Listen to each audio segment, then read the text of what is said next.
We've been getting some feedback from members, of course. Why wouldn't we? Feedback we get is like, well, what are we doing? What's going on? What are our proposals? What's happening? We don't know what's happening. And it's like, what we can say is we don't either. Because guess what? They haven't given us anything to negotiate over. We have given them, we've done the work. We're prepared. We put in, this is what we do, right? As film professionals, we put in the work, we do the preparation, and we execute. And that is what we've done. And the AMPT's response is, we just need more time. Fine. We have more time. But why I say that is when I say we don't know what we're doing is we don't have ground to fight on. We haven't gotten anything back, so we don't know where the fight is. For example, hypothetically, we could come back after local negotiations in the perfect world, and they agree to everything. Oh, guess what? We don't have a fight, right? We got what we wanted. We won. We take the win. We go on, right? That's not going to happen, but that's what so whatever reply or response that we start to get back, we'll then know how we need to fight. And Gus is going to go over a lot of that today with us, and it's going to be great. So that's, yes, Judy. General question. I don't know what the philosophy is at the IA level, but we have multiple locals here. And if a local comes out not happy with the results, are we all for one and one for all? It's a great question, Judy.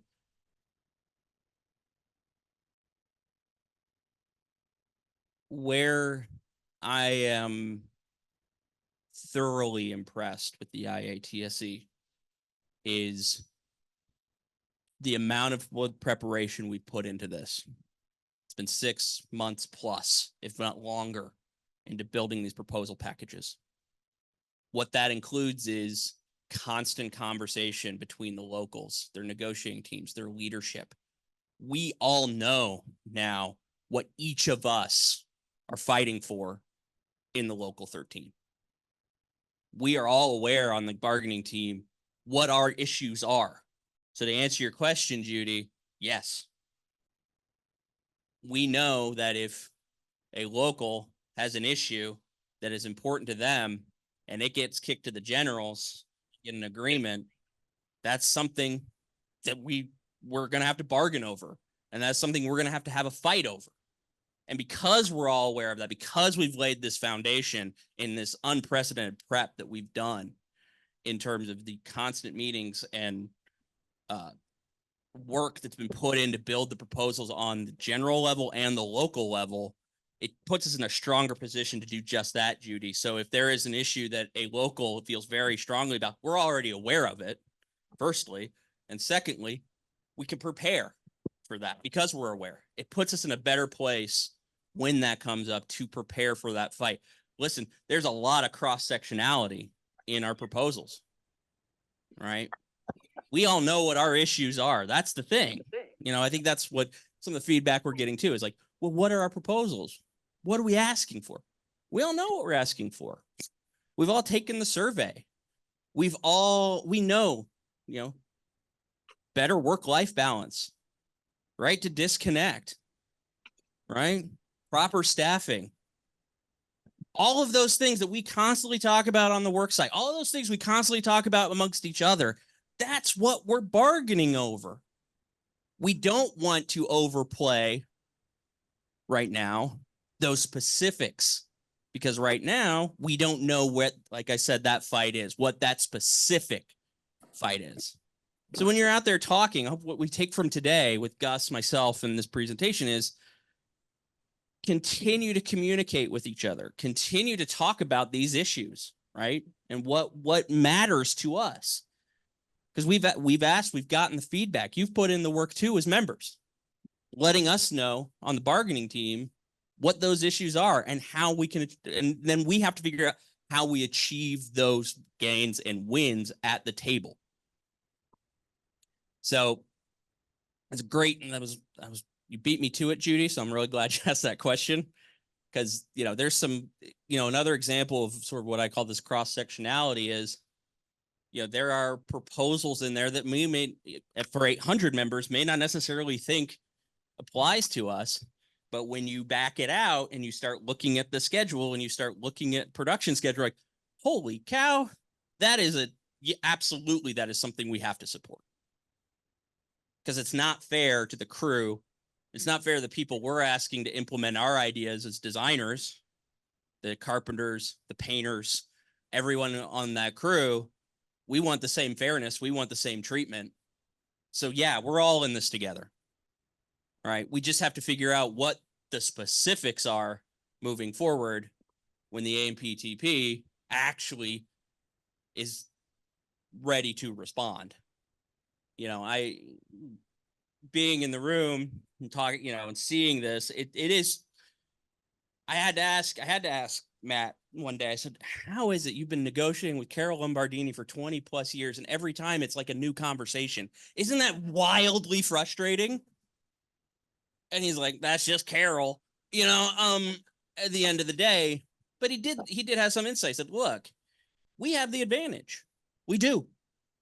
We're prepared. We know what we want. We're there. We're making our demands. Carol, she has to answer to how many different companies, how many different studios, how many different egos, how much money. So of course, it shouldn't be surprising that she's not prepared, because her job is actually, I don't envy it, because now she has to wrangle all of that interest to respond to our proposals. Like I said, we're actually in a good place.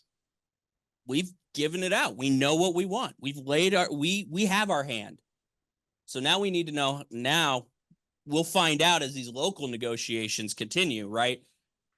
We'll start seeing some responses. We'll start seeing where their heads are at. We'll start seeing what they're thinking and how they respond to us. If they keep going to the old playbook of, well, we're just going to kick everything to the generals, and then we're going to have the locals fight amongst themselves about what's the priority in those generals, they're going to be in for a wake-up call. Because guess what? They're all priorities, damn it. Right? We're not being unreasonable. These are real issues. This is about our retirement. This is about our wages. This is about our working conditions. This is about our families. So we're ready. They're not. That's what I can tell you. I hate that. I'm the guy who does his job. Who are you? Right? So, but that's where we're at. We'll have more updates. We'll have more ways to get involved. And Gus is going to go over a lot of these strategies. I want to plug something that we're doing in our local, and I know other locals are doing. I know our contingent from 729 is here taking notes to implement some of this as well, which is we've implemented what we call contract action team, or a CAT team. These teams are nothing new to the labor movement, but they're new to the IA, and they're new to our system. What they are is they're teams. We've got our captains here today. I see Scott back there, one of our captains. Flora, pulling all kinds of double, triple, quadruple duty as another captain. What these are mechanisms, communication mechanisms. I call it a communications pyramid scheme, because what it is, you've got the local, and we need to know at any given time where the membership's at on certain issues, or where we need to turn up the heat, right? Where we need to put pressure, or where we need to pull back. And the most effective way to do that is implementing a peer-to-peer program where, because I can't do it all by myself, I need help. So now we have a team of captains who now have a team of members who are now talking to the membership. And it's much more effective. Everybody knows me. They know I have an agenda. There's already some built-in cynicism when I talk, right? Oh, there's Andy again. God damn, I wish you would just shut up. But at the end of the day, when you're talking to your friend across the table at lunch or in the art department or, in the mill, it's much more effective. You get much better information. You get a more realistic sense of where the membership's at. Then they take that information, they let us know. So we're better able to strategize. We're better able to negotiate. Because the amputee loves nothing more than to say across the table, well, your membership's never going to go for that. You don't know that. We know that because we've been talking to our members. And maybe they're right. Right? And that may be something that's like, yeah, you're right. You know what? And that may not be an issue we press on. Or you're dead wrong and we're going to fight like hell to get that. So that's the benefit of those teams. It's also a benefit of just building some of these things that Gus is going to talk about to apply that pressure. This is a volunteer base that's of activists that are really engaged, really paying attention, and really wanting to help the union succeed, get the win. So when you have that activated base, you're able to take that message forward. You're able to implement strategy. You're able to do things much more effectively, and it gives ownership to your members as well of this fight. And that's a big part of in changing some of that culture. Why I said this is new to the IA and not new to the labor movement is in the IA, we've actually enjoyed a very long period of labor stability because we've had bargaining partners that we can rely on. The people across the table who understand the creative process. We had people across the table who understood the value that they were getting out of the workers they were negotiating with. That's gone. Who are we bargaining with? We're bargaining with multi-million, billion-dollar corporations with GDPs bigger than countries, whose only interest is power. Their interest is to take that power away from the unions, right? So now we have to shift our strategies. We have to shift our way of thinking to take a more militant stance to push back against that mentality. So we have to incorporate these things that we haven't had to do before. Are there growing pains? Absolutely. Is our system a little bit wonky in the IA? Sure. Right? We have 13 individual locals, all with their own politics, all with their own teams, all with their own leadership. Right? All with their own, different ways of doing things. But we can build that solidarity and still maintain a local's autonomy, home rule, whatever you want to call it, by having shared values, shared proposals, and the communication that we're establishing and building that trust within the membership.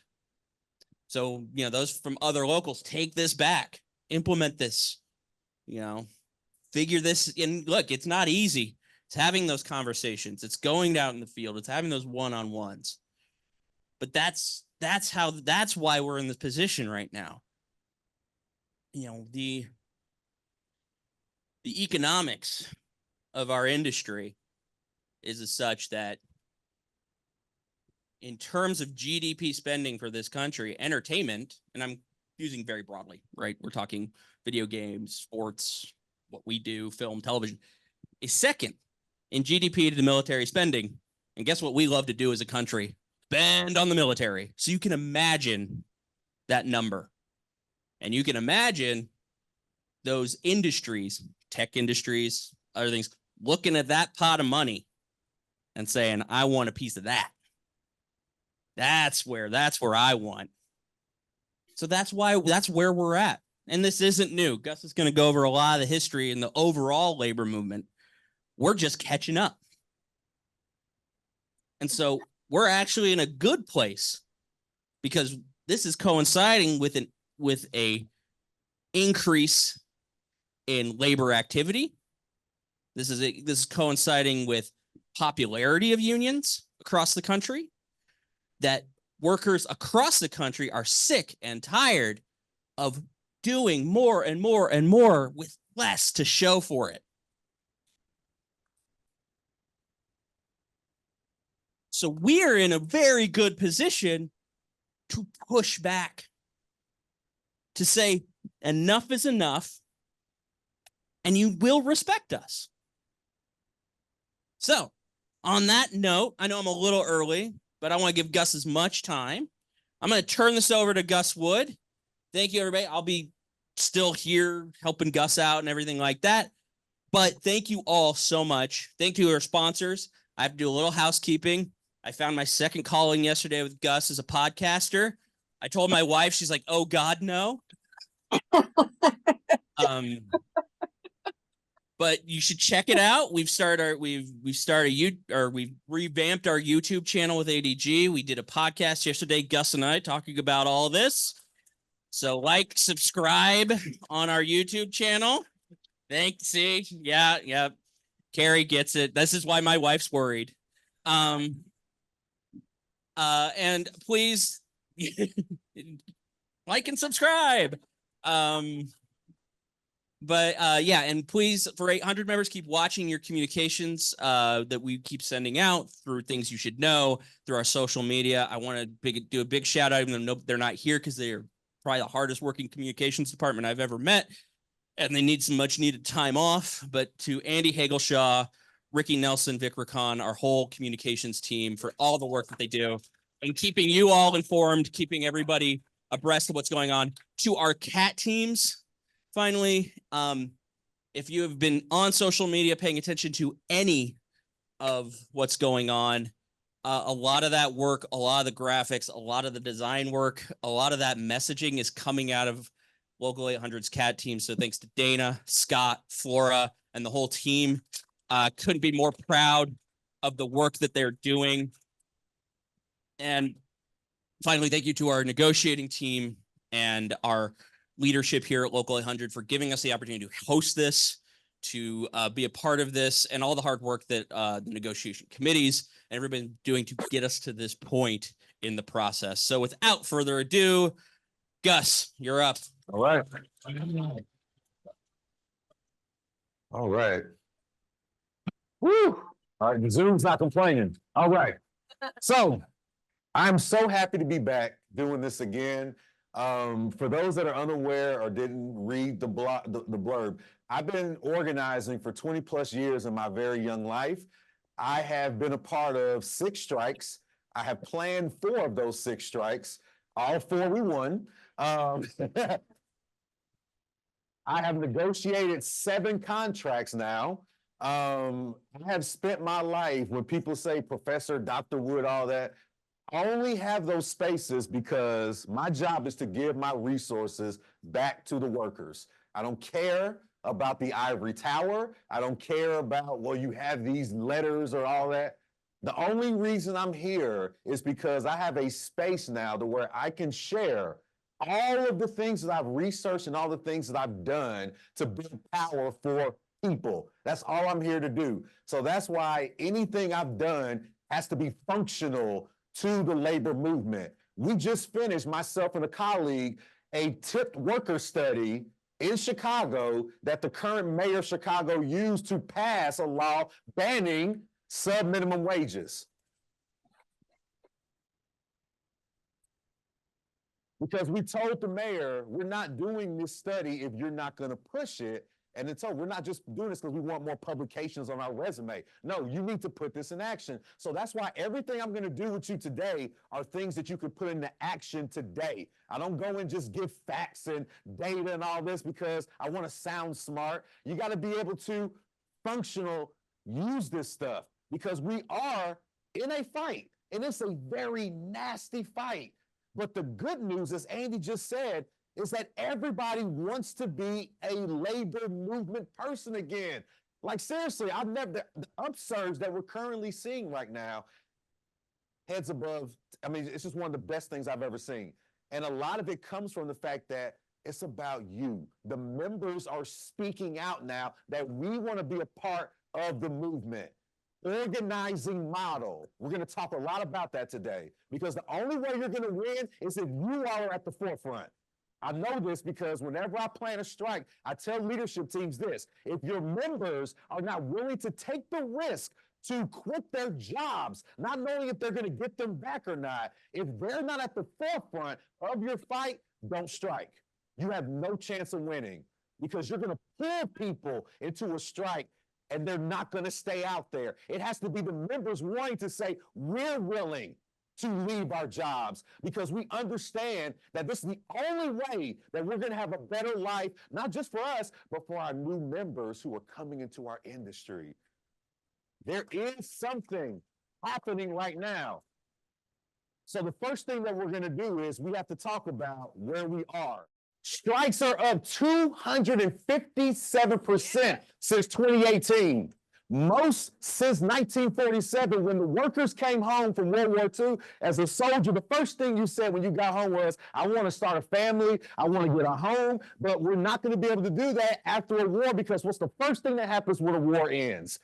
Jobs go away. Don't need the weapons anymore. The soldiers said, nope, we're going to have a general strike. And across the country, industries went on strike in 1947. They never talk about that in history classes, but it's the biggest strike wave in history. We've already beat that because people are energized now and understand that there is a line being drawn in the sand by corporations and employers now that say that y'all got too much power now. All this energy, all these Hollywood folks going on strike and all this stuff with the Teamsters, we got a problem. We got to stop that. So that's why you have so much strike activity now is that people recognize that they're drawing a line in the sand. Workers are racking up victories all across the board. 2018, West Virginia. All these teachers in the most anti-union state in a very scary industry where most teachers today have more than one job. They risk going to jail. They risk fines. They risk the union being busted to say, if we all do this across the entire state of West Virginia and the communication sources, because guess what they use? They use CAT teams to organize this. They run what I consider to be the biggest strike victory because it launched Los Angeles teacher strike, then Kentucky teacher strike, Tennessee teacher strike, and it kept going because people understood that you can win even in the harshest conditions. This was a huge victory that we have to study. Then, of course, you got the mass general strike of 2021, 2022, when over 14 million workers left the job. You remember what they called that? The Great Resignation. Because, of course, they had to devalue what they actually did. Oh, those lazy kids, they just wanted to resign their jobs. They want to sit at home and get on Twitch and play video games. But see, if you actually saw when they left signs in the window say, union now, stop busting our unions. We need health care. We want better wages. Corporations are killing jobs. They would leave all these signs. They would have protests after they quit. They had a political message, which means it was a strike against the conditions of work. So I don't call it a resignation. I call it a general strike when it involved 14 million people in this country. Huge victory, because here's what they got. For only 8 months, look what they got. Wages jumped over $5 in every industry where people left. And these were non-union workers. And they got a $5 or more raise now. So when you go to work at Applebee's, they were starting off at $7, $8 an hour. You're going to get anything less than 15 now because people quit their jobs with nothing else to do. So again, these were non-union workers getting this. Y'all got a legal collective bargaining agreement. Can you imagine what you could get if you exercise that kind of power? I'm not saying you have to strike, but just showing that you are united over issues. That's all you need to do. I've seen it in multiple industries. I worked with steel workers, postal workers, sanitation workers, teachers while I built my strike. And every other industry I can't name, I work with electricians, carpenters. Across the board. It's the work I do. I was joking with Andy. It's like the A-Team. If you remember that show back in the day, where they would just ride around and just randomly find a town where a nasty business person was trying to hurt the town. And so what would they do? They would have shootouts with the business people. Nobody would die. They would shoot, I'm saying they would shoot like 80 guns per episode. And everybody would be okay in the end, but the bad boss person left the town. And then they would go to the next town, the next episode. This in that same van. It's like, I like that. That's what I'm going to do for the rest of my life. So I go from town to town whenever a union calls me and says, Gus, I need you to help us assess our membership. Or Gus, we're getting ready to go to the table. What are some things we need to do on the first day of negotiations? Gus, we have a proposal we need you to look at to make sure that they're not trying to throw any legalese at us. Or Gus, we got to plan a strike. Can you assess our strike capacity? And there are some places I've told them, you can't strike right now. You either need to delay for 10 months and build a threat, or you need to TA a contract and build after that. Because the worst thing you can do is go on a week strike and get your ass busted.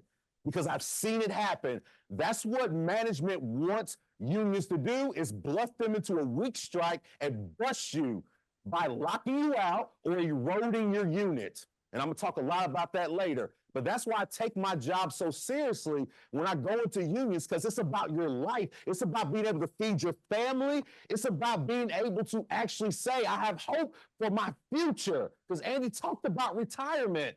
That's going away. Y'all saw what happened in France last year. They said people are living longer. Why should we allow people to retire? They're living longer. Make them work till they're 75. Make them work till they're 80. Then we may give them crumbs of Social Security. They don't need any money. It's happening all over the world, y'all. That's why we have to take this seriously, like our lives depend on them, because it does. Because we typically used to say, I don't like this industry anymore. I'm going to go find work somewhere else. That shit's over. The jobs that left in 2008 have not come back. Industries are shrinking to the point to where you can't just go to a different job if your industry is hurting. That's why we have to stay in and protect our labor, protect your value as a worker. You're the worker, they're not. Simple as that. And that's what I told the Teamsters. I worked with them before this. I worked with the International Teamsters Union, and before they negotiate their contract, me and my colleague, Stephanie Furtado, we went up there and did a 3-day session on how to negotiate strong. This is after Sean O'Brien got elected. So he sent his bargaining team in there with us, and we had it out. Because they were used to doing what Andy talked about, the old school style. Gus, it's too much. We can't rush in and change these things like this. We got a way of doing things. And I said, have you seen y'all's contracts? And I actually pulled out the contract and read each article and how it was addressing the things that were happening on the ground. And they were like, okay, you may have a point. It's like, and look what they got. Look what they got. One of the strongest contracts in Teamsters history. And it wasn't just because I was like, do this or that, but there was a fire lit that you can actually do better than the status quo of what you've been doing for 30, 40 years. Just take a shot. You had 40, 50 years of what you were doing and it didn't work. So why not try something different? And they built cat teams. They actually pushed at the table. They used the heat thing that we're going to do today to actually escalate. It's not as hard as it looks, but it's about that change. We have to do something different if we want better results. UAW. UAW. I mean, you're talking about a union that was dead. 2012. They introduced tiers in their contracts. Some of you know UAW workers. The union was busted by that point. For 10 years, you couldn't get UAW auto workers to go to a union meeting. But then something changed. They had a president who was just a worker for a time talking about, we got to restructure how our members are involved. And people are like, we never heard the UAW say that before. This is some powerful stuff. And they actually transformed it to where the members felt like they have a voice in what happens at the table. And so what you ended up happening was you had what I call an expanding strike, which I'll talk about at the end of the day today, that really ignited people. Now, they're not fully back yet. They got a lot of issues still, but they at least have something to build on from what happened in 2012. And so again, this is what really scared the corporations around the world. And then, of course, you already know. I'm telling you. Y'all, I mean, listen, I'm telling you now. We have to talk about everything today is going to be based on the fact that the force that not just SAG and the writers, but you all in here, because what they were expecting was for y'all to be like, we're not working, we're not supporting this garbage because they're putting us out of work too. That was the messaging that Zavlov and Netflix and all those clowns were saying, that y'all gonna let these spoiled actors and writers keep you from working? I wouldn't do that, but you held firm. You stood strong together and you blew away the expectations because you all understand the amount of work and effort it takes to keep this town running. And now everything is off the table for the corporations, which is why when Andy said earlier, these negotiations are going to set the standard for the next 4-5 decades. I guarantee you, that's why Monday is a huge day. That's why I'm going to talk about it in a minute. You're going to have a victory day on the, because you're at the table. You should celebrate anything you do. Whenever you have a big step in your negotiations to get everybody going, I'll talk about that later. It's a big day. Because here it is, the backlash. Amazon's only recognized union is not only far away from getting a first contract, but they are also having internal struggle over leadership. Although dozens of Starbucks stores have been unionized over the last 5 years, not one has gotten a contract. Despite the amazing concessions that I just talked about that restaurant and hotels got, inflation and price gouging has essentially wiped out all the gains made in the general strike, to where $15 or $16 an hour is laughable now to just rent an apartment or go for a home. You try to go get a mortgage and tell them you make $16 an hour, the banker's laughing at you. Like, all right, if you want to pay a 12% interest for the next 60 years, and then I'll own your children, okay. So again, y'all, the backlash is because of the work that you all have been doing. In February 2024, Trader Joe's partnered with Elon Musk to challenge the constitutionality of the National Labor Relations Act. They plan to take it to the Supreme Court, who the majority of the Supreme Court members do not believe the Constitution should protect the rights of people. It is a law document, not a protection document. This is the backlash, y'all. Elon Musk paid for a lawsuit that says that you should not have the right to collectively bargain contracts under the United States Constitution. Yeah. And it's going up in when the next session comes up for the Supreme Court, they're going to hear this case. On March 15th, less than 24 hours ago, both Uber and Lyft announced they are leaving Minneapolis, Minnesota because of the city's new minimum wage law. They just killed thousands of jobs in the city of Minneapolis. That's the backlash. You organize, you push for a minimum wage law to make sure you can pay your rent and a fair wage standard. The corporations run because they're children, they're bullies. They run away when you stand up to them. That's the backlash. So what are we going to do about it? We're going to continue to organize effectively and make sure that those people who lost those jobs at Uber and Lyft, because we got taxi unions that have been waiting for this moment to re-strengthen themselves after Uber and Lyft basically tried to kill off the taxi unions. That's okay. We'll go back old school. I remember them taxi unions. They miss us, we miss them too. So bye-bye Uber and Lyft. We don't need you. So the point is, y'all, no matter how bad things are looking, there are alternatives.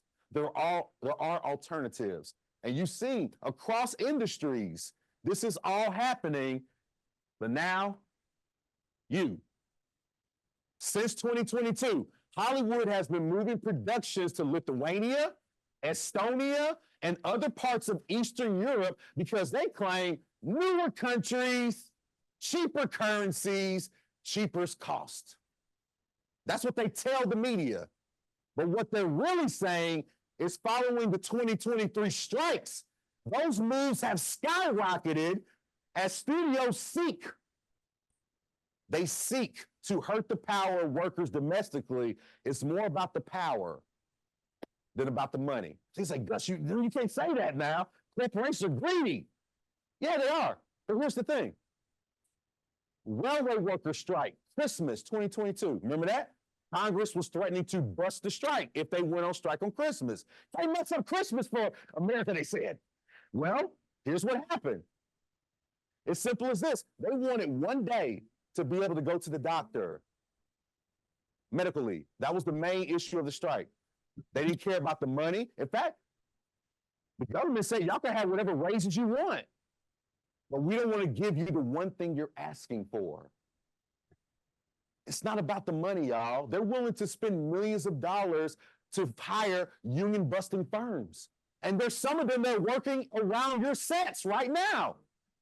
They're willing to spend that money solely to keep you from gaining power and to bust your unions over time. They can't do it back in the day.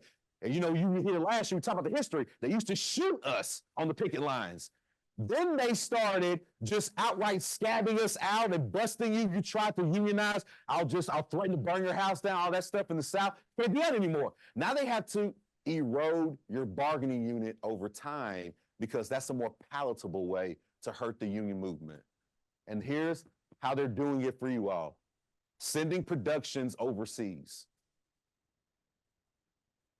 This is why it's so important now, because you know what this means. You know what this is going to look like in 10 years. If you don't believe me, talk to members of your family who were part of auto workers unions in Flint, Michigan, in Detroit, Michigan, in Cleveland, Ohio, Youngstown, Ohio, when everybody said there's no way they're going to close all these factories down. There's no way they're going to ship all this stuff to the south of the U.S. or to other countries. There's no way it happens. That's why you have to stand and fight this cycle, because you're going to lay framework in your contract that not just protects your job, but protects your value as a worker, so they can't bring in some bullshit technology without your say in how it's used. So you have value in determining said technology. So yeah, I had some clowns try to troll me today. Said they want to debate me on AI use. I said, well, okay. Well, they clearly don't know the history of automation and AI. So they'd say, I did my work today. It made my life so much easier. And I said, yeah, you probably did. But how much control do you have over when you get to use it or not? Knowing the history of how they infuse new technology and how they try to devalue your labor is going to help your members understand that this is not a new thing. It's a pattern that you can break because people have broken it throughout other parts of history. Any questions so far? Yes. Well, just in this slide here, Hollywood is not Hollywood anymore, that as we know it, and the studios are not the studios. As you were saying before, interchangeably, it's the corporation. Exactly. You were so right. Yeah, no, you're right, but it's being used differently. If the studio, we all know that corporations offshore work. We've seen it happen in every industry. Now it's our industry. So we can't call it the studios anymore, Exactly. So, but Yeah. it's still written here as Hollywood and the studios. Well, again, the reason why I'm calling it that, though, is because the general public doesn't know that yet. They're still under the auspices that, no, this is what Hollywood's always been like this. No, it's fine. But that's why we have to control the narrative moving forward. Because many people, when you tell them, these are not just regular Hollywood producers, studios anymore. No, these are billion-dollar corporations. People are like, I have no idea about that. They don't know that there are science and tech firms that are heavily investing in your industries right now. They think that it's just you all still. Because we have to be doing, not just you as members, but us on the outside of your industry have to be doing the job of educating everyday general public about the changes to your industry so that we're all on the same accord. So if you do go out and say something, we're not sitting there saying, well, that means I might miss my TV show or my movie. No, we're out there saying, I'm cutting my damn subscription if that's going to support the workers, or I'm going to find a way to donate some money to their strike fund if it's going to support the workers, or I'm going to be posting on social media or holding something that's going to support the workers. That's what we have to be doing. And it starts with education because most people, as you just mentioned, don't even know. So as you can probably tell from today, I'm not a bullshitter. I'm gonna tell it like it is. If you are a fan of bosses, corporations, individuals who hold a lot of money, you're probably not gonna like today because I'm gonna shit all over them. And it's not personal, except for Musk. I personally dislike him. Not a fan of colonizers.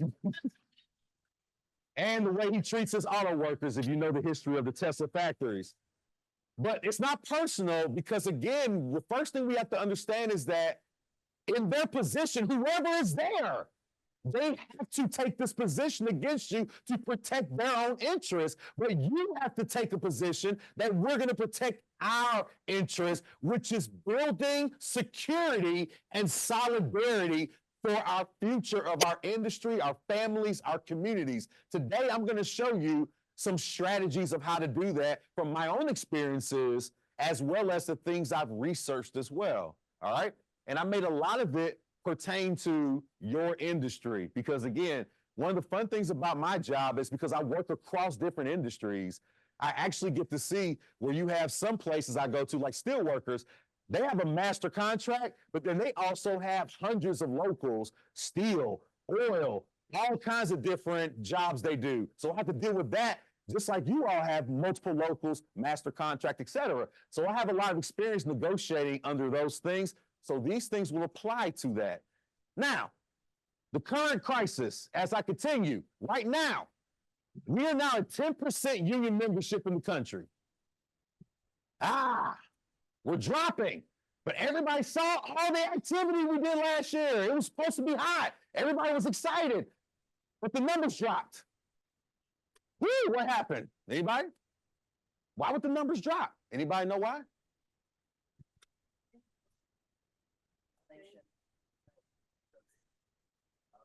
Say it again. Good job.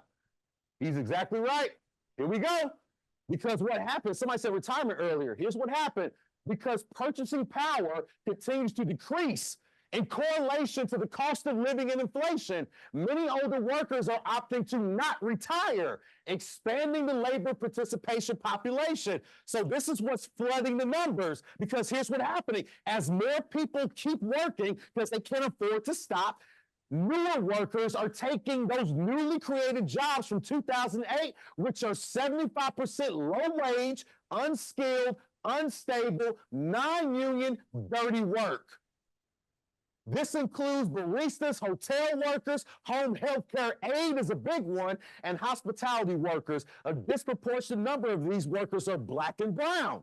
So again, all these new 18, 19-year-olds who can't afford to go to college, who can't get in the union jobs anymore because, again, they're maxed out. They're not creating new union jobs. They have to take these non-union jobs. That's why the number's dropping. Does that make sense? So I just want to make sure it's clear that when you see this, the people are thinking, oh, we're still not making headway. No, the bosses are juking the stats. That's why when you get new people who come into your industry and they are excited and they need resources because you've been on set, you know how they're going to be treated if they don't have the resources or knowledge of how to speak out for themselves or to work with others to build resources, then it's eroding our union power across the country. That's why we have to embrace anybody that comes in and says, hey, what am I doing here? You're the only resource. There used to be a time 40 years ago where the union was the primary space. If you had a problem in your community, like a school issue or a rec center, a church issue, anything at all, the union was the primary movement center that will resolve the issue. But here we are 100 years later, and they say you have to vote away everything, or you could just give all your money to a nonprofit and everything will be resolved. Now, again, I'm not saying that those two things aren't important, but when those two things got pushed to the forefront, the union got pushed to the back. to where in the public now, nobody thinks that the union is the primary space to resolve an issue. We have to get back to this. We have to get back to the union being up there with those other two. That if you have a problem, the first thing I want to think about is seeing if my union has a resource that can help me on set or something to do with my pay, something to do with my retirement, something. That's what I am going to help you with today, is getting back to that. Because here's where a lot of our youth are going right now: dollar stores. Dollar stores. If you notice it, you've seen more dollar stores built than you've ever seen before. Right now, the fastest growing retailer in the country, averaging 1,000 new stores per year. I just went to Greenville, Mississippi to help the Workers Center out down there, and I saw new dollar stores all over Greenville, one of the poorest Black cities in the country. Dollar stores everywhere. So again, we have to understand how this is tied into the work that you all are doing and the activities. They are responding to you. And here's the big stakes of it all. This is our future if we do not recapture the union as the primary space for workers to resolve our issues. We must organize new members in our industries, provide them resources, or face extinction. Because that's what they want to do. They're eroding your bargaining units by people just not joining anymore. They're like, we don't have to shoot them on the picket lines. We don't have to illegally bust unions. We can just let them die over time. But we won't let it happen if we bring those new members in and we organize them, use the history. They did this in the 1800s when we had all those Chinese, Italian, Russian, and free people, Black folks from slavery, who were wanting to be unionized, and they planted the racism seeds. They did the Chinese Exclusion Act. They did all these things to keep our unions from uniting. And it killed the labor movement right when it had its chance to ascend. We have to learn from our mistakes, because they're doing the same messaging today to break our unions apart. Embrace the new people in your industry, y'all. Embrace them, bring them to you. Now that we know where we are, let's get to the actual strategy stuff. Here we go, organizing. Here are the 4 main objectives for how to organize. Take this to your locals, take this to the IA, take it anywhere, but this is what you're going to get today. We've developed a vision of victory. Many members see, man, Warner Brothers, Netflix, all these billion-dollar industry. Oh my goodness, how can we ever beat them? Well, the University of Illinois, where I got my PhD at, is worth over $3 billion. And everybody told us, Gus, there's no way you'll strike that place. There's no way. There are people who refused to donate to our strike fund because they thought we were crazy. They've never had a strike that big. You can't do it. Okay, so we spent 9 months building a strike threat. We went on strike, hard strike, but the best feeling ever. And again, I'm not married, I don't have any kids, so I don't know how good that feels. But the best feeling in my life was we walked into the room on day 14 of the strike, and they had their $2 million suits on, and we had our jeans. I was dressed just like this, because I'm making $13,000 a year as a graduate student. There we go. And we walked in, they got on their knees and said, Gus, we'll give you whatever you want. Just take the pickets down before 8 a.m.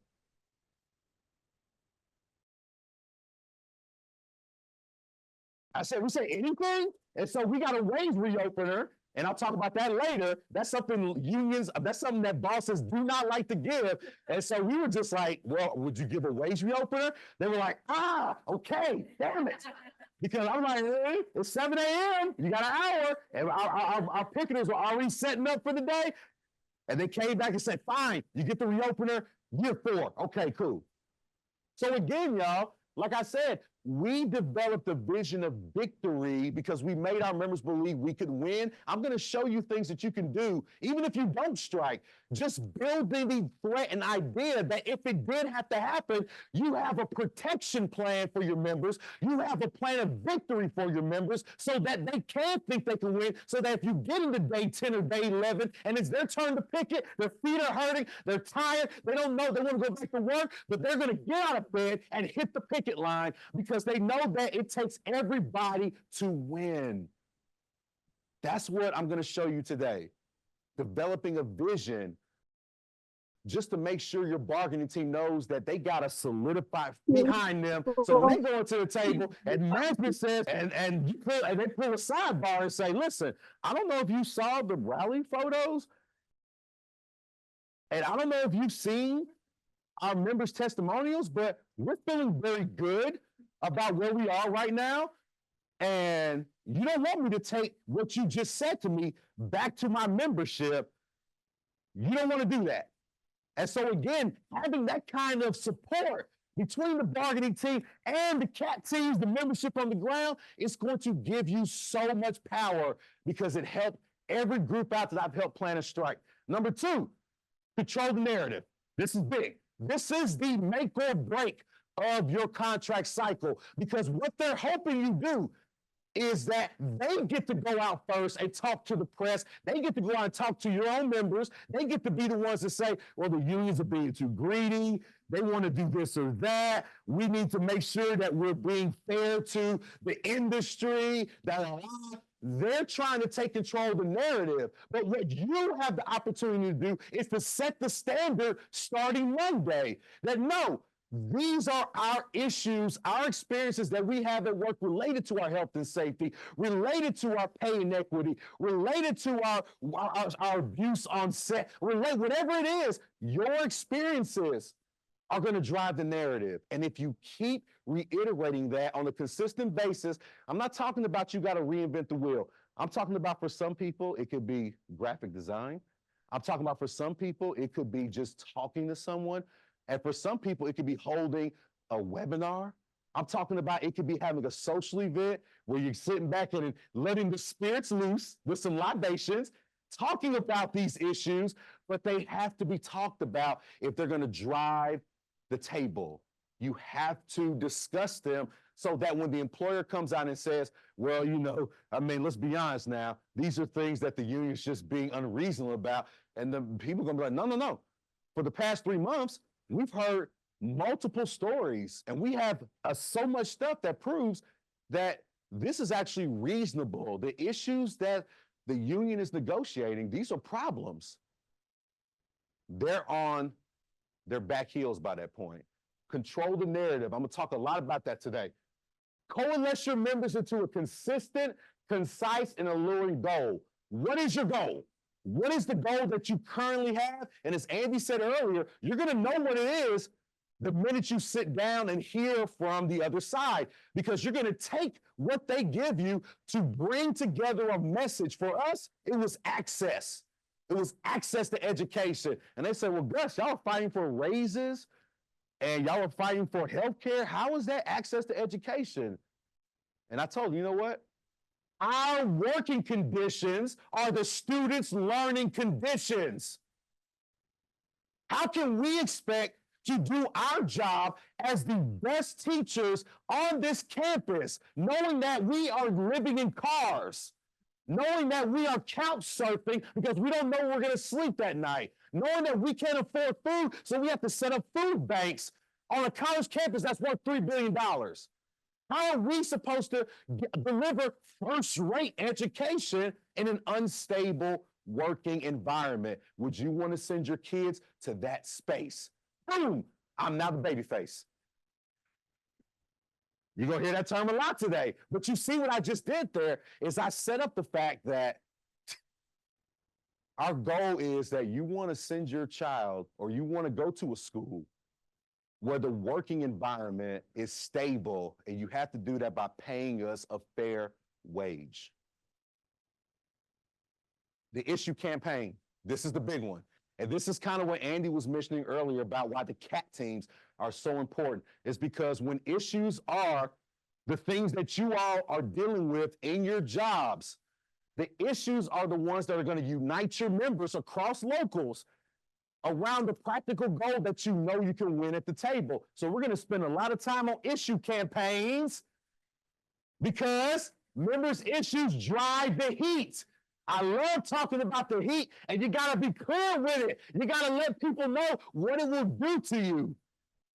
It eats brains. I like this for a reason because y'all know that the first time that this country was founded in Jamestown, when it was the British colonies, they actually ate each other, cannibalism, because they were too lazy to work.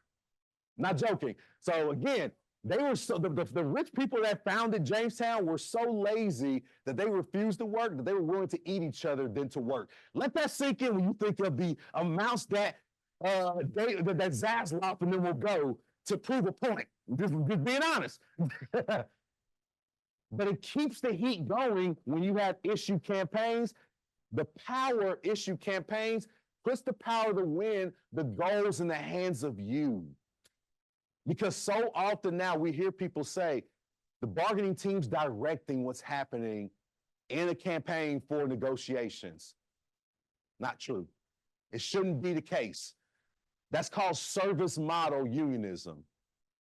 And what it does is it puts way too much pressure and stress on the bargaining team to do everything and deliver you a contract.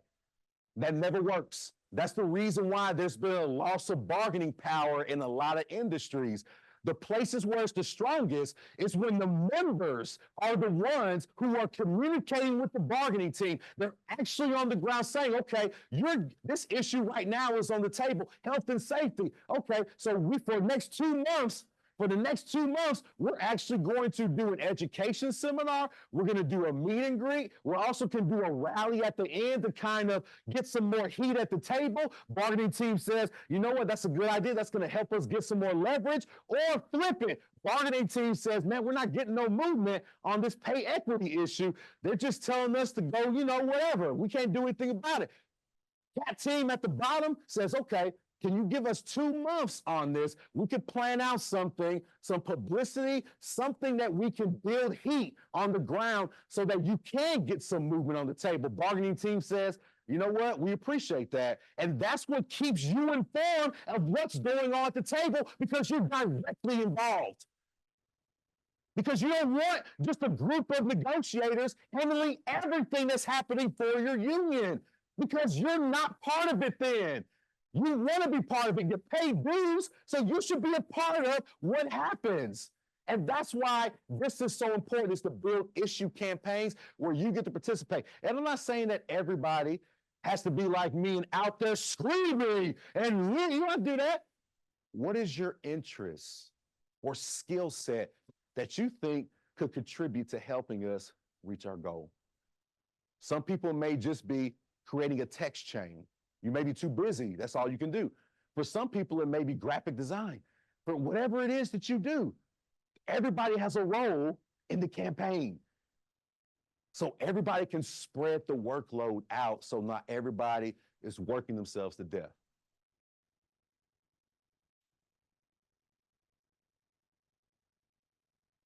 And again, I'm going to go over some examples of that with you throughout the day because I know that it's not an easy model because most unions, unfortunately, do service model. But when I go into a union, I tell them, I'm going to have to show you how to do an organizing model where some of those leaders will have to relinquish some power, which some of them don't like, and trust their members. Trust the members who really, really want to win. I guarantee you. And so that's why the CAT teams are I'm telling you, this is something that we did. And I talked about, if you were here last year, I called them a strike team, but originally they're the CAT team, but if you do have to strike at some point, they're going to turn into a strike team. But having them early in the negotiations, because most of the time, they don't build those CAT teams until like the 10 days out before it's time to actually go on strike. Having them early and talking to the membership. If you got problems or issues, they can go and talk to the bargaining team. Bargaining teams got issues, they can go and talk to the membership through the CAT team so that you don't feel so isolated and away from each other. So it strengthens the communication, but over time, it gives your union a point of focus. Because at the end of the day, you all have so many things that you have issues about and things that you want to fight over, that if you have that type of consistent communication, the best thing is it puts you in a focus. So you say, we got these 3 things for this contract. Stuff is going to grow. Guess what? We got to get back to the table in a few years. Let's already start getting ready for these other two things that we really want. It keeps you consistent and it changes the culture of your organization. Some of you already see it now happening. You already feel it. It feels a bit different than it did 5 years ago. And that's because these things are being embraced. It's not a clean thing, and you can't see it fully because it takes time. Being a leader and doing this kind of work, you have to be patient. You have to be patient. I know that's the worst word for a lot of people, but I promise you, one of the best things I learned in being president of a union that has 3,000 members myself was that I had to learn to be patient, because I always wanted to do everything now. I had to step back and say, no, my members got this. I'm just there to be the representative and scream and strategize, and they're going to execute. I'm good. I trust my membership. Everything is for them. Simple as that. Organizing model. All right. At the end of the day, the culture. And this is from that strike in 2018. I like using that picture because it was cold as hell that day. And we took over the entire south side of campus and the streets. No cars could move for 2 hours. And the police were so afraid to arrest us because there was literally over 2,000 of us. They couldn't arrest us all. But the reason why I put this up is because we made everybody feel and know that they were part of this contract. Nobody felt like they were steps away from the fight. Everybody knew that they were the workers, no matter where you came from. We have a bunch of workers who were international workers, didn't have green cards, didn't have visas. They were worried about being deported. We built such a solidified plan of protection for them. Nobody crossed the picket line. Nobody. Because you're the worker. Your issues are the only thing that your members and the public should be hearing and publicizing on a daily basis. Let me repeat it. You're the workers, they're not. Why the hell would I want to hear what a boss has to say about work they've never done? That should be the question that anybody in the general public asks when they hear Savlov give a damn quote. Why am I reading this? He hasn't done the job before. I want to hear what the grip has to say. I want to hear what the animator has to say. I want to hear what the art director has to say. That's why your issues must be publicized and controlling the narrative. I'm telling you, it's going to change everything. That idiot will get backlash for posting something on social media, that garbage he was writing last year. He got a couple of hits, but I want the entire country to rally against him by making it about your issues. You do the work, they don't. Don't let them break you apart. That's why I love to use this clip from this movie, from Matewan. Union men, my ass.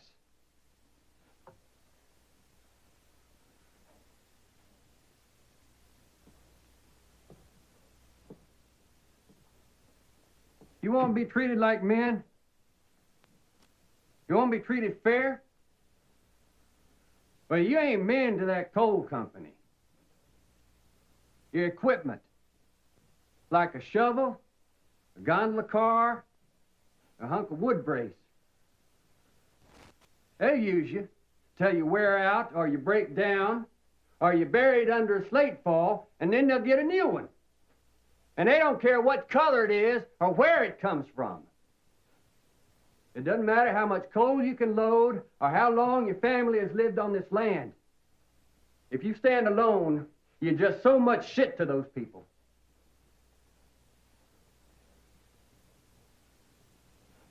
You think this man is your enemy? Huh? This is a worker. Any union keeps this man out ain't a union. It's a goddamn club. Now they got you fighting white against colored, native against foreign, holler against holler. When you know there ain't but two sides of this world, them that work and them that don't. You work, they don't. That's all you got to know about the enemy.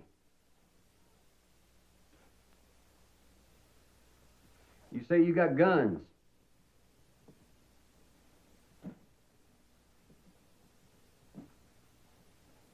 Well, I know that you all are brave men. And I know you could shoot it out with the company if you had to. But the coal company don't want this union. The state government don't want it. The federal government don't want it. And they're all of them just waiting for an excuse to come down and crush us to nothing. Fellas, we're in a hole full of coal gas here. The tiniest spark at the wrong time is going to be the end of us. So we got to pick away at this situation, slow and careful. We got to organize and build support. We got to work together, till they can't get their coal out of the ground without us, because we're a union. Because we're the workers, damn it, and we take care of each other. How can we shut the mines down if we don't dynamite them? The men walk out. All of them. Fat chance.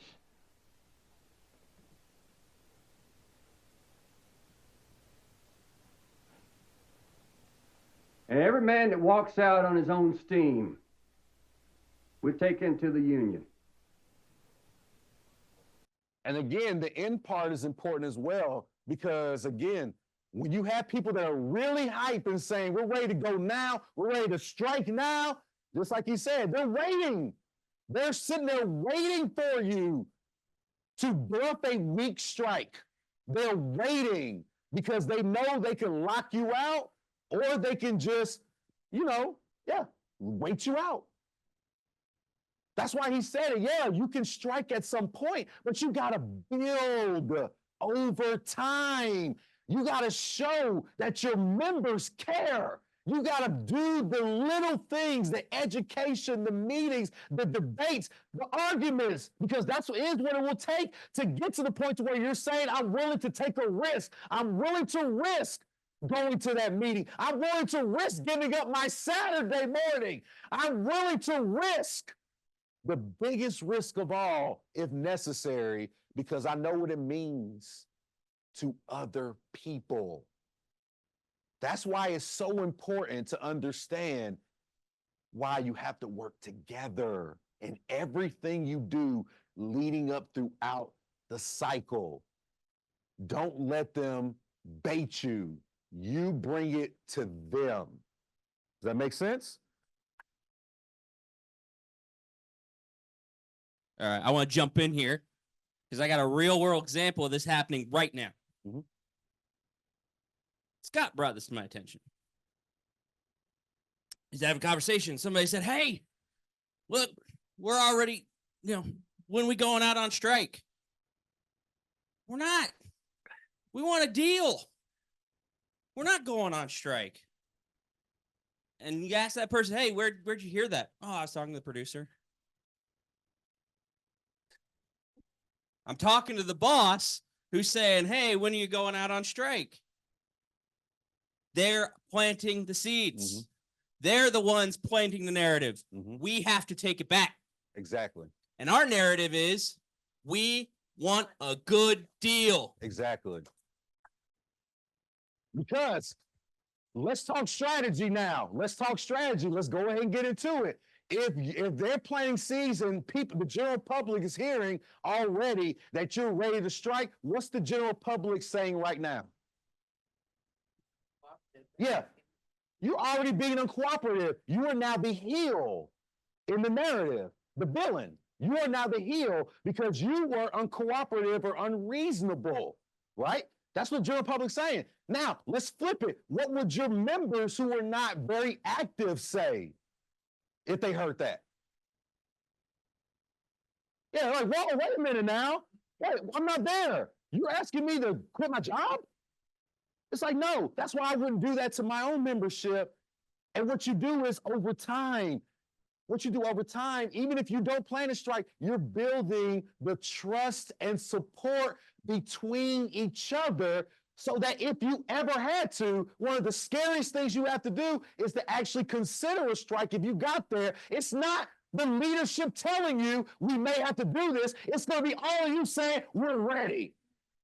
That's why I knew we weren't going to lose, because I didn't ask my members to quit their job. When we sat and met, after 9 months of planning, they were like, Gus, we're ready.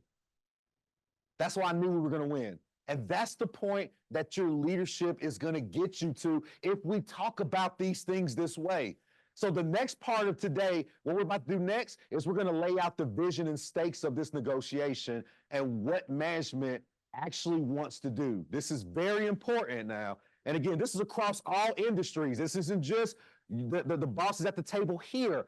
I've seen this in the multiple negotiations I've been in, and I've read the books and biographies of former heads of corporations. This is what they brag about when I'm about to show you. Here it is. The employer's mission and vision in a contract campaign. Every time, across all industries. TA, a regressive contract.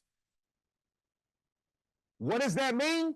That means that in some part of the contract, you take language that takes your power away in purchasing or management rights or something. So it's not just about money, it's about control. So they want you to take back one article or two where you lose leverage in the contract.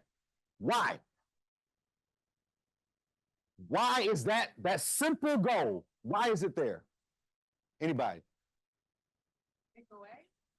Because again, they can't just bust you anymore.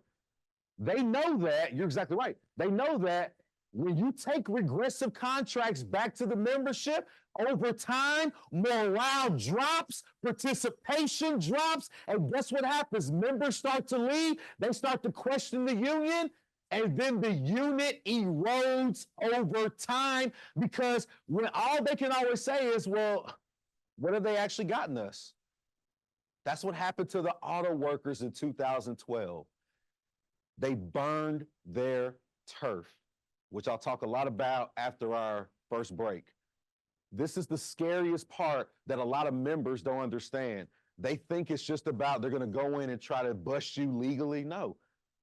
They're going to allow you to try to kill yourself off by forcing you to take back bad contracts. That's their goal. And they brag about this all the time. That's the first goal. The second one, never allow a new article or subsection into the contract. Why? Why do they hate that? Why does management hate new articles and new subsections anywhere?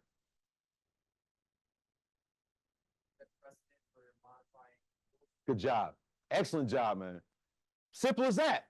Because guess what happens to that language now it's in there? It's in there forever. Can't get it out.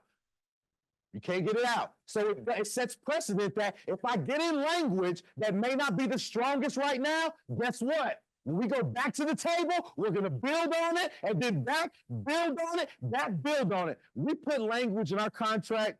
Donald Trump was president during my first negotiation. He went on live television and said, we're going to deport all undocumented people. Half of my bargaining unit were undocumented international workers. So we called, just like any union should do, we called our management the day after that special announcement. And we said, by the National Labor Relations Act, if there's a change in federal law, you are required to bargain mandatory subjects of bargaining that deal with the conditions of employment. And they were mad as hell. They were like, we're going to URP your ass then. Unfair labor practice. So we met and we revamped our negotiations and we wrote new language on immigration power of our union. They fought us tooth and nail. The language wasn't strong. We got it in there. And the next cycle, the union, after I graduated, they actually improved the language greatly because that was our goal, was to set precedent by allowing a new article or subsection into the contract. Because what you're doing is you're taking power away from the other side when you add new language. Now, here's my test for you all. Should the language be broad or should it be concise? Why? Because what does management like to do?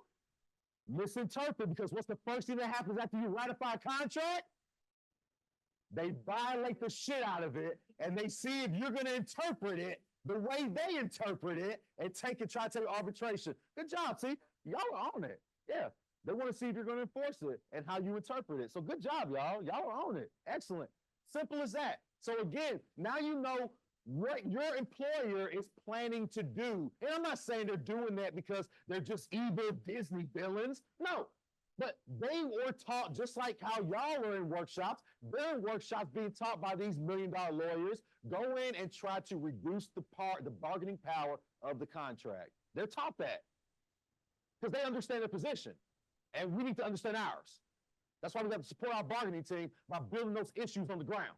Now, long-term booking, the union's goals, the mission and vision of unions across industries. Number one, improve the members' chances of protection from their employers' ever increasing demands. What does that phrase mean? Ever increasing demands. You damn right. They're like, oh my God, y'all. Woo. Look at the way that you arranged this set. The timing of it. It just seems like you're not very tired after doing that. Do you think for the next session, you could do it faster? Maybe you could even come in an hour early? Okay, I'm just so impressed by your efforts. I'm not going to pay you to do it or anything, but I'm expecting you to do it faster since you did it already. So again, this is why when you're negotiating and when your members come on set and that they understand their contract, because management will try to sneak past your contract and try to go above and beyond to try to go over and increase their demands of you. That's why the contracts are so important and why you got to support whenever they're fighting, because they're going to try to build in things that stop you from fighting them on this. They want to be able to say at any time, I want you to do this faster, I want you to do it longer, and I'm not going to pay you for it. So you have to protect yourself from ever increasing demands. So important. This is the biggest thing that you do during negotiations, generally, that all unions try to do is to make sure that they can't violate your contract by increasing your workload in some way, jeopardizing your health and safety, or not paying you for your work, or something happening. That's the big thing, all right? The other one, add a new article or a new subsection of an article somewhere in a contract each cycle. Again, it doesn't have to be a big one. It can be something small sometimes. But what it does is, as we mentioned, it sets the precedent for possibly building something in the future. So again, most unions try this too. Number three, ratify a progressive contract. Andy already talked about all the progressive things that y'all are actually fighting for because they're your issues. And finally, consecutively, you take progressive contracts back. People start seeing victories. You create a culture of hope that, damn, we got 2 progressive contracts in a row. There's nothing the union can't do if we do our part. We participate. We hold ourselves accountable to the fight. We can win if we keep getting these contracts. So that relationship strengthens, and that's the scariest thing for these corporations, that your relationships are getting stronger, the better your contracts are getting. That's why they're running their punk asses away to Europe to do work, because they see it on the ground. Let's keep it going. Let's keep it going. So the overall long-term division is self-determination. You do the work, you should decide how the work is done. Simple as that. You do the jobs. Somebody who hasn't done the job has shit to say about how you do it. Simple as that. We have to get to that point. We're far away from that, but building on your contract fights over time, we will get to that point. Don't rush it though. You got to do it gradually. Your union becomes a local movement center. Has anybody ever heard that phrase before? Local Movement Center. It's a space where everybody comes. The ADG will be this space where workers come into this office and they say, I just got into town, I just got this job, and the people told me that before I walk on set, I need to talk to somebody here first. What are my rights? What can I do to advocate for myself? If you have that happening on a daily or consistent basis, your union or whatever local you're from has become a local movement center, meaning that people see it as the primary space to resolve a problem that they're dealing with. Then nothing can stop you. I'm not shitting you. I have unions I work with now. I have Steelworkers Local. I help them with a contract right now. Their management cannot fire or lay anybody off without union consent. At first, before we started that, people said, Gus, you'll never get that into our contract. You'll never be able to do that. Management won't go for that. Okay. 6 months later, it's in there. Again. And again, all I'm saying is that if you start limiting yourselves as to what you can actually get, again, your experiences drive what happens at the table. So if you try to limit and say nothing can happen, then yeah, management's going to control the narrative and say, no, your members won't go for that. No, you're not worthy of that. But when you show up and you say, no, this is what's happening in our industry, when the news starts talking about this fight, and they already have, they're not going to start with management's comments on the issue. They're going to start with y'all talking like, what the hell is going on here? Well, we can't find work currently in an industry where everybody is it's just such a high demand industry, and we can't find work because we know what they're doing. They're devaluing our union and our power. I just wanted to declare, like, for those of us that have been in Los Angeles, look at the condition of our city. Exactly. And so that's the way that we have to reach out to people that are outside of the industry. Look at the condition of our city after, you know, the income of the industry in this city has been not here for more than a year. Look at the condition of our city. Exactly. So, right. And I'll get into the community stuff in a second, probably after the first break, but you're exactly right. Your working conditions are our living conditions. They should never be separate. And that's something that you can appeal to others outside your industry to always talking about. Because there's no reason on earth that a city and a state that has this kind of money should look like that. As Andy said, the amount of money that this industry brings in, and this is I always say is the University of Illinois is worth $3 billion. Has anybody ever been to Champaign, Illinois? I have. There's nothing there. There's absolutely nothing there because the university doesn't put any of that money back into the city because they get tax breaks. $3 billion, over $700 million in revenue per year. None of it goes to the cost of running the university. It's pocketed. And that's why Champaign looks like it does. I want to jump in real quick because I think that's a very good point. And bring it back to us, right? We're talking, you know, Gus said, we're talking these companies going to Europe, getting out of town. This is a union town. We drive the economy in this town. So if they want to take it there, we have to go to our allies, the businesses that profit from what we do, to say, knock it off. You're not only hurting the workers in this industry, you're hurting the town, you're hurting the city. You're hurting the community. Madeline. I mean, obviously, this would mean that politicians would have to be cool and nice, but do we see a world where there's a tax on films that are basically imported to the U.S., that are made for a U.S. audience and consumed by a U.S. audience, but are made foreign in a foreign country, similarly to any other product? Yeah, I know it's tariff. Yeah. Sure. Yeah, I mean, look, we have to use all of our tools in our toolbox on this, and that includes, you know, the political sphere. And we can get into that. We probably get into that a little bit later, right? Nothing is really off the table in protecting our work. You know, I say yesterday as I introduced myself to the podcast, you know, I'm the field director, I'm the political coordinator, I'm the CAT coordinator.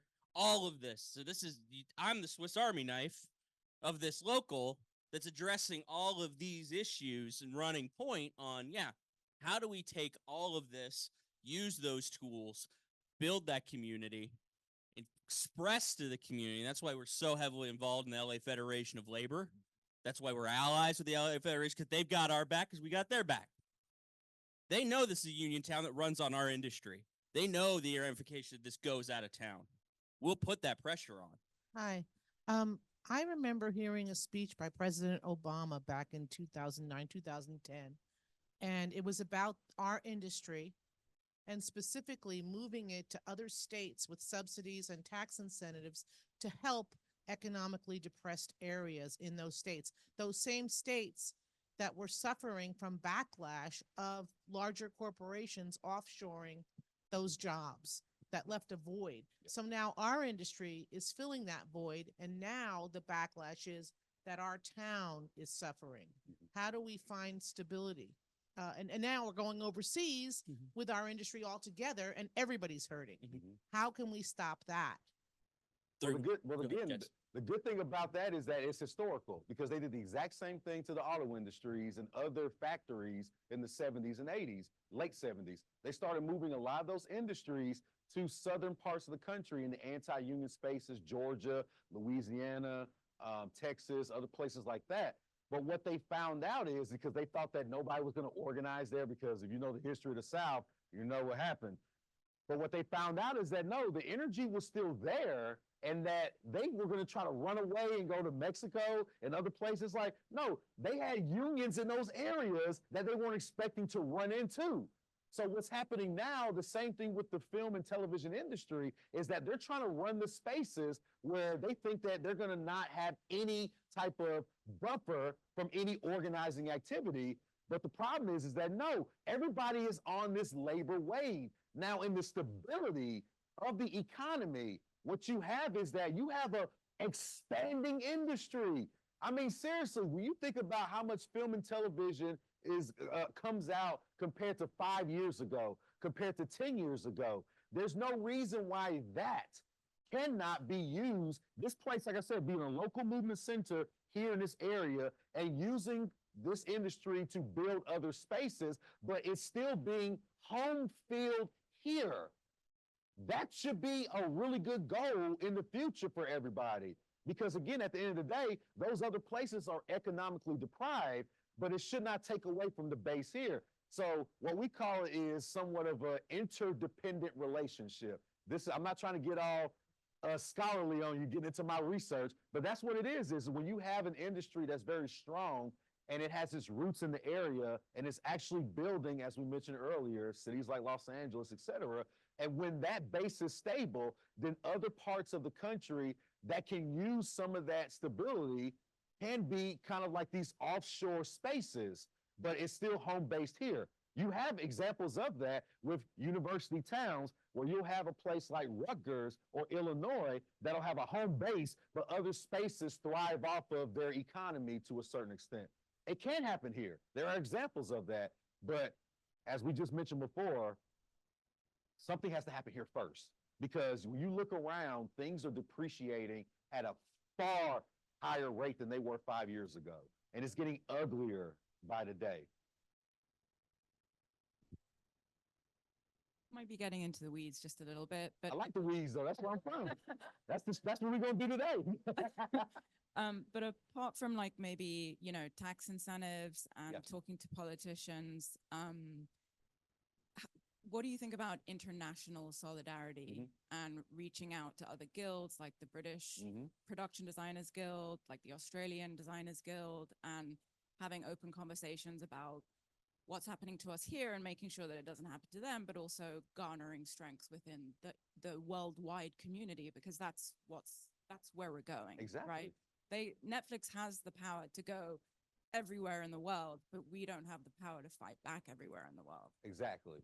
And you just brought up something we're going to do later on today, is that when you talk about resources, what are our resources internationally? And I'm going to use an example later on about Amazon, because Amazon workers in Germany, Spain, France, and other places created an organizing hub and an underground newsletter in the early 2000s that linked their experiences and issues together that really informed all the Amazon organizing you saw over the past couple of years. Because people were like, I didn't even know Amazon warehouses were a thing in Spain. And it's like, yeah, like they're huge. And in fact, they have unionized spaces in those countries because of that work. So yes, they created a hub of international communication, which I'm going to talk about later on today as one of the resources, because these places aren't hard to find. And they're actually really cool people that you can talk to and share experiences and possible ideas about collaboration with at the local level. So yeah, I'm gonna share that with you because I'm a big person in where are the resources. A lot of our unions don't have all the resources we should have for historical reasons. So we're gonna find some more, right? And that goes back into your question about the tax incentive part, is that there's a bunch of strategic negotiations that we can use to make sure that the home base remains solidified and we can build something for the future of this city. And to put a point on that, Miranda, is also, you know, if you've been watching, we've garnered support from the international entertainment community. They have come out in full support of our negotiation process. So we have that support in those countries where they have unions representing the entertainment workers, basically sending that message of, all right, come on over here, but you're still going to run into the same problem of, for them, of the union. You know, now we have to keep building that support across countries. You know, I don't know how much ground we'll make in authoritarian country like Hungary, but Hungary's rough. yeah, but there are still places that they think they may want to run to that they're going to run into those headwinds. Yep. That's why they're choosing like Lithuania and Estonia and all these other places, because they think that countries that are not as long held historically standing, they can abuse and exploit easily. If they try to go to France or England, when they're doing a couple things in England, but they try to go there fully, it's like, oh, we got to deal with a lot of issues. They think they can go and bully other countries. But again, building that international support and just talking to other workers, making sure that they're educated on what they can do to contribute, you got a good shot. But we just have to test it and do it, because I'm telling you, it does make waves if you have an international connection. And I'll talk about that in a minute, what Amazon did, because I'll show you some examples. All right. Now, we got about, we're doing great on time. Let's do our harsh truths. Here are the harsh truths of everything that we have to understand if we want to take back to our locals. This is something you should be pumping out all the time. Everything you can do at the negotiation table is only determined by what you do outside the bargaining room. Management does not care how fancy your words are, how nice the lawyer is you're using. They don't care how nice you look when you go to bargain. They don't care. They're only going to be looking at how much it costs and how much your members care about it. As simple as that. There is no wiggle room around that. Seriously. You got the smartest negotiators on earth, and it won't matter if none of you care about what's happening at the table. You won't get jack. So it's all about what you're doing. That's why this CAT team system you're setting up is the foundation for a lot of amazing power that's going to strengthen your bargaining team. Seriously. Number two, bargaining is not about what you want or what you need. Let me repeat that. It's not about what you want or what you need. It's about what you are willing to risk or fight for. The biggest one I always use, the one thing that every human being needs is healthcare. We have these things called bodies. They're sacks of meat and blood. They go bad over time, and they need to be repaired when something happens. Makes sense, right? It's like a kind of basic understanding, but yet we're one of the only countries that doesn't have a universal healthcare system. Why is that? Well, we know people want it, and we know you need it, but we're not willing to risk or fight for it, period. Because people ask me all the time, why don't we have it here when all these other countries have it? Because we don't think it's important enough for us to risk or fight for it. And I know that's not a very nice thing to say, but it's the reality of the situation. Yes. I think that maybe if people were given some sort of instructions or plan collectively as a society, we would have a plan of action and be able to actually fight for it. So a lot of people do want it and would be able to wanting to risk for it, but they don't know how. They don't know where to start.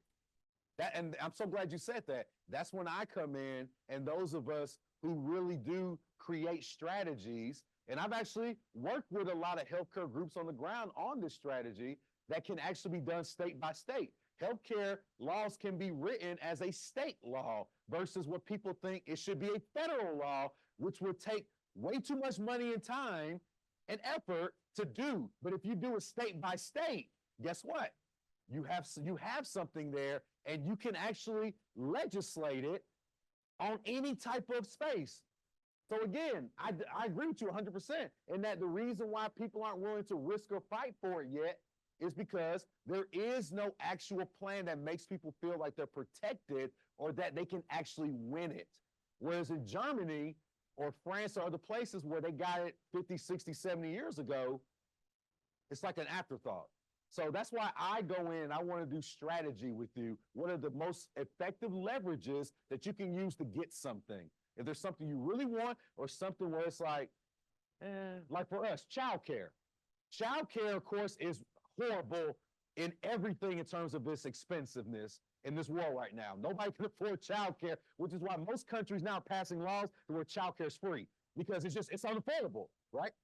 In our union, childcare was a big thing we had about 5% of our bargaining unit were parents. And they were like, we really want childcare. We really, really want it. And so we pulled them into a room and we said, most of our members are not willing to strike over childcare because they don't see it as something they're willing to risk for. Are you willing to strike over it if it came down to it at the table? And they were like, no. Even though we had a plan for it, they still weren't willing to. You know why? Just take a guess. Well, fear about what though? No, it's because they didn't have the support of their own membership about it. Because if they felt like the rest of the union would strike with them over it, they felt more secure. That's what I'm talking about when I talk about if you have a plan of security that protects people, they're willing to take a better risk. That's what this whole period of negotiation should be, is you building systems of support and trust so that if you do get to the point to where you have to start talking about a possible strike, you know that people are going to be willing to do it with you. Otherwise, I'm not going to strike if I know that you're going to cross, or it's like, I don't have any protection. I'm not going to get fired or be retaliated against if you're not going to be out there with me. That's why it's all about the support systems, and that's what can get us past this point. We have to start on the ground locally to build that trust and support, right? And the last thing, workers and bosses are inherently conflicted because both groups' interests are antagonistic. I put that there because people always come to me after I do something and they say, Gus, we love how you hate the bosses. I don't like these new corporations too. But don't you think there's one or two of them who really just care? You know, I mean, seriously, there are two different types of bosses. And I sit there and I'm like, okay. Every time, yeah, it's like they treat us like family. I had one guy say, yeah, they brought us over and had a barbecue at their house when they took over the factory. I'm telling you, the best pizza on earth. You know what I did? I pulled out their contract and I said, show me where they care about you. And he couldn't answer. Couldn't answer. Because again, if they truly cared about you, it comes out in the contracts. What are you willing to actually do so I can protect my family and my community and build my space?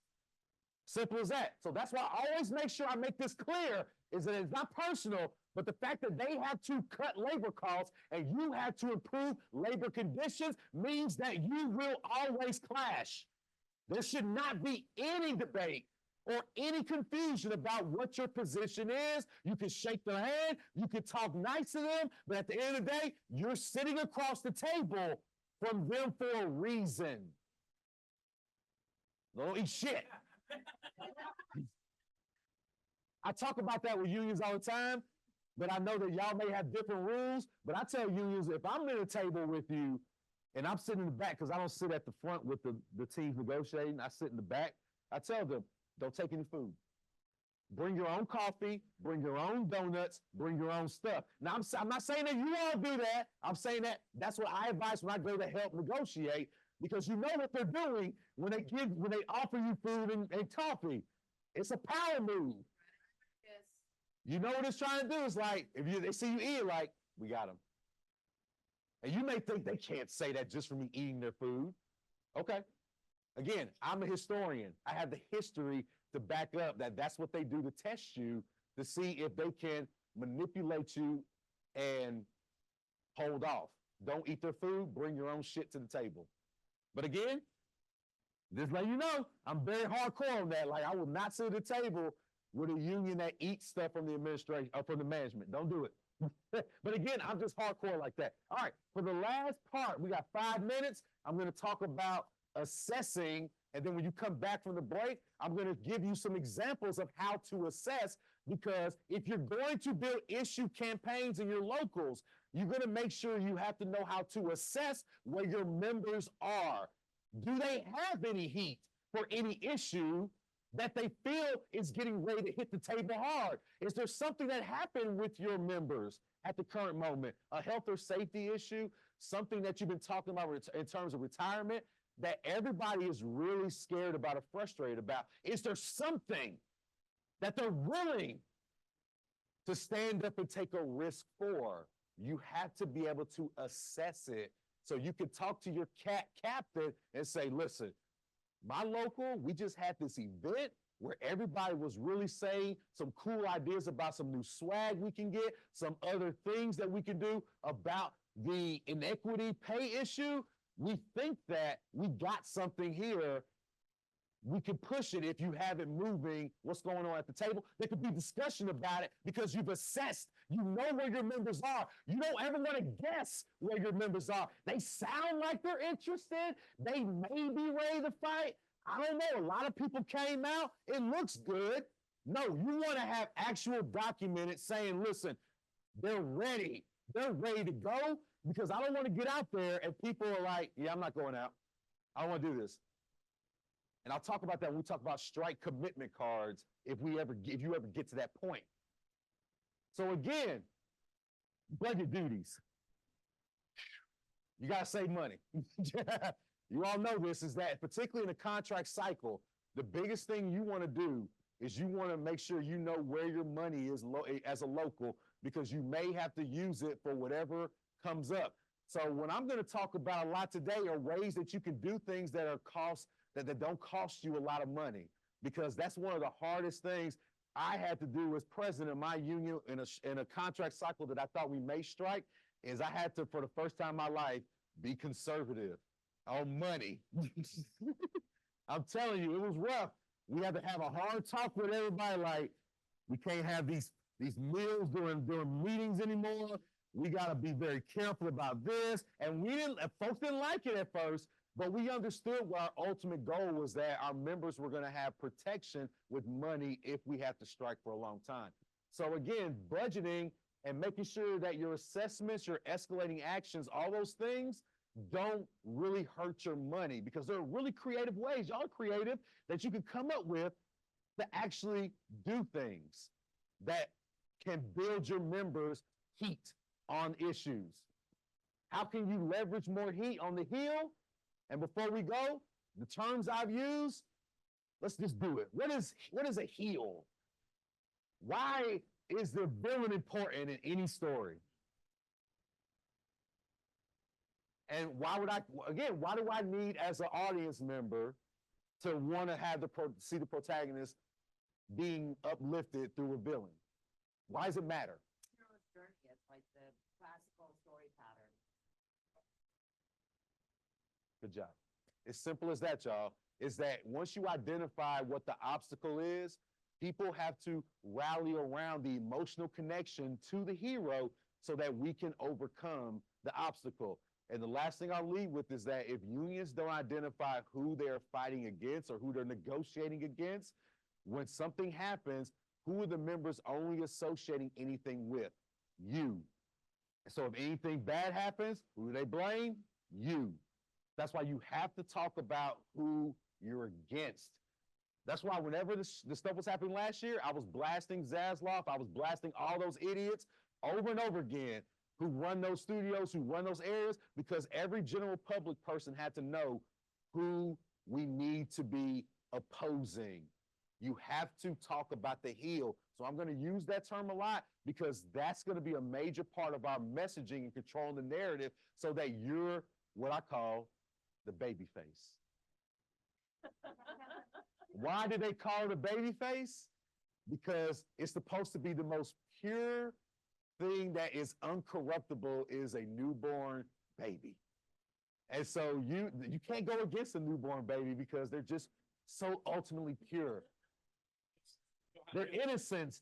So that's why you have to be the most innocent, the most pure, so that everybody says, yeah, we may have some issues, but this is our vehicle to freedom. It's simple as that. And that comes through of knowing that your journey, your emotional connection, and your journey to overcome the obstacle is the one that's going to build you this power. So when you come back from your break, I'm going to give you examples of how to assess and to build heat for your membership or how to escalate. Questions? We good so far? That's what I'd like to hear.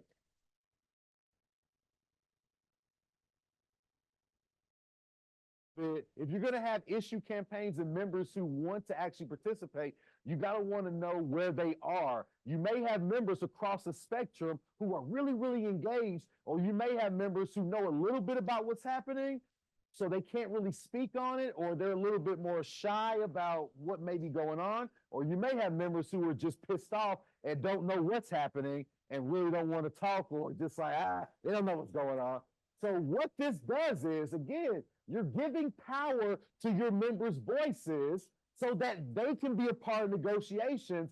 You're creating a consistent education resource so that nobody should ever feel like they don't know what's happening with bargaining. That's what's so important about assessment, because you're communicating all the time between the different groups. So you know that if there's a question or if they need to know how something works, you have that resource, which a lot of our locals really, really want to build, are those educational resources for spaces. It leverages heat on the hill by identifying your goals with the obstacles to achieving the goal. So your members will say, well, what do we have to do to get this? Well, it's simple, actually. This is who was keeping us from getting the goal. It invites the general public, family members and others, to empathize with you, because you know what's going to happen. The first thing they're going to say is, y'all are keeping the general public from enjoying their entertainment. It's all your fault. You have to be ready for that messaging, and this assessment prepares you so everybody can go out and be able to communicate. Our struggles are the struggles of the general public as well, because how can we make the best product for you when we're always feeling insecure about our jobs or being treated unfairly or being abused, whatever it is? We can't make the best product if we can't be taken care of in our working conditions. General public doesn't always know that. And you can tell from the way they were talking on social media about this during the strikes last year. A lot of uneducated and ill-informed posts, for lack of a better term. But it also holds your leadership and the stewards, you all, accountable to a consistent communication and evaluation system. It's simple as that. And it's a very simple system. Some of your locals already do this. How many locals in here actually have a number assessment for their membership where they actually know what's going on with them. That's okay. That's what I'm here for. All right.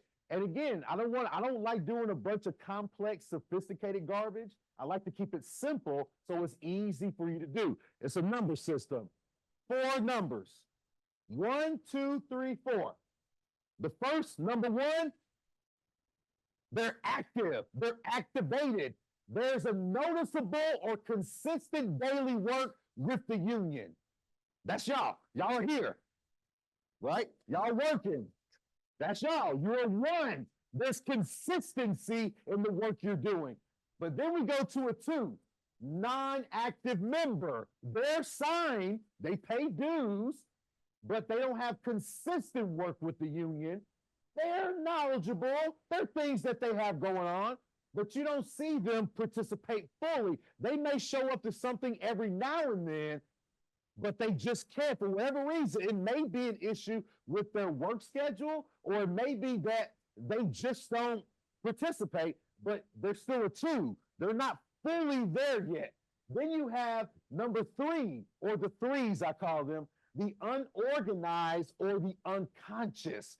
That word unconscious is important. These are non-members and members who do not participate at all. And they have no knowledge of the union and their own social conditions, meaning that you have people who come and to work and they have no idea how to advocate through the union. They have no idea how that works. They're the largest segment of the population in this country right now. And they are alienated, and it may be for multiple reasons. You all know this. They may just have had a bad experience in their past and don't trust anybody, or they just don't know how it works. Most of the time it's this. They just don't know. There was a part of the campus we went to that we were told hostile, anti-union. Don't go over there. They're gonna do bad stuff to the union if you go there. They're gonna call the police. They're gonna do all. We went over there. All the workers were like, we had no idea you all existed, because the University of Illinois campus is horrifically gigantic. So you really do feel like you're separated into 3 separate cities. That's how big the campus is. They said, we had no idea y'all existed. Thank you for coming here. This is what is happening. My supervisor is doing this to me, da-da-da. And it's like, we signed to like 20 people in the first day who just didn't know we existed. Then we held an informational event there, and they had over 100 people show up. And we knew that we had gotten to the employer, because when we got back to the table the very next day, they had a proposal for us. So you all know that whenever they actually make a proposal, that means that y'all have heat, which I'll talk about in a second. So again, the 3s are the ones who just don't have any knowledge, and they're really hard to get to because they just don't know yet. You have to educate them. And then we have the 4s, the enemies. Now again, it's a hard conversation to have, but in some of your locals, you have people who are antagonistic to the union. They speak very horribly about the union, and the worst part about it is they're knowledgeable about the union, and they use that against the union. I'm gonna be honest with you. In all the situations I've been in, 4s, leave them alone. Don't try to organize them, because what typically happens is you ignite them, and then they start a campaign against you. You don't want that to happen, particularly in the contract cycle. So I advise unions to just leave 4s alone. Don't try to engage them. Don't try to get in the war words with them, because all it's going to do is get them fired up to try campaign against you. You focus on the 3s and 2s who are not knowledgeable, or who are knowledgeable, but we want them to be willing to take more risks to support the fights that you all have.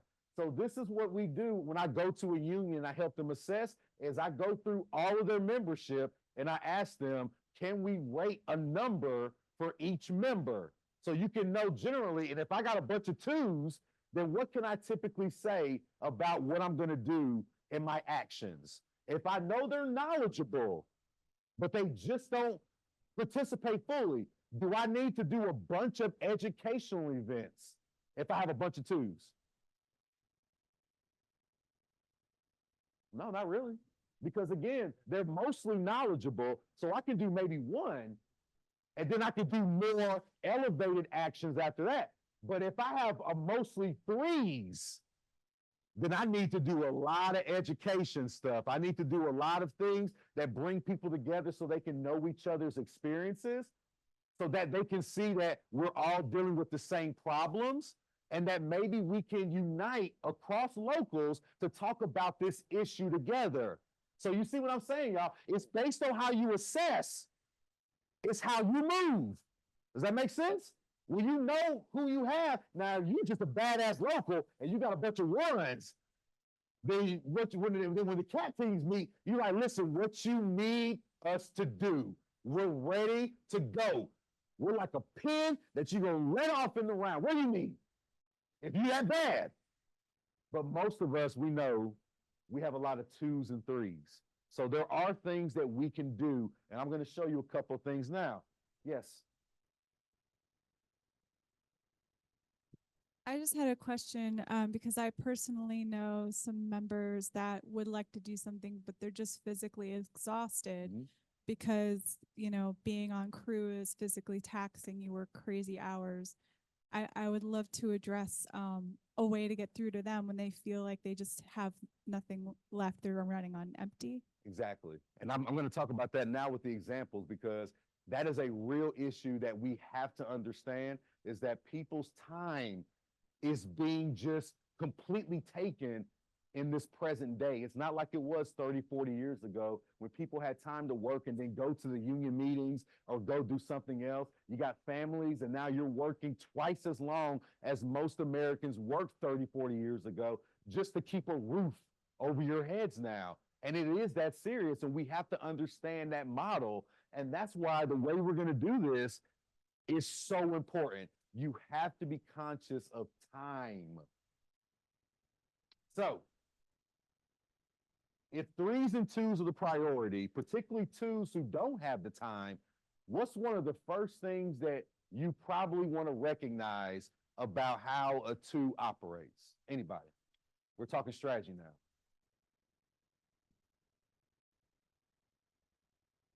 Well, not just, well, somebody said ask them about their issues. Add on, I was please. gonna say, if you're available, like if you have time, you'll come, but a lot of times you don't have time. Exactly. But again, though, if I don't have time, is it possible that the twos may not be in person all the time?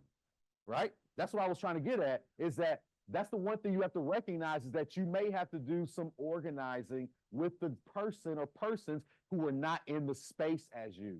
Meaning that I'm going to send them things and also check on them.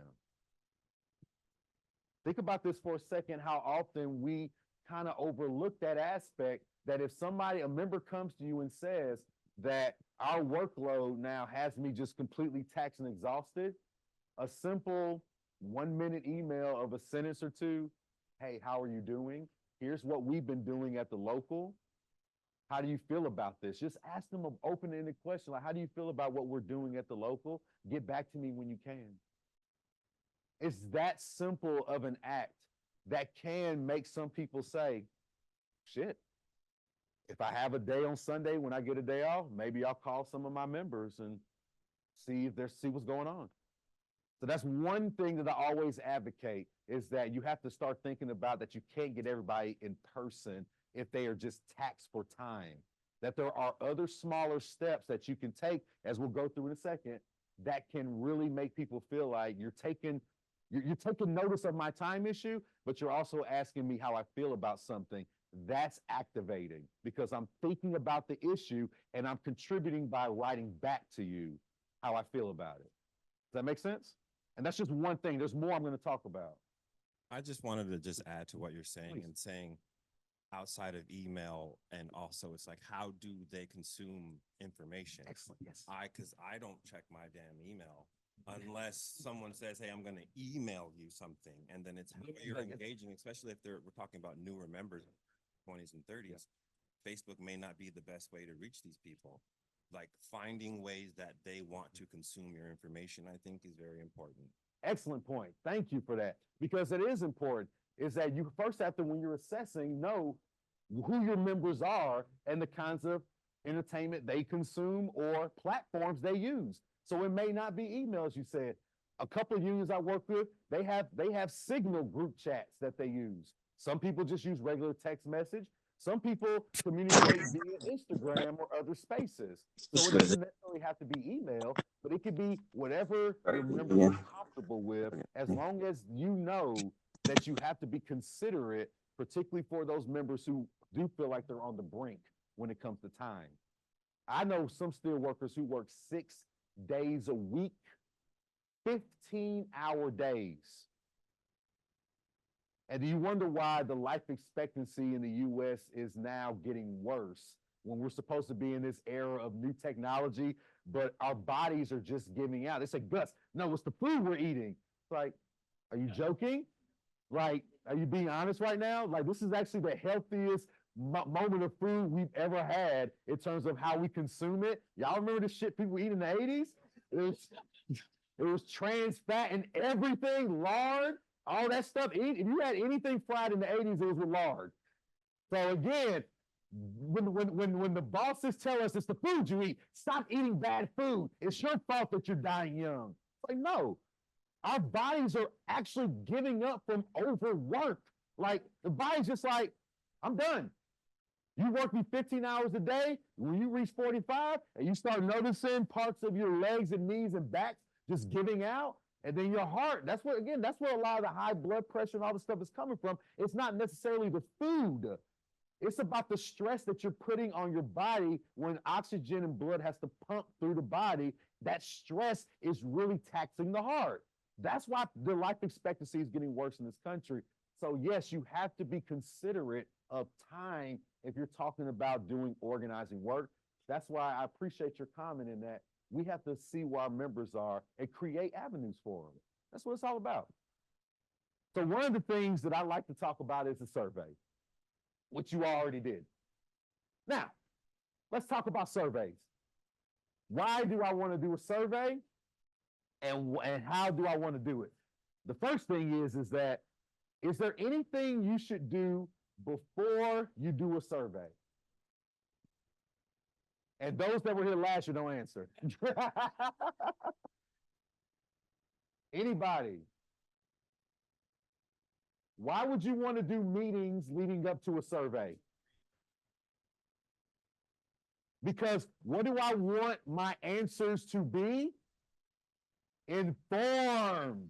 Because again, giving surveys when some members have admitted, I don't know what's going on, I don't know what some of my conditions are, then you're going to get a bunch of answers that may not inform what your issues are going to be that you take to the table.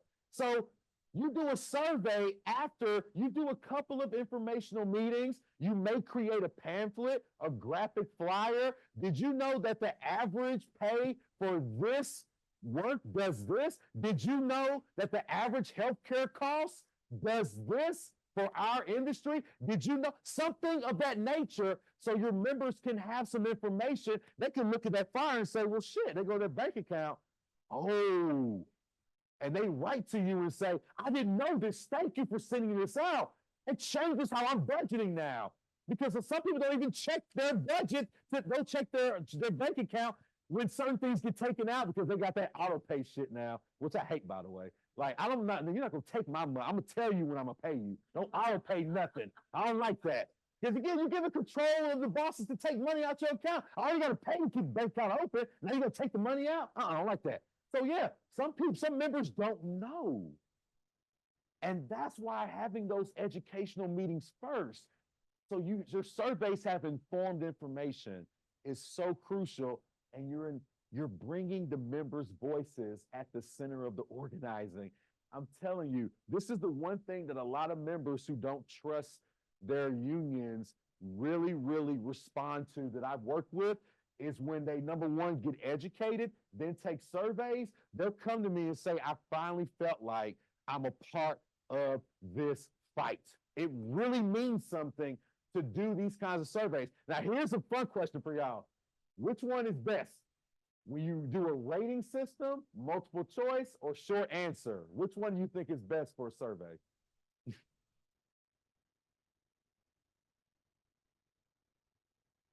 Rating system? Somebody gave it away earlier up here front. All of them. All of them. You do a combo. Why do I want to do a combo response for surveys?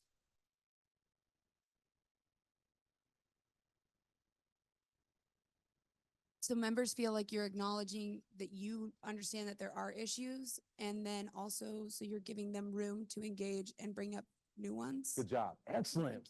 Woo. On fire. I love that. That's exactly what you're supposed, that's exactly what you want. Because again, you don't want the members to be like, oh, you're telling me what I should choose from as the issues? You give them a short answer response. They're like, well, damn, because they may not know that our local or our set has this issue. Let me write about this and send it in. And they get about 6 or 7 folks that have had this issue like, shit, we didn't know about this. You know what, when we have our town hall to discuss this, we want to hear what the rest of the members have to say. And all of a sudden, guess what? You have a new major issue that they're going to take to the table that they didn't even know about because you were able to put a short answer on there. So yeah, this is one that I always advocate for. And you don't have to just do this when you're preparing for negotiations. You can go into a month after March 18th and you can do more surveys where you ask questions about how are the issues going on currently on the set or in anything that you're doing related to your work. You can ask multiple questions because members want to feel like they're being asked for their opinions. That's who we are. We want to feel like you care about what we're saying. So don't just take this as just something to do only at the beginning of negotiations. This is a flexible document that you can continue to use to empower your members to speak out, because they may not feel like they can do it by themselves on set, but they may feel like they can do it with you. Does that make sense? All right. Now, the town hall and the general membership meeting. Survey results must be discussed and summarized. It's always a fun one. Why a town hall, though? Woo! Why a town hall? What does a town hall offer to people? A voice for the community, so people can speak out. But even deeper than that, what do you get from a town hall? Even more. There's something else you're getting there as well. Say it again. You get to be around the people who have the same issues that you have, so you can find a common issue. You can find a common goal. What that does is it opens vulnerability, because a lot of our members will feel like that I'm going through this alone.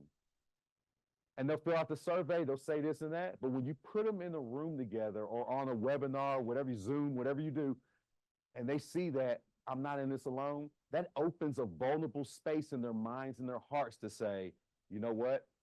This is something that I think we can work together on. I promise, you know this, some of you have gone through this very issue. When you find out that somebody's going through an issue similar to yours, it changes your mindset about it. So that's why I always recommend finding a way to get people in the room together so that they can see that we're all in this together. That's the main reason town halls are some of the best organizing things you can ever do. And also, they're cheap. I'm all about saving money now. You can go in, you can get some cheap pizza, whatever you need. If you're gonna do it in a town hall, find a space that may be free, or if you want to do it via webinar or something online, but just bringing people together so they can feel like we're not alone in this. It does so much to you, and you could do them at different points. So, and we'll talk about that when we do this after lunch. There's just different times you can use a town hall. All right. Now, here's the final question about this. Town halls, who else becomes a part of the goals when you do a town hall? The community. The community. Bringing family members in, bringing people in who may not understand the issue, because what does that do? When you bring in other people in the community, what does that do? New ideas, because guess what? I had no idea that you all were going through this because I am as well. It just is in a different boss, in a different space. What do you need for me to help? Yes.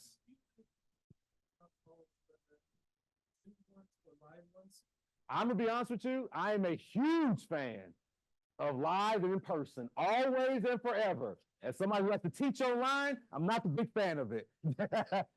However, again, we have to be respectful of time and this new age where people are overworked. So you may have to think about hybrid, or you may have to do webinars and Zooms, unfortunately, because of these new economic issues that we face. So I've learned to myself have to be more open to the possibility of doing things online. And again, wherever you can get people to meet you in a certain place, it's always a good thing. So I'm open to it. So live is best for me, but you just got to be able to meet people where they are. And I'll jump in on just drilling down. Thanks, Ben. It's, for us at 800, we're national. So we have to do it because we have to include all the people across the country, and do hybrid. That's the bare minimum we have to do. I like recently, especially cat trainings, things like this you've been seeing, encouraging people to be in the room because, I prefer, doing those trainings to an audience like this. It's great feedback. I feed off the energy. And it's also, afterward sparks the conversation and things like that. But for 800, by nature of our local, we have to offer that hybrid option. And so, we're equipped to do that. So it depends on what, each local, 729, you're, not national. So it's going to be part of that, how each local determines what's best for their membership and meeting those members where they are. Yep. Now, one-on-ones. The scariest part of organizing, one-on-ones. The fun part about one-on-ones is that they're not really about trying to sell the union. Because if you got somebody else to come over here and do this workshop with you, they will go over this script that you sell the union on. That don't work no more. This isn't 1950. People are not looking to be scripted and to be sold the union. What I talk about is just listen and care. That's the first thing. You just have conversations with people to just get to know them. I tell people all the time, don't try to rush into an organizing conversation on the first conversation. Invite them out somewhere where they're feeling more comfortable and vulnerable to where they actually want to discuss issues. Now, everybody's going to open to you when they feel like something really horrible happened on their set. They don't know you yet. You have to work and actually engage somebody at their heart. What is it that they care about before they're willing to open up? And I'm not saying that you're going to be able to do that with hundreds of people, but that's one of the things, if you're going to get really serious about building power, is being able to have one-on-ones where you're listening to someone's issues or just listening to their joys, talking about somebody who just had a child and what that means for them moving forward into this industry and other things, and how what this contract could do for them as they plan. It's just simple things like that where you're just listening and asking questions. That's what one-on-one organizing really is. It's simply caring about somebody else's life. If anybody tells you anything other than that, they're not real organizers. They're people who want to sell you something. Because guess what's going to happen when it comes down to it, you need that one extra person to be on that picket line, or you need that one extra person to say, I'll send out that social media blast. That person's going to stand up and say, that was the same person that gave a shit about me and my life when I was a new person that came into this industry and needed somebody to talk to or needed a resource. Because I know this because it happened to me when I actually worked with somebody who had no idea what a union was or what to do. So I'm telling you all, that's all one-on-ones are. It's just about engaging and caring about somebody's life. All right. If this was a longer workshop, we would do more examples of one-on-ones. We don't have time for it, but what I can do during lunch is, if you come to me during lunch, we can do some practice ones, because I'm not going to eat, because I like to just keep going when I'm doing this. So I can do some practice ones with you during lunch. But I just want to let you know that it's not an easy thing to get people to open up. But if you practice one-on-ones, it can help you. But this is something we have to really take serious if we're going to build power and bring members' issues to the front of the table. All right? Now, because of the meeting and the sound issue and whatnot, I was going to do one of my favorite clips from Network. You know, I love my Network. One of the most brilliant films ever made.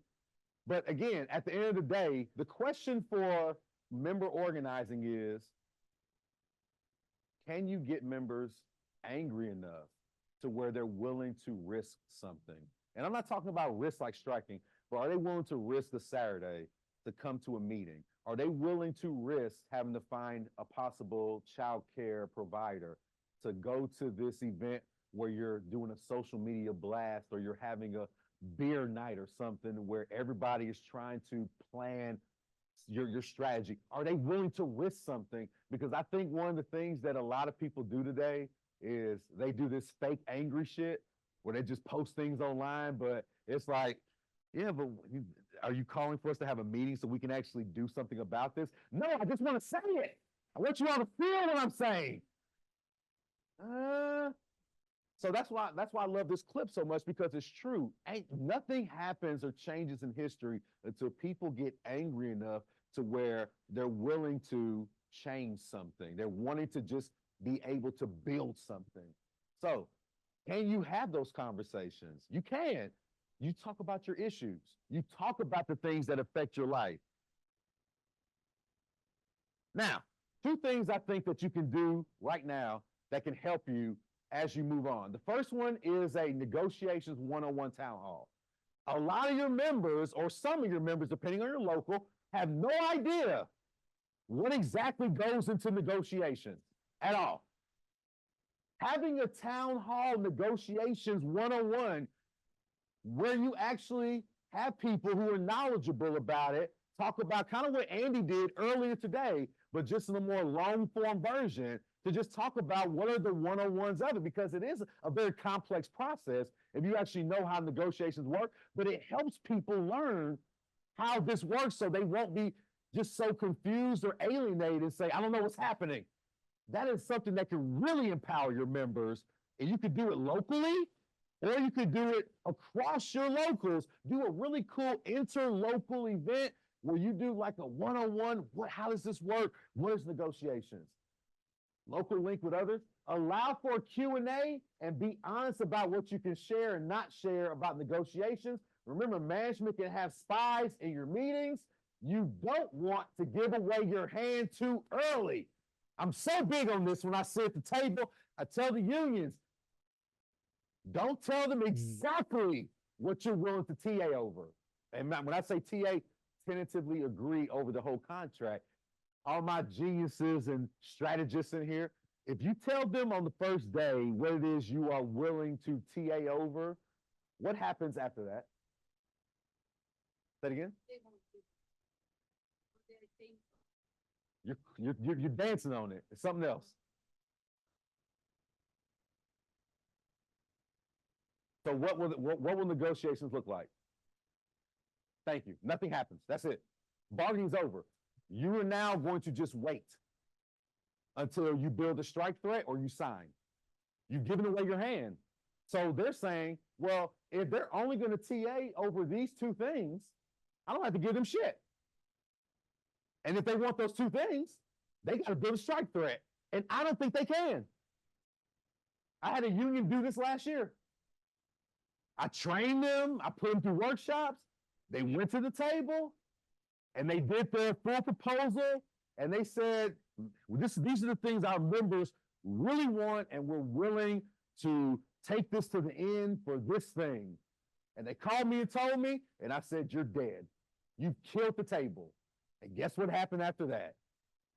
They spent 6 months getting no proposals. They said, Gus, what are you talking about? We're organized. We're good. What do you mean we killed the table? And I said, watch what happens. And they never got another proposal. That's why it's important that you've got to be careful what you're sharing in spaces outside when you're dealing with your negotiations, because you never want management to know what are your big things that everybody is really willing to take risk over yet. You don't reveal that stuff until you get into the phase to where you know you may have to build a legitimate strike threat, because that's a weapon that you pull out at the last minute. For our negotiations, we didn't tell our management until 5 days before the strike date. I pulled the sidebar. I said, listen, Heather, that was their negotiator. Listen, Heather, these are the two things that are going to keep us off the picket line. And I told her, and she went back to her team, and I went back to the room. And they knew at that point that we were serious. And we got a proposal that day because of that. Because the management knows when you do that, it's significant. And the only reason I did it was because my membership was in the hallway and we broke fire code. Yeah, we set all that shit up. I told you, I'm a big strategist. I made sure that when the bargaining team from management walked through the halls, they had to walk through 2,000 members. But we got barred from the building after that though. So yeah, we couldn't negotiate there after that. Funny story, it was actually the fire services building that we broke fire code. I'll tell you, we did a lot of bad shit, but we should not, and we should have got arrested a bunch of times. I'll tell you stories about that later, but yeah, we did a lot of just, because we thought the management was soft. We were going to test them, and we were proven right. All managers are like that. I'm just letting you know. All right, now, the other thing that you can do that's really cool is an on-set one-on-one. When a member comes to work for production for the first time and they need to know some information about how to advocate for themselves or how to find resources, a list of people they could call, or somebody in the local that they can discuss, they can talk to, maybe a veteran who's seen some things or some experiences. You want to make sure they have those resources so you could do a cool on-set one-on-one webinar in your local, maybe like a quarterly one that you do in the spring, summer, fall, or winter. Just something that keeps your members educated on what's happening and how to access resources, because people don't ever want to feel like they can't speak out and feel retaliation on a set or something anywhere. It's a very scary situation, as Micah always laid out very well to me. You gotta be able to feel like you can talk and advocate for yourself, and having people who know this. And you can invite all the members. It's not just for new members. It's for all the members, for some people who went through some horrible things and may need to know how to deal with that. It could be a space also to share stories and deal with trauma for those kinds of situations. That mental health piece is important that we have to continue to work on so that we can make people feel like they can speak out about those things. This is a cool thing that I've done with other unions. It wasn't on set because they were different industry, but it was kind of like, hey, you're now in this industry. Here's a one-on-one of resources and spaces you can obtain so that you're protected, right? And again, another low-cost event that you can just throw. And it does so much to empower your membership to feel like they are driving what you're doing. Something as simple as that could change somebody's mentality. And some of them are in the room right now who that happened to, and now they're leaders. So take that as a serious invitation for something you can do with your membership. All right? Now, your organizing message, because that's what I heard that y'all are getting ready to build in this organizing message. There are 3 parts to it. How does it generate heat? How do you make yourself the baby face? And how do you identify the heel? All 3 parts. There are a lot of unions out in the world today who will say, we need a fair contract. And I'm like, from who? Who are you going to get the contract from? Or they'll say something like, union strong, we got to continue to build power. Against who? Because when you ask the general public, when they hear about a union fight, they can't tell you who the union is trying to overcome. Do y'all understand how that affects how I, as a person in the general public, thinks about a union fight? It makes it feel like the union is isolated away from everything else. So I don't really know, as somebody who can support, what it means for the union to have a fight. What does it mean? If the union's negotiating, who are they negotiating against? It's like unions are going to negotiate. Why can't they say unions are going to negotiate against the studios? Unions are going to negotiate against the employer. You know what I'm saying? Like, you just add a couple of extra words so I can know, as a person who doesn't go to union negotiations. I'm a general public person in this country. Just add a couple of words so I can identify with your struggle, because I too have to deal with an employer that I probably don't like. I'm just being honest with you. There's those small things that get people in the public to say, damn, I hope those Hollywood workers win. Damn, I hope IIC wins. Just from knowing that they're going against somebody, an obstacle that's keeping you from getting what you need to survive, because you identified to heal. That's the hardest part of a union message, is to identify that there is an obstacle. So it's not just you just trying to get something. There's something holding you from getting that thing. Yeah. So to tie it into where we're at in the preamble of our negotiations, the theme was security. Mhm. We want security for our retirement. We want security for our working conditions, our safety, our families, each other. That's the message. We want to secure a good deal. We want the employer to provide the security that they have to provide for us on the workplace. That's our benefits. That's our wages. That's our working conditions. So it's security is the theme that we heard a lot of in our preamble. So I'm going to make the jump to say our messaging is security around our contract, security around our members, and demanding the security from the employer to our workers. As simple as that. It's very simple, because again, if they understand that your conditions, your security is based on how the employer operates within the parameters of the contract, then everything matches up to understanding that they're an obstacle. They have to abide by your conditions. That's the whole point of negotiations. It's so important that this is a part of it.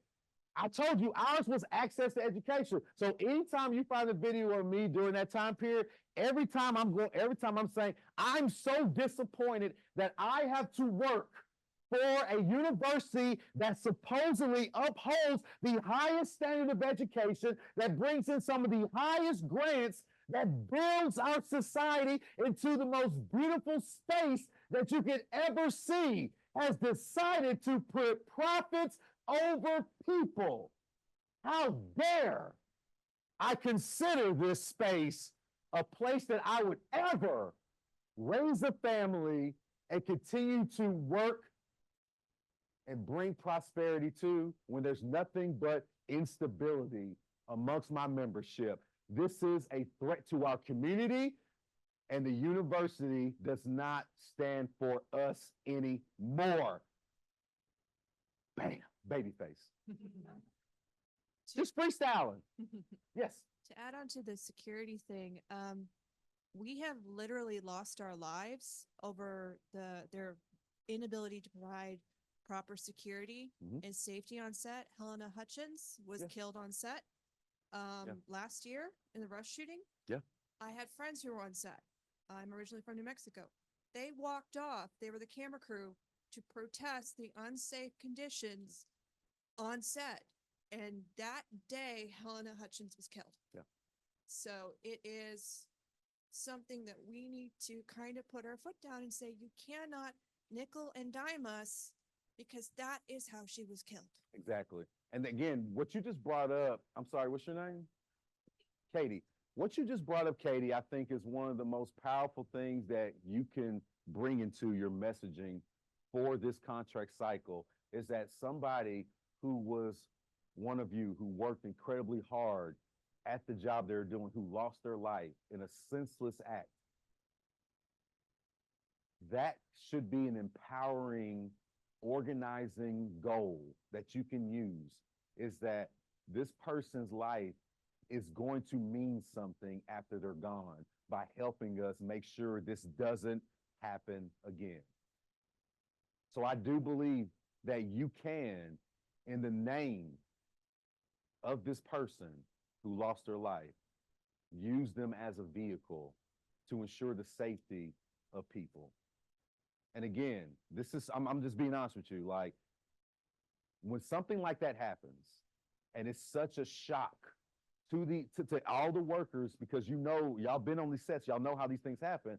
This should be something to where the anger should be through the roof, because that should not have happened the way it did. But as you just mentioned, the obstacle and the cuts and the employer stuff we've been seeing for years has finally led to a tragedy.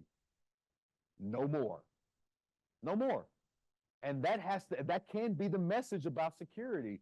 So take that as a means and a possible organizing conversation or a slogan, whatever it takes, so that this person can live on through protecting your membership.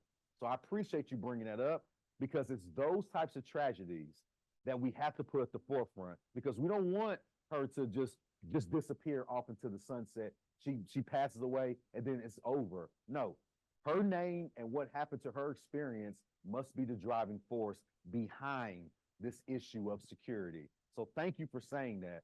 And again, it was, just please. And I just want to piggyback on that, because I lost my laborer on a production last year, and we found out he died in the morning, and production comes to me and says, we're just going to do an 8-hour day today. And I had people in condors, which are the extension booms and stuff. I couldn't in good conscience do that, because that was my messaging, and that's what took me from your scale from a 1 to a 4. About this industry was the lack of humanity when someone dies. I think bereavement should be mandatory. But the show must go on is what we've always been told since the beginning of this industry. And this last year and the strike took a toll on me, where I was like, what are we doing this for? If we can't take 5 minutes or a day or two, the production is not that important over life. But we get this weird, because before COVID, you had to go to work when you were sick. So you're bringing up something that really affected me personally about this industry. And I didn't give a damn about this industry last year after that show, because I was like, what is the point of all this? What is this brother and sister talk when my brother dies and you still tell me to go to work for 8 hours? You know, the scary thing about that, as somebody who, again, uses a lot of wrestling, et cetera, and everything I do, because it is the best way to gauge psychology for organizing. One of the grossest, of course, examples of that was the death of Owen Hart. You know, I mean, they literally saw his chest explode, and within 20 minutes, they were continuing the show. And that was at a moment when they were also trying to unionize wrestlers into employees. But of course, they kept busting the unions and stuff. So yeah, it's like, there's so many stories like that occur, that happen, that people brush under the rug, or we just don't talk about enough anymore, to where these are things that we have to put at the forefront of our messaging. Because as you just mentioned, there's no reason that our lives as the people who actually make this stuff happen should be so just amount to nothing if we pass away or something tragic health-wise happens. There should be no excuse for that. But it goes back into, what is my security that you're going to guarantee me across the table employer to make sure that those things are taken care of, so I feel confident coming into this industry and always knowing that I will be protected. That has to be at the forefront. So yeah, it makes you just lose your mind. Yeah. I know all say that. Yeah. How many people know that lost? Yeah. I've lost too many. That's my day. Yeah. It's like, how many more? God, we have all. We all heard of this elephant door question. Like, we all have stories. Yeah. My dad was telling me stories. My dad's been for 43 years, telling me all kinds of stories. Yeah. So I'm sitting here like, what? Sorry. I'm just sitting here like, what are we doing? How many more of us need to die for production and the producers to really And it's this type of stuff. So that's all I'm gonna. No, but you're right though. A couple of months ago, I had to go into a grievance because a steel worker fell into a pit and died. And it's like, management was just like, well, you know, these things happen. I was like, no, like this is something that should be infuriating to the fact that, again, like my man was saying in the video, they're just going to replace you once you're gone because production has to continue. How do we shift the interests back to the people? And the way we do that is by making sure we're speaking out on those obstacles, the obstacle of making sure that I'm safe when I walk on a set, no matter what happens. But that comes from you. So talking about those issues all the time, making sure they're at the forefront of what you're doing on the ground is the main way that we're going to get the public to get behind this. And it has to be these three parts. There's a heel that caused it. You're the baby face that's going to change it so that it fixes for good. And there has to be an emotional connection, which means don't put profit over people, ever. That has to be the way moving forward.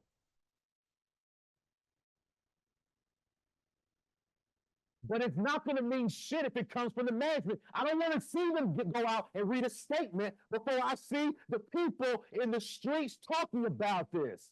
It has to be us leading the narrative, not the studios, us. You're going to see that change if you do it that way.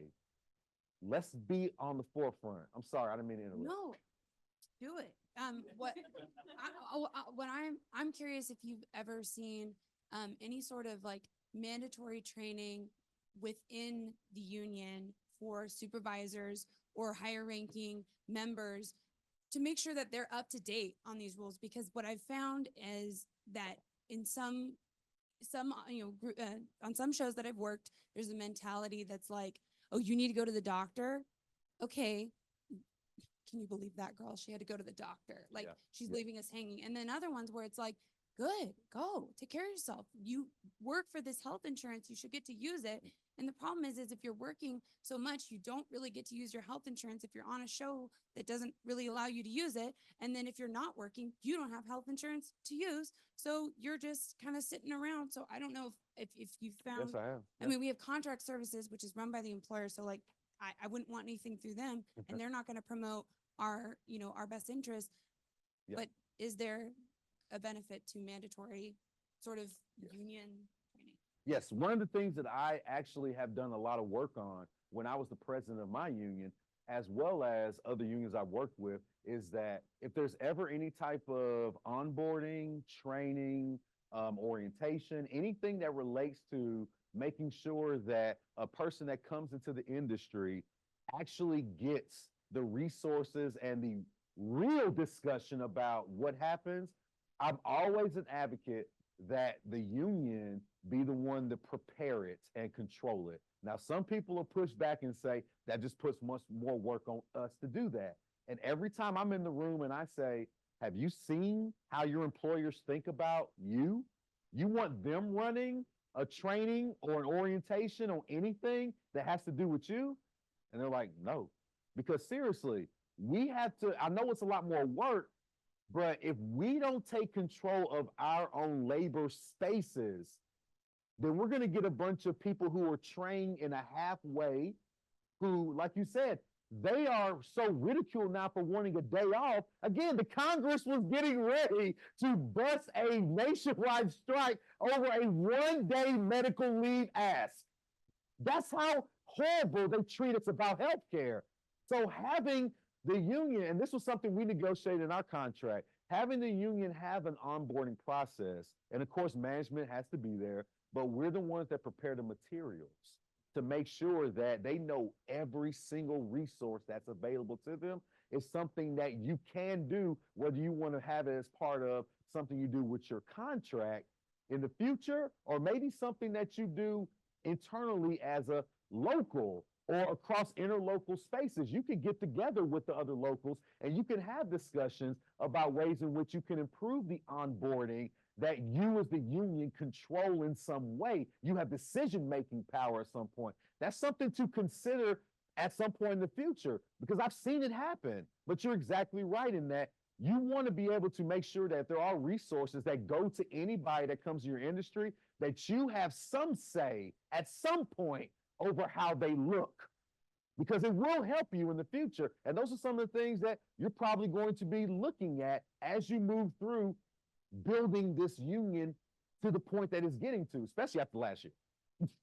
Yeah. All right, raise hands. How many have been the local 800 member orientation? Look at all those activists we activated at orientation, gave them this a member.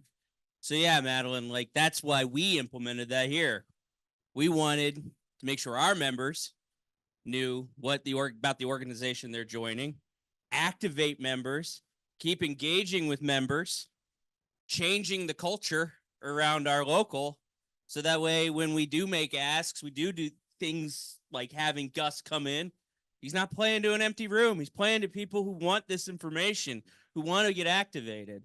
And then I think the benefit we have at our orientation is it's member-led, it's member-driven. So if there's things that need to change, it's organic. If there's something we want to add, like maybe a section about healthcare, your rights as healthcare, because we do a whole nother health benefits orientation later, right? About the specifics. You can do that, suggest it, work with that group to, no two orientations are the same in a sense. So, again, to our other local friends here who are looking for ideas to take back or looking for ways to, reach out. I'm happy. I've sent Jamie a very long, involved, intimidating email about CAT programs. I've worked with others in this room. Unfortunately, Nora left from 839 about, things they can do with their young worker program. We're all in this together. We can share some of this information and work within our system we got. So yeah, to Gus's point, we should control that narrative.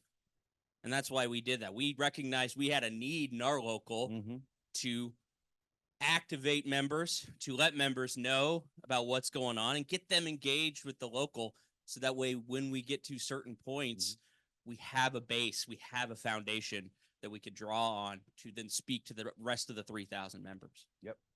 The university administration tried to propose to us during our negotiations that they handle all our orientation. We said, no, we're not doing that. Because we used to do joint orientations when I first got there in 2013. They used to do joint orientations, union and labor and labor management. And we were like, yeah, they made a proposal, said they do it all. We were like, we didn't want to do it with you. And so that was part of our push to say, we got all the materials, we're going to do all the orientation ourselves, and it's not going to be work extensive because we already had the stuff set up. But we were not going to allow them to give our members a narrative that says that the union is not the primary space to get resources, because that's what they were doing when we were not in the room when we did it jointly. So yes, when you have a chance to take control of your narrative in any way, take advantage of it. Yes.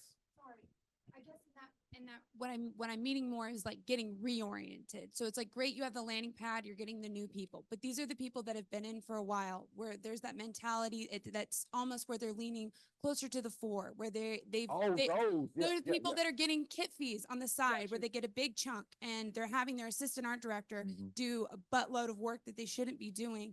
And this is what I'm talking, like people where we don't grieve our own members, but we need to like retrain, re-welcome them in and remind them who they are with and what side that they're on. That's kind of where, and so does mandatory ruin things? Does that freak people out? How does that? No, I'm glad this is what we're going to be talking about now in terms of the messaging and heat. Because again, one of the things that a lot of those members who some people call them lapsed, some call them jaded, some call them disillusioned. One of the things that they have lost is the ability to consider that the union is any vehicle for solutions. They feel as though it's either useless or it's a burden to them, that just paying the money and not getting anything is a burden. They like to spit that kind of propaganda, which is absolutely ridiculous, because again, at the very basis of whatever issue you have with a union, we would not have a weekend. We would not have health care. We wouldn't have half the shit that we have. So as bad as shit could be, it could be so much worse. So I always laugh at the trolls who say, I'm not getting any benefit. It's like, have you seen countries where they got to work 7 days a week? Okay, you want to go out and pick chocolate in the fields for 7 days a week? Pick cotton, which they're still doing out there in the Philippines. We'll pick cotton. So again, but what I'm gonna help you with now is how to get through and to actually say, no, not only is the union valuable, but you can be a contributing factor to making it stronger. Because I don't want to discard the threes. They're not fours yet. The fours you gotta get rid of. But the threes who are still possible, here's what we do with them. Again, the clear and concise messaging that is not selling the union, that has to identify that there's an emotionally connective tissue of the struggle. Because right now, you're not a baby face to those members. They see you as either a heel or as just you have no heat. And I'm gonna talk about heat levels in a minute.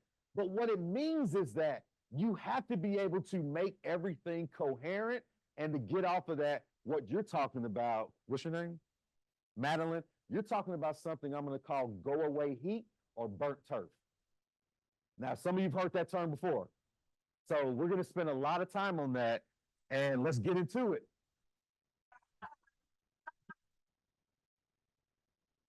I know y'all, some of my folks from last year, you knew you knew we weren't going to get away from this. What's heat?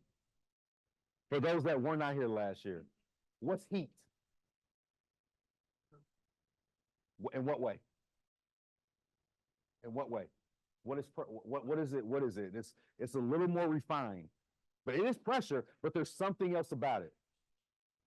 It doesn't have to be immediate. It's going to create attitude that the energy will change. There you go. Thank you. That's what it's about. There's something that swells to the point to where I'm willing to find this asshole in the parking lot and risk my safety by trying to stab him for playing a character who talked about how rich he was, and you're not rich. Too bad. Look at my shoes. You can't afford these. Ha ha. So he had to walk around with security because people in the crowd who back then didn't know wrestling was a script, they tried to kill him. And they would take their money out their bank accounts and pay for their whole family to go to the rec center where he was going to be to watch him get his ass kicked. Seriously, that kind of energy, and say, you know what, when they come back to town, I'm going back.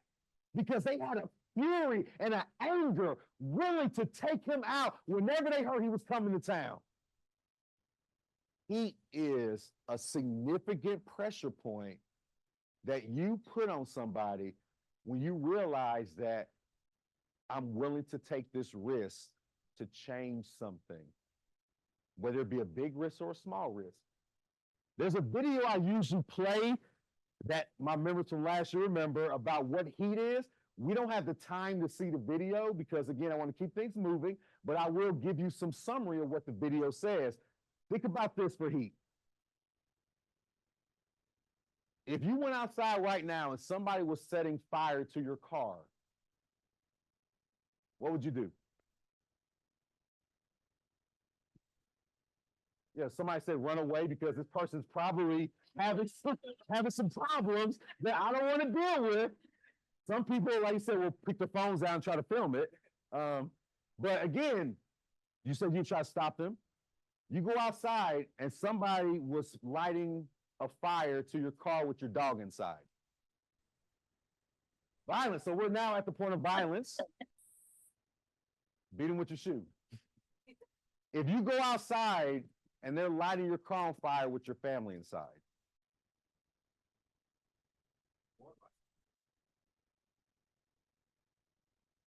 You have to find a way to get your members to feel like that person who's finding their car being lit on fire with their family inside. That's heat. Because you're going to do whatever's in your power to save your family's life.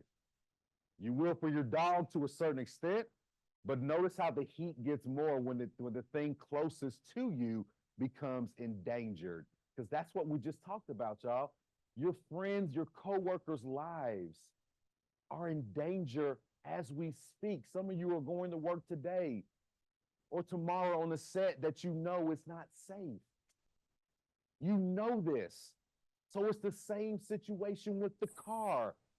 You need to know that that is heat that your membership and the general public who don't know your conditions needs to find out.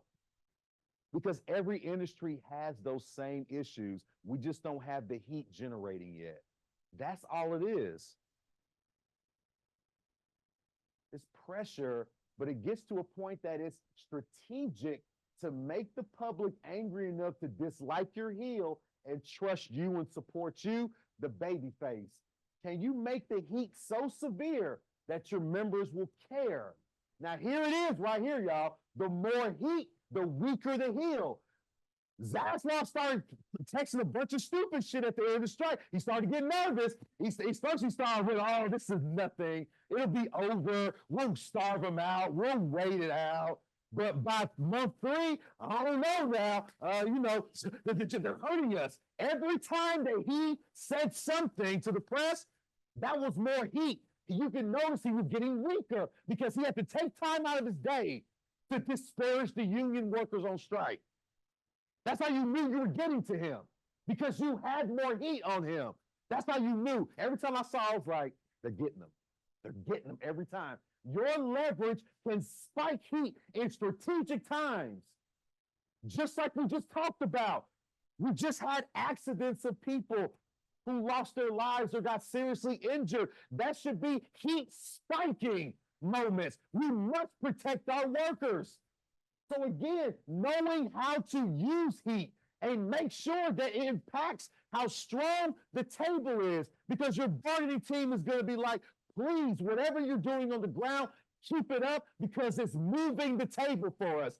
Thank you. That's what you want to have, that heat generation, and it must be nuclear level for members to risk a strike. And I'll talk about the levels in 1 second after we get this question.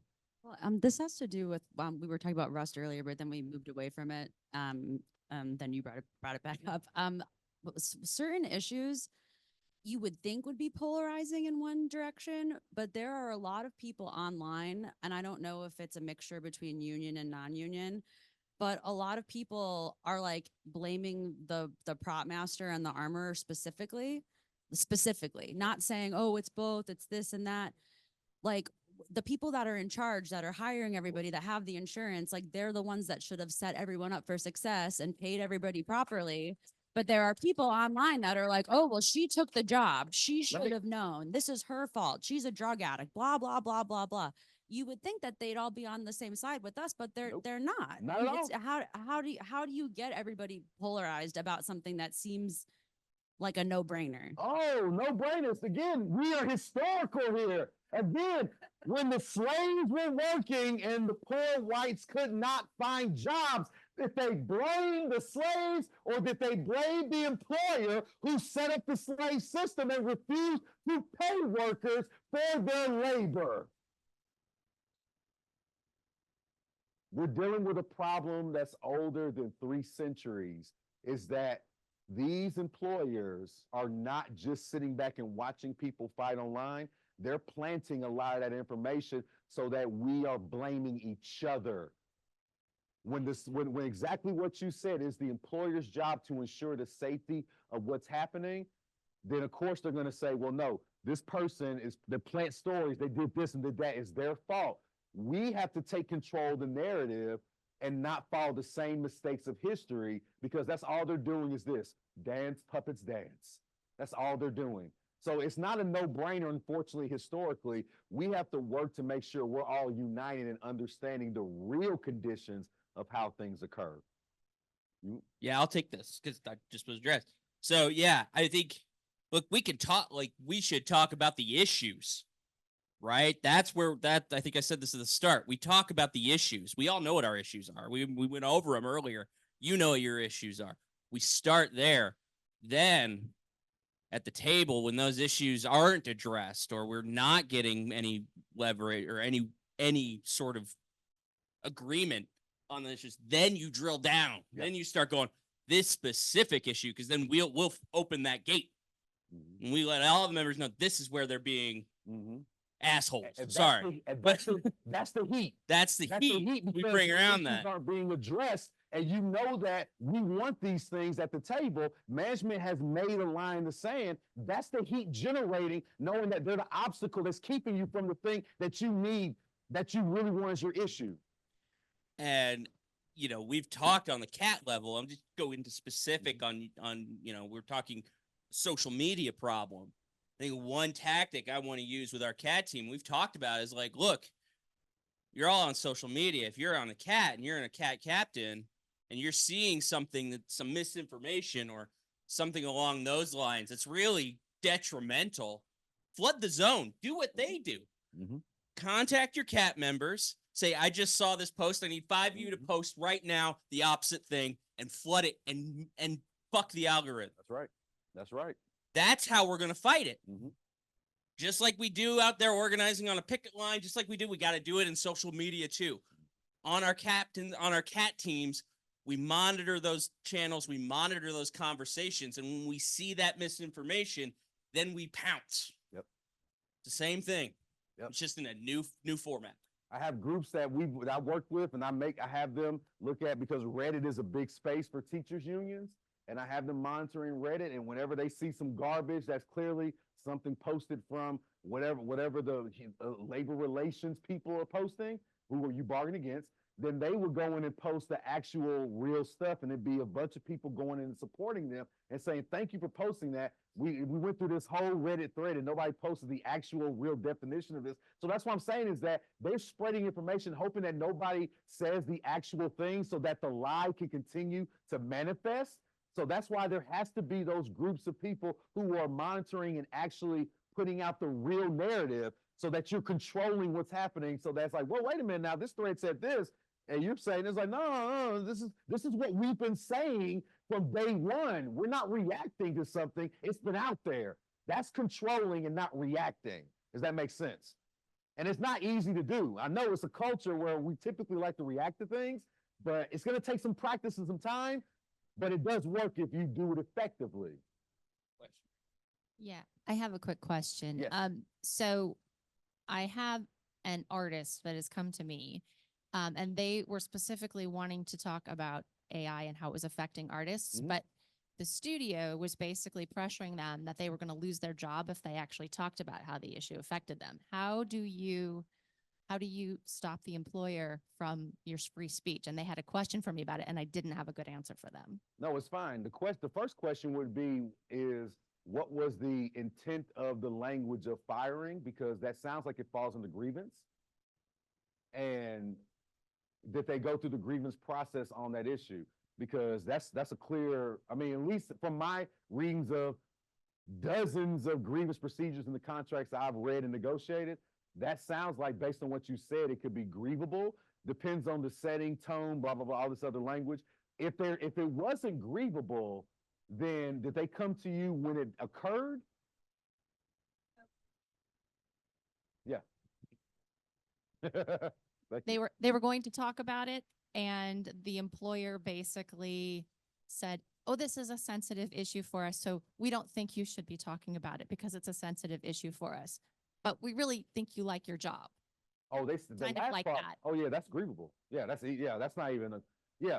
I mean, again, though, that member may not have known, or that's like, can we actually? That's why you have cat members, or you have stewards or other folks around, and why I'm gonna talk about in a minute about a one-on-one book. Like, you actually have a list of numbers you could call or text to say, hey, this just happened. What are some steps I can take? Because that should be accessible to all members to know that that's unacceptable for them to threaten a job in that way. So yeah, I'm gonna talk about a resource that locals can create in a second that has a list of phone numbers and other information, like a one-on-one pamphlet or book that you can have a physical copy of and a copy that you can put on websites or whatever, that could be very useful in that situation. Like, anytime something, it's like a rapid response guide. Like, uh-oh, something just happened on set. What do? I could pull out this list of numbers of people who can give me resources so that I can respond quickly and not have to, does that make sense? Because yeah, that's a major issue now, is that some members may not know where to go when something like that happens, and it can be kind of intimidating. Like, whoa, wait a minute. Like, I thought I was fine. Now you're threatening my job. it can scare people. So having those resources, and I'll bring that up after lunch because we only got a few minutes left and I want to do heat levels. This is what you should have in your locals. Now, I'm not saying you have to write all this down. That's what I'm not talking about. But you should have a gauge every month, and your CAT team should be able to say, we're here, or you talk with the bargaining team liaison, you talk to Andy, and it's like, hey, right now, our locals, we only got about minimum heat right now. People are getting a bit frustrated. Maybe there's some educational things we can do to kind of get folks fired up. Or they tell Andy like, hey, we're at nuclear heat right now, man. I'm telling you, that shit that happened a couple of months ago got people fired up. They're talking to other members. They're posting on social media. I've talked all my assessments. I got people moving from 2s to 1s. This is where we're at. We're at nuclear heat level. So these are the gauges that I suggest that you possibly can use to determine where your local is member-wise when you're assessing. You have no heat, means that your members are confused. They're not interested. They're indifferent. They're not showing up. They're feeling jaded, and nothing's going to happen. You got no heat. Minimum heat, members are asking questions on the issue. They're asking the heel starts to act defensive at the bargaining table. We're family. We're going to work this out. They wouldn't say that shit if you had no heat. They know that something's coming when they start talking like that. Medium heat. Members begin to take questions directly to the heel. They start posting on social media and adding the employer's name. They start building support within their units to educate and discuss with others on a wide basis. The heel starts to make moves at the table. They pass back something that gives you leverage. You got medium heat, but then you got white hot heat. A significant portion of the membership starts to engage and things are disrupted. You notice that people are talking on sets. People are asking questions. Everybody is talking and the heel feels threatened by the heat. That's when you know that you have a possible strike threat. That typically happens later on in the cycle. Then you have nuclear heat, which you've heard me use. Units can no longer operate, commit to hot level action. Business partners start asking questions in media. Can you solve this, Zavlaw? Can you solve this, Bezos? What's happening? That's how you know you're at nuclear level. But then you have go away heat, which is what Madison? What was it? Madeline, I'm sorry. I was close. What Madeline said, go away heat, when members start to turn against their own union, their own baby face, members no longer see the union as the vehicle and you have burnt turf. I'm going to talk about that right when you come back from the lunch period on how to get away from go away heat. How can members who feel jaded or lost by the union can get back into the forefront of helping the fight? Because that's a major thing we have to deal with today is how to get those members back because they're not forged yet. They're just not feeling it right now. We can get them back though. So when y'all come back from lunch, we're going to go over strategies of how to assess and to help members lose the go away heat so we don't burn our turf. And after that, we're going to do our exercise on how to take those assessments and escalate through kind of a model calendar. That's a really cool exercise I like to do with unions when you're trying to think about ways in which you can build power over time of a cycle. And then we're going to end on some negotiation strategy stuff, like things that when the bargaining team's doing things, how does CAT team respond, or some cool ideas about that. So we're going to end on that at the end of the day. So how does that sound for everybody? A lot of fire in this room today. That's what I need. I need it going, y'all. Like I said, I live and breathe to beat bosses. It's so fun, I'm telling you. I'm telling you, there's nothing like it. And they think they're the smartest in the room. And they hate historians. They hate us because they know we know the strategies and we've studied this stuff. That's the best part about organizing and being a historian at the same time because they both work together. Yes. Somebody said I have a question. Yeah. The question is, can you negotiate in between contracts? Because they said, oh, well, I heard the camera people got something after they concluded their contract. So then I asked somebody else and they said they probably had a Me Too clause in their contract where like if somebody else gets something. Yeah. That's the question. Yeah, you have, there are different stipulations in contracts that can lead to off-cycle negotiations. One of the things I talked about, particularly during COVID, when COVID happened, every single union in the country had an opportunity to call management back to the table because a federal law had changed, because essentially the country shut down. And that affected a lot of people's work stability and the conditions of employment.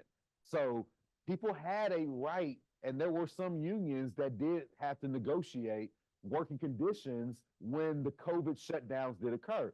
And again, there are other stipulations like a wage reopener that occurs after or outside of a contract cycle. It depends. There are MOUs that some negotiators put into contracts to where if it happens at this point, we have to negotiate this part of an article. So again, it depends on what happens in the contract for there to be an off-cycle negotiation, but they do happen, but it just depends. It's a variable situation. And one thing I was mentioning as well too, going back to the thing I suggested about the 101 town hall or the 101 event, one of the things that I was talking to some of the members here about is some of your members don't know when a grievance is possible.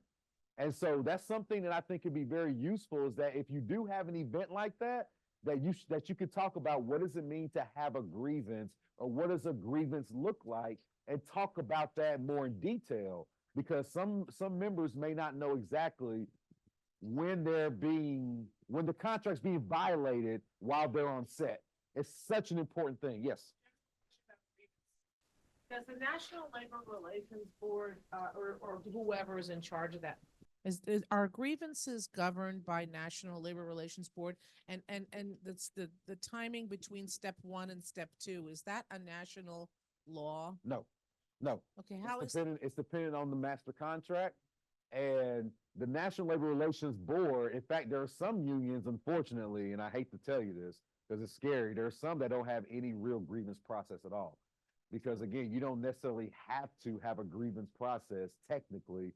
And well, I mean, I'm just wondering, because if a grievance could possibly time out if it's not acted upon. it depends on in your step contract. 2? Okay. Yeah, it's not the NLRB. The unions the union negotiations determine what your grievance process looks like. So yeah, whatever your contract says for it. But the NLRB, they only have to deal with when you have arbitrations and they bring out arbitration judges, blah, blah, blah. But in terms of your steps or levels, depending on what language your contract uses, that's determined by your union. All right, so go away heat. The scariest thing for a lot of unions today, which some of you are dealing with right now, this is what typically happens when you have go away heat. 3 things. The first one is you, the babyface, has either lied to the members or the heel accuses you of lying and you don't respond effectively. The second part is what typically happens. The heel would go public and say the union lied at the table, and the union doesn't provide a good response to that. And so the members take that as the narrative that the union lied. I've seen that happen in multiple unions in different industries. That's one that I'm glad y'all have a rapid response team with your CAT teams, so you don't have to deal with that one. But I see that one happen all the time. The second way that you get go away heat, the union, the babyface, neglects the members' voices and demands. That's a big one. When there actually is this like, we're not listening right now. Y'all thankfully have a CAT team, so that's not that big of an issue. But babyface refuses to defend the members in the face of heel attacks. That is a huge one that especially you saw what happened last year, because the heads of the studios were just going off on the writers and the actors, just demeaning them, devaluing them as people, as workers. They're just going off. The one thing that will piss members off is that they don't have people who are defending them in front of attacks. I tell unions this all the time. The minute the employer goes public in attacking the character of not just the union, but you as a worker, all bets are off. You have to defend the membership. and say, no, you will not disrespect my membership. We are people. We're the only reason this damn industry works, and you will not talk about them like this, ever. You have to reiterate that. And it shouldn't just be the leadership doing this. When you hear somebody talking about this out in public, or seeing, like we talked about earlier, somebody putting this on Reddit or tweeting it or something, you got to call that shit out. Because every time you allow people to devalue your job sector, it's hurting you over time. And the general public starts taking that garbage as the narrative. You don't want that. So this one is one of the biggest ones that causes members to say, I don't want to participate in the union anymore, because they feel as though nobody's going to defend them when the heel comes out and says, I can just replace them. I can go overseas and replace them. They're out there striking, causing all this noise, talking shit. They're nobodies. I can replace them. And no, they cannot replace you. That's the key thing. So this one is a big reason why you get go away heat. All right? The union does not effectively portray the heel as the obstacle to achieving the goal. Therefore, members see the union, the babyface, as the obstacle. And that's what happens a lot when you have the end of contract cycles and somebody comes out and says, I don't know what happened, or you didn't get everything I wanted. We have to always say there's an obstacle that's causing the issues to what we want in a contract. It's not about the union not getting something. It's about the obstacle blocking the union from getting something. That has to be the narrative if we're going to grow stronger, because that's the reality.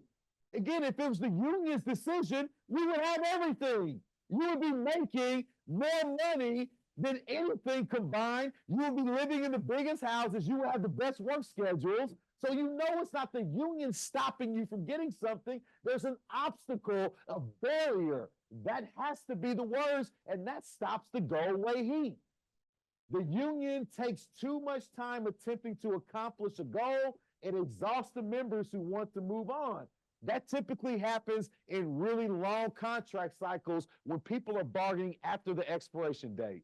See, this is what happens when, and I tell you, I go to unions and I ask them, what's your expiration date?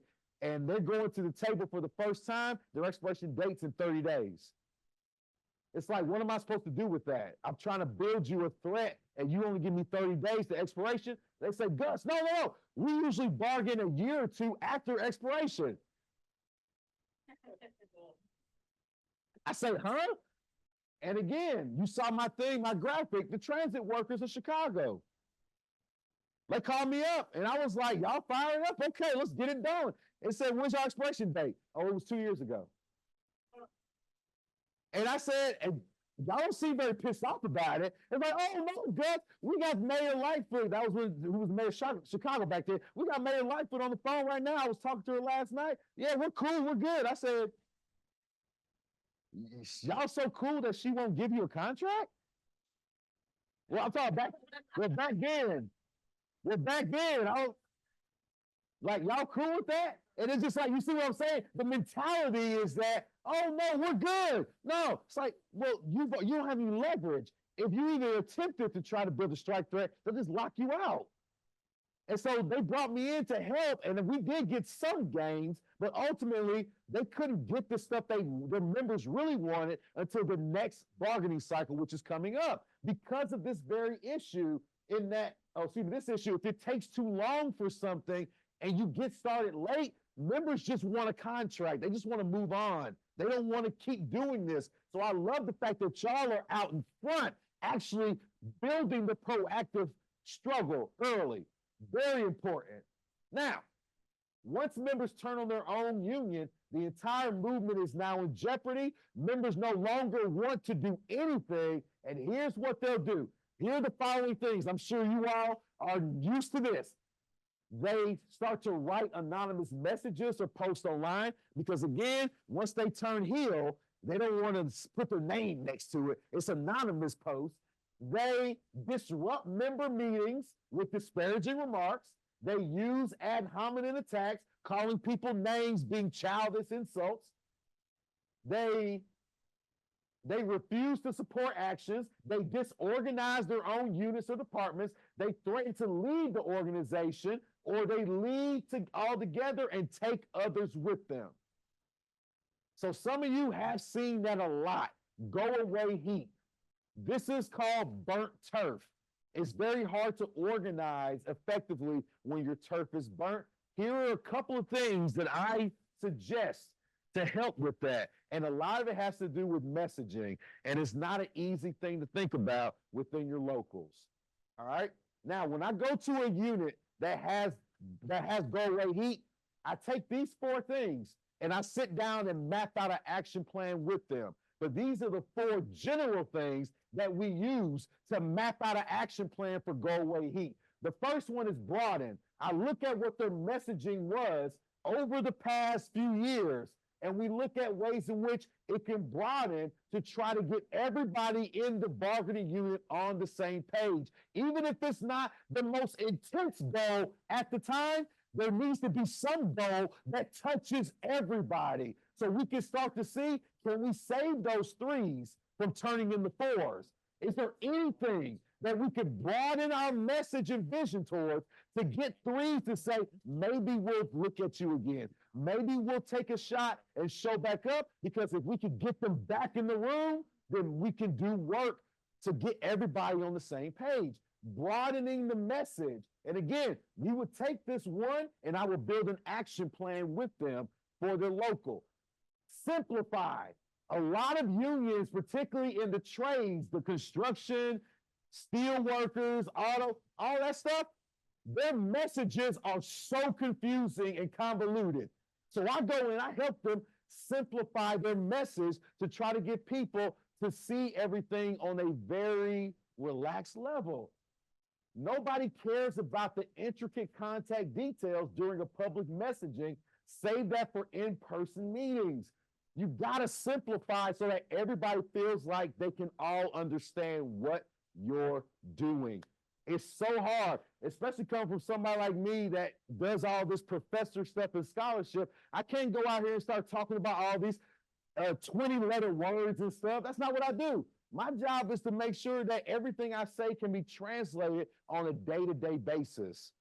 Simplify the message so everybody can feel like they understand what's happening. Re-strategize. This one people hate. And you all recently went through that by creating your CAT teams. It's one that people are like, we ain't done this before. I don't know. But if you take a chance on re-strategizing how you message, how you talk to people, how you build power, you've got a really good shot of bringing in people who really feel like they're a part of something. So re-strategizing is so crucial to building power and bringing in 3s to 2s, 2s to 1s. This is one of my favorite ones. You put an action plan together, you're not publicizing the heels message. You're coming up with your own messaging. People are a part of discussions. I mean, telling you, it changes the culture. It makes you feel like this is a different space. It's such an important thing, and it's the day-to-day stuff. It's how you have your general membership meetings. It's how you label your emails. It's how you post on social media. It's those little things that re-strategize that make people say, this is different. I can feel something here. It's really, really important. And the last one is change. All of this goes to change, which is one of the hardest things for us to do because we're comfortable with doing the same thing. Nobody wants to do something that makes us feel uncomfortable, but changing is something that makes members feel like, yeah, this is something that we can actually accomplish. And so again, these 4 things are the basis for putting an action plan together when you feel like you have a number of members who are either just disillusioned or upset with what's happening with the union, so that we can all say that we're all in this fight together. Let's work out our issues so that we can all be on the same board, which I'm not saying it's an easy thing, but you have to try if you want to get those 3s back before they turn to 4s. Now, evaluating heat, and then we're going to go to our exercise. Evaluating heat is how you determine what you're going to do moving forward as you build your possible strategy plan for the campaign. So what I suggest, again, these are all suggestions. You don't have to do it this way. This is flexible. Set up a monthly or bi-monthly meeting between the bargaining team liaison and the CAT team to evaluate your heat level. You all are already doing that. Y'all have your CAT team meetings. You meet with Andy and others. You evaluate your heat level. Now, other locals, you really should be trying to talk about this and see where we are. Because say the bargaining team and other locals are getting a lot of heat right now. They got white hot heat. Members are talking, they're having actions, and you got one or two locals who are like, yeah, we're kind of minimum heat, we're kind of no heat right now. I don't know, right? If people start to move, we're going to be standing back. So that's when I would call up Flora, or I would call up one of the other CAT team members and be like, hey, is there any way that we can work together? Do you have any ideas about how to see, are there any actions or events or information that can get my members on the same page as y'all on this issue that's really high at the table right now? So that's why these meetings are important, because you want to walk away saying, our local is at this level of heat. It's so important so we can all be on the same page, so that when it does come down to a possible strike vote, if that does happen, you want people to all be on the same page. Organizing conversation assessment spreadsheet. Having a spreadsheet where your members are saying, I talked to a lot of people today, and this is how they are. They're kind of wavering on 2, maybe 3, or man, what we did at the table got people really excited. They've got a lot of ones right now who've been showing up to a lot of our last few meetings or actions. Our locals feeling really good about where we're going. So having something like that, it could just be a Google Doc or a Google Sheet, whatever it is, but something that tracks how your membership is feeling about where you are. Attendance levels at all membership meetings and events. Make sure you're taking attendance when you do anything at your local, because you want to know how many people are showing up. And if people are emailing or texting and saying, I just can't make it, I don't have the time, then that's fine. But just make sure you know that, because you know that people are still interested, but they just can't make it, because that's going to determine your heat level too. Local or national media coverage. Who's giving quotes when you read something in the media? Who's giving, who's making the tone of the stories? Are they supportive of locals? Are they supportive of the workers? Or are they more leaning towards, I hope these corporations get this done so we can get back to our entertainment? You gotta know how the stories in the nation are leaning, so you can say, hey, y'all, listen, right now they're really supporting the corporations right now. We need to get our stories out there more so we can shift how people in the public are seeing this. We shouldn't see the Times and the Post, etc., quoting the studios first before they talk about us. So that's something that somebody on your local should be keeping charge of, because it helps to know how much heat you actually have. Social media discussions, we've talked about that. Are they swaying one way or the other? Do you have a good grip on making sure your narrative is dominating in social media? All it takes is a sentence or two. Somebody says some foolishness, not true, boom, boom, boom, boom, stop there. Don't need to get into a war of words, no debate, consistent messaging. Keep saying the same thing over and over again, not true, boom, boom, boom, that's the truth. Move on. Be consistent and concise so you're not going back into war of words on social media. Pointless exercise. Concise. Movement at the table. Let's say you meet with Andy and you hear from us like, hey, listen, management gave us a proposal that is way favorable. What the hell are y'all doing on the ground? Thank you. And then that's when the CAT team be like, yeah, this is what's happening. We're out there doing all this stuff. And it's like, well, it's showing because the table's moving. So whatever you're doing, keep doing it. That's what you got to know what's happening. And that's what those meetings are about, and the communication, so everybody knows that the issues that are on the ground are moving the table. So important. So keep track of that too. And 6, CAT action plan calendar, as we're about to do, a model of. This is something, again, all these things will determine what your local is doing heat-wise. So again, these are all the barometers. So if you have a meeting, this is your agenda. You got 6 things to talk about, and that's the meeting. And then at the end, you'll determine whether you have heat or not, or what type of heat you have. Does that make sense? Because again, I like to make things simple because we don't want to confuse or overwork ourselves. This is a simple thing that just one Google Sheet will keep track of a lot of this stuff, and just having your meetings consistently, or if you can't make the meeting, a possible text or write-up about this is what our Google Sheet showed about what the assessments say. And I think that at this point, we may have medium heat because of this. Boom. But something needs to be assessed so you can know which way to move and give the bargaining team some ideas like, listen, if you go to the table about this, our members are going to get pissed off. Or if you go to the table about this, you're going to get a lot of support because this is the issue right now that the members are facing on that. So again, that communication is so important. Boom, evaluating heat. So let's do an exercise. And again, if we have more time, we will do this in separate groups, and I will break y'all into parts of the room. And those who were here last year, remember this fun one. But now we're going to do it again, but we're going to do it as an entire group. I have a list of items. Some of them are very cold. Some of them are very hot. And what I mean is by this. I don't need to do the baby face stuff. Yeah, you get to miss all the wrestling stuff. Sorry. Just don't have the time, man. We gotta keep moving. I love it though. But just know that y'all are getting all this stuff. You're getting this is a week-long class that I usually do, and we made it into one day. So that's pretty important. And we making it work. We making it work.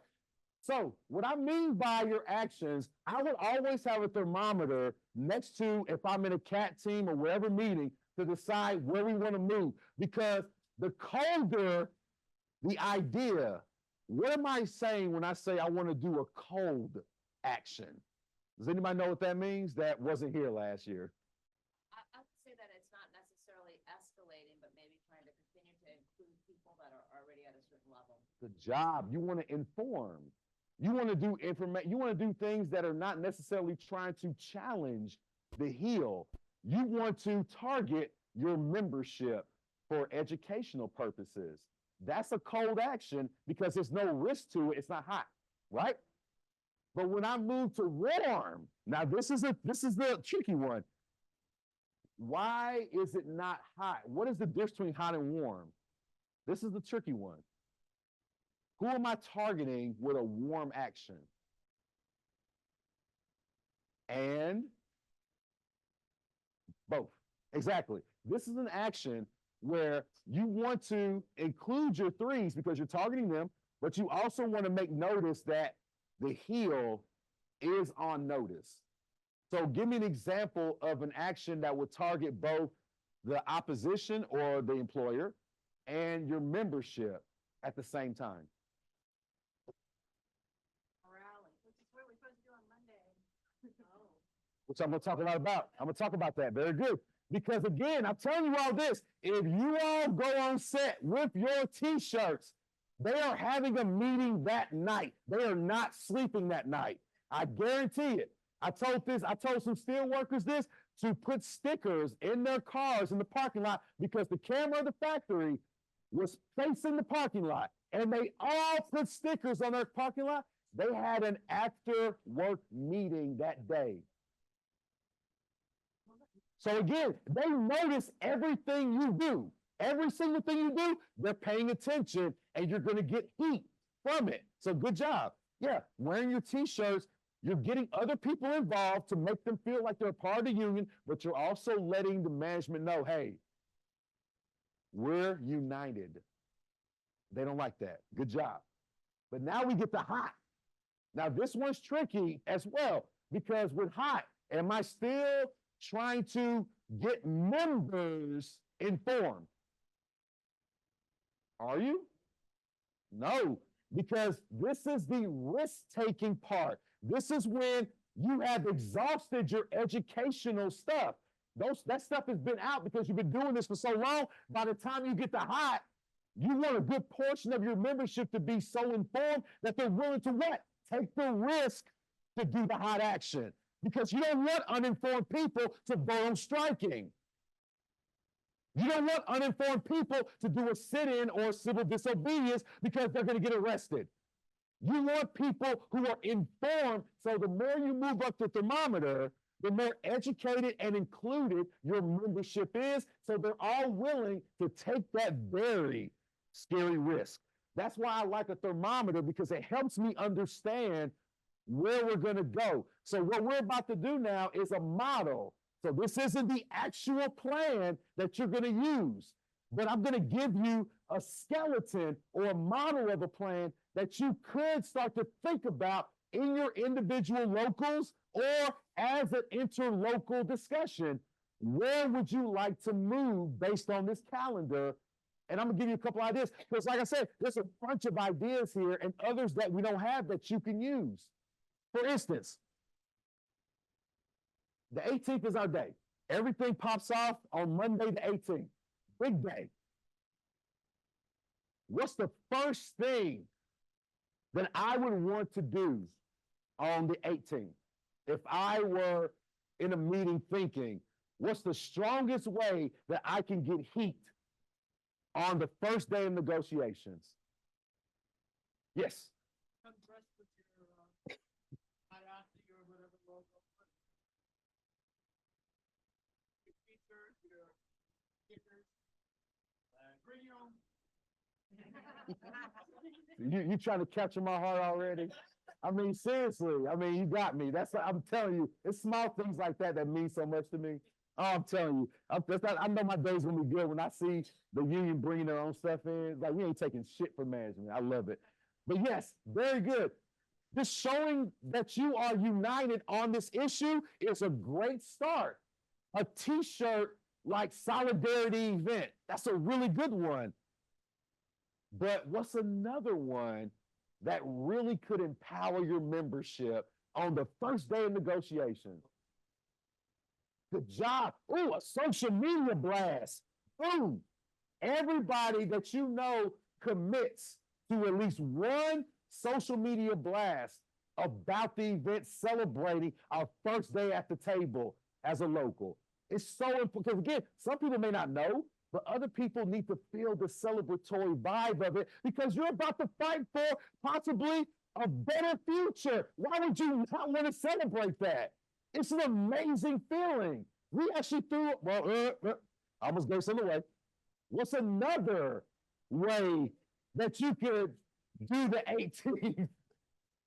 What's town hall, but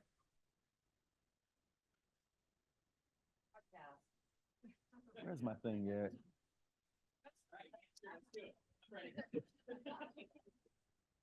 Beer night.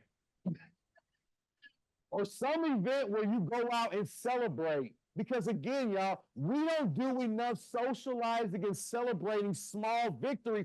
Do you know how big a victory it is that you put a proposal together?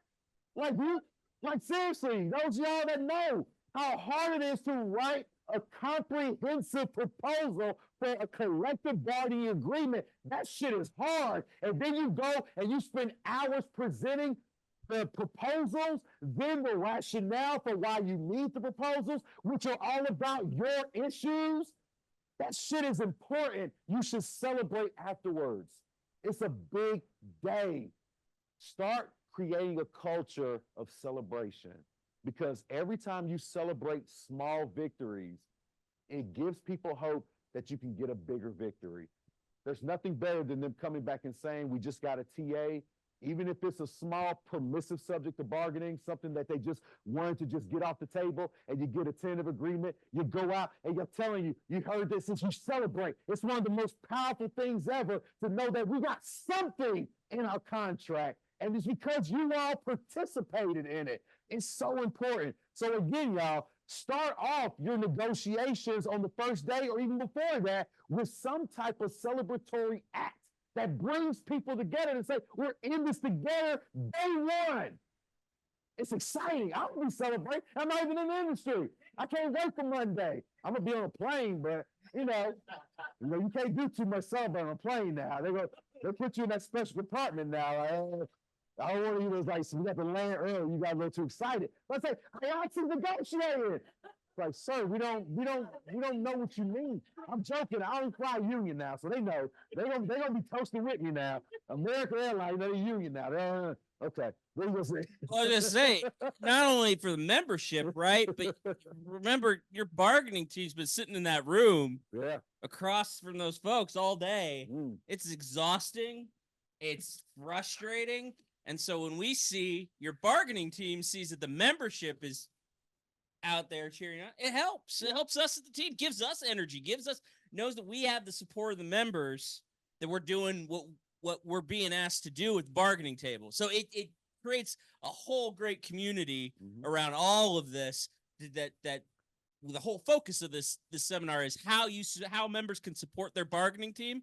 Even something as simple as that kind of show of support goes a long way for the bargaining team in that room, because let me tell you, it gets frustrating. You walk out of there at the end of the day exhausted, but when you see that love coming at you, whoo, it means a lot. When you get to hear those members, you see people text like the post on social media now, they're so proud of what's going on, or you hear people cheering or something, they post a video cheering. You can do that in your local. You can do a quick 30-second video cheering on the team to negotiate for you and posting it. Just simple things like that don't cost a lot of money or just don't need a lot of people. Any act matters, because we need to celebrate that victory. But now, we got to move on, though. Now we're in negotiation time now. What's the best thing I can be doing in my local now that we're in the midst of it all? Think about the thermometer. What's the best thing I can be doing? Let me give you a scenario. You assessed your membership and you got the numbers, and it looks like you got a lot more 3s than 2s. So what would be something, and again, it doesn't have to be anything on this list. It could be something you think of that would be good for us to do to support negotiations. A lot of 3s. Why? Good job. Excellent. Let's do it. Let's get us a town hall. We start on the 18th. Then let's try to put a town hall on the 27th. Oh, yeah. Just a week and a half out, because again, you want to educate your members. You want to take the time to not have it immediately after, because you want to get people there, right? And you want to make sure the speakers who are there are going to give you some good information that they can break down and take with them, right? Because I want my members informed. Now that they are informed, I'm sitting there with the CAT teams and we're talking to the bargaining team. Like, we just had this town hall. People are feeling like they know what the issues and the slogan of security are about. What would be the next logical possible thing that you would think you could do to support and get heat at the table? What could you do? Anybody? So many ideas. Say it again. In terms of? Oh. Hold them on the issues. You want to poll them on more of the issues. I don't have a slip for that, but I will put it on the slip, because I have just trying to freestyle out of these. Now, let's do strategy. Why would I want to poll after the town hall? But why after? Good job. Thank you. And the reason why I keep emphasizing that today is because I really want you to think about that when you're back with your locals, because I know it sounds exciting to do rallies and to do all these things where people are talking a lot and trying to find out. But the first thing you want to do is make sure that people are saying things that are actually informed, so members can go back and say the right things that actually make sense, instead of spreading stuff that is propaganda or not true. You never want that to happen. So yes, after you get the education, then you could do some polls and find out where people are, because that helps you assess where you're going in the thermometer. So you have your polls and you go and you meet and you say, okay, we can move a little warmer now. We're educating. We got some 2s. People are starting to show up to more things. Somebody volunteered recently to be a steward and to hand out flyers. So we're getting a little warm now.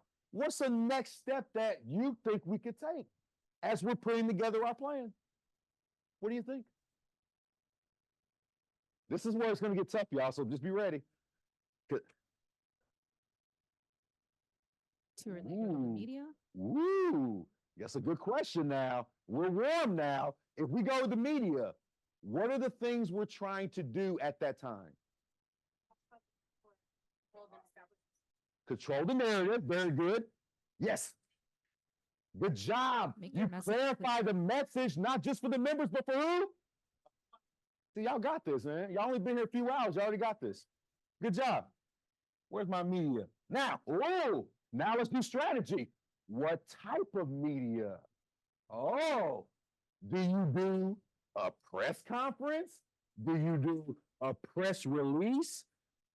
A possible quote to a newspaper? Like, what kind of media would I want to do at this point? Because again, think about this for a second. If you do a press conference, is that more warm or more cool? Why? It's aggressive, very good, because you are directly calling out the employer. Do you think your members would be there that early? So what would happen if you did it possibly? What would the members possibly say? There you go. Good job. I'm overshooting or I may be a little too aggressive. And some of your members will get that. The management is kind of nice. You shouldn't be so mean to the management. You get that? Yeah, they have good sides. Yeah, exactly. They believe in a Christmas story where Scrooge woke up and got that brand new heart. And he said, you know what? You could have your day off for Christmas because he had one weak ass dream about some ghosts.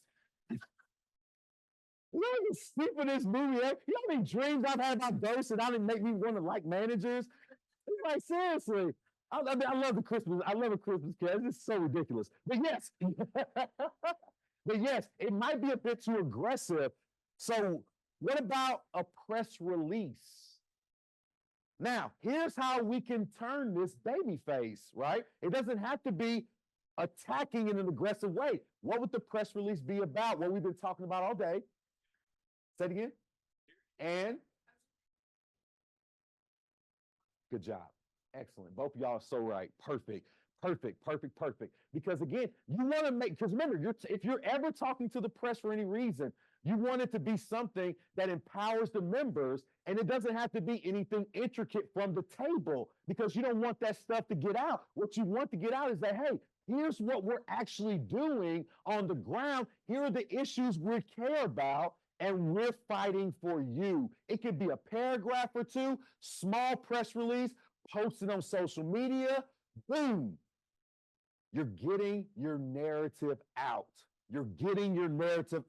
And it doesn't have to be overly aggressive at this point because as Angie just mentioned, you may not know exactly what the stakes of the fight are yet based on what's happening at the table. So you're still talking about your issues and controlling the narrative.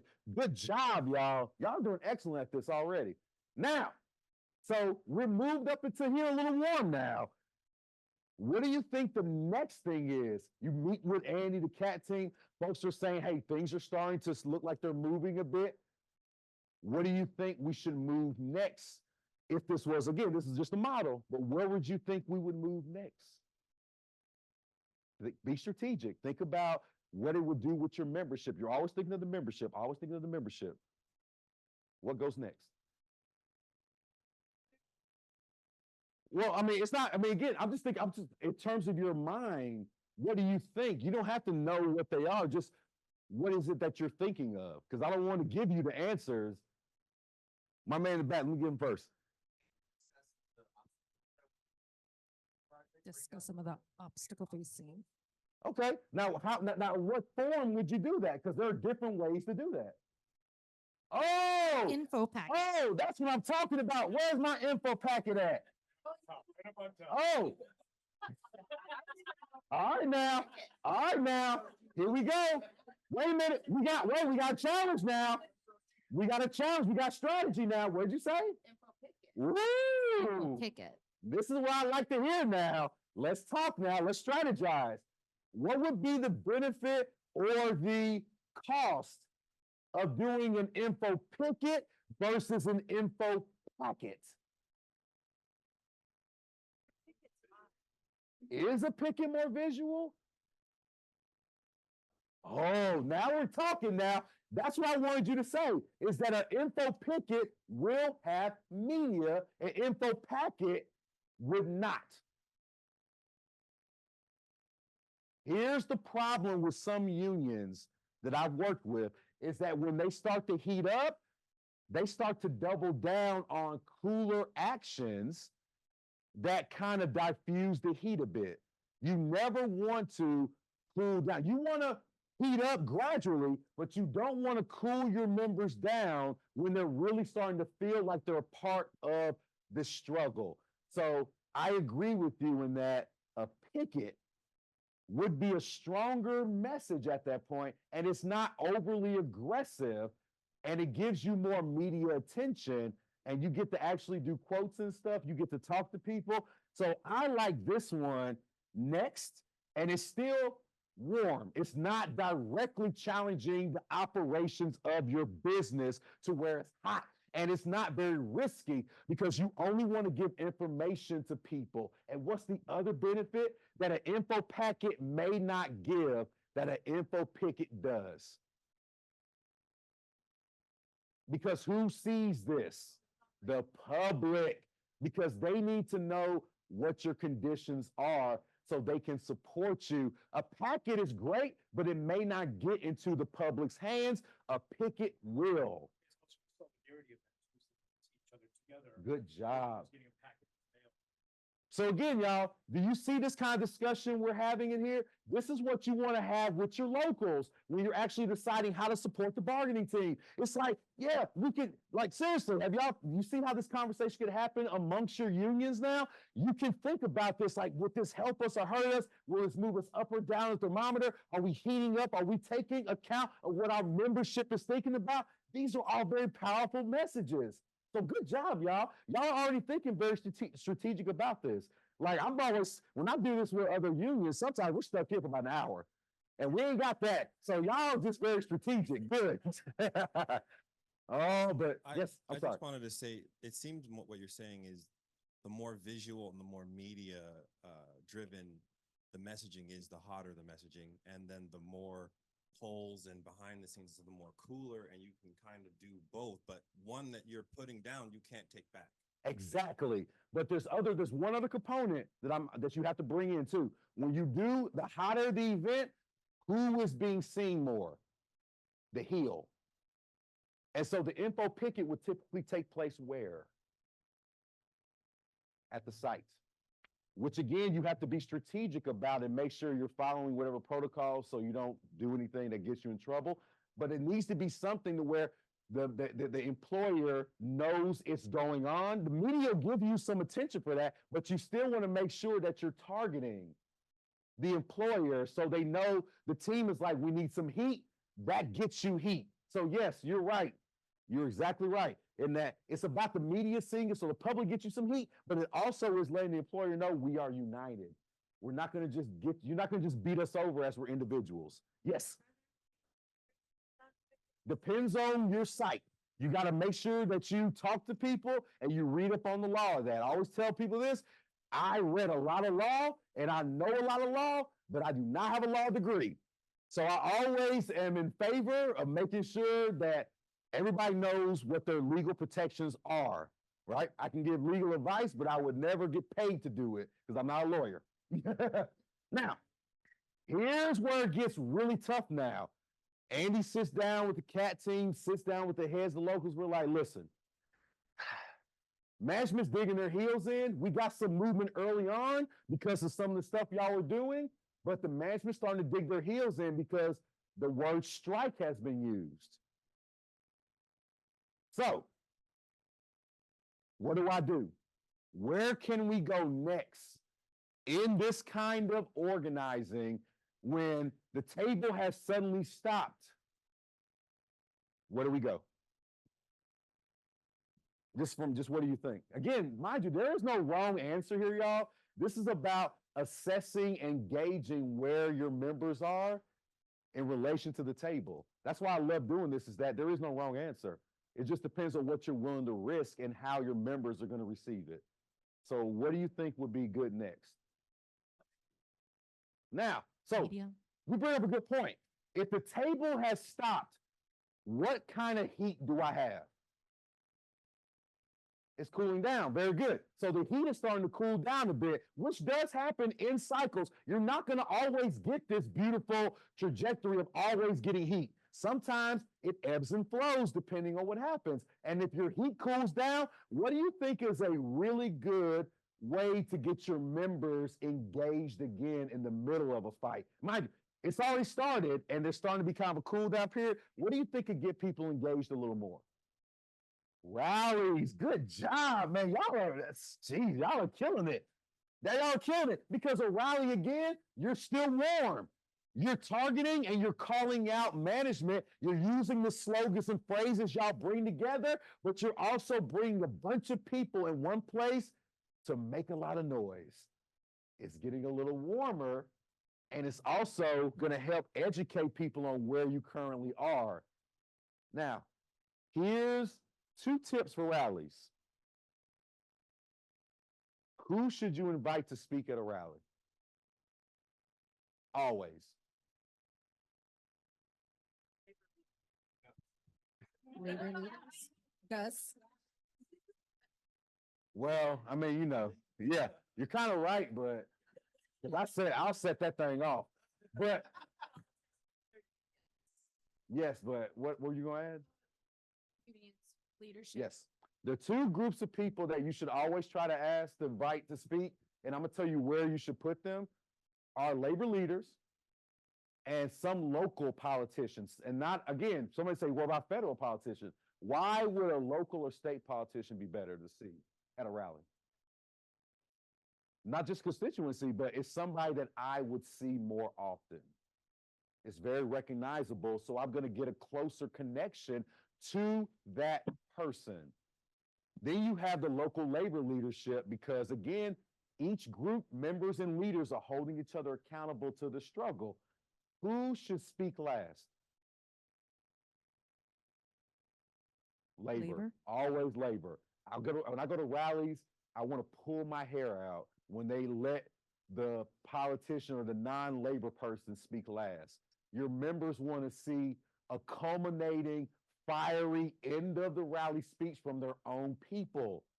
So if you ever do a rally, small or big, yes, you invite multiple groups, but make sure you end with the worker.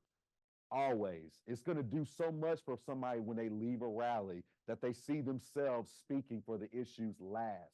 Just a little bit of strategy there.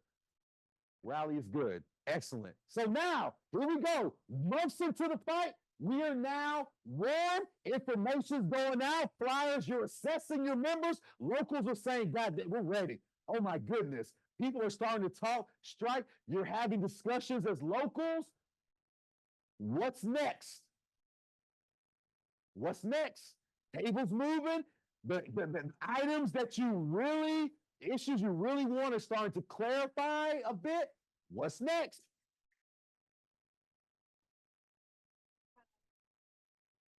Workplace action. Ooh, now let's talk about that now. Strategy. If you do an action at the workplace, what is it on this thermometer? Why is it hot? Because if you're going to do something at work, what are you trying to do? You're trying to disrupt the business. So, are you ready at this point? And I'm not telling you you are not, but are you ready based on where we're going to disrupt business?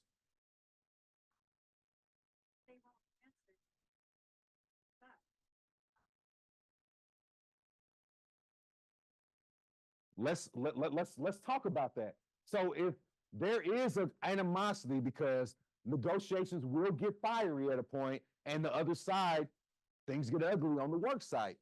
What is something else you could do that doesn't necessarily disrupt business right then and there, but it's still somewhat hot? Lunchtime action. Lunchtime action. You want to add in? Say like a targeted social media campaign to kind of like riding the coattails off the rally. That sort of like, yachts and Zaslav.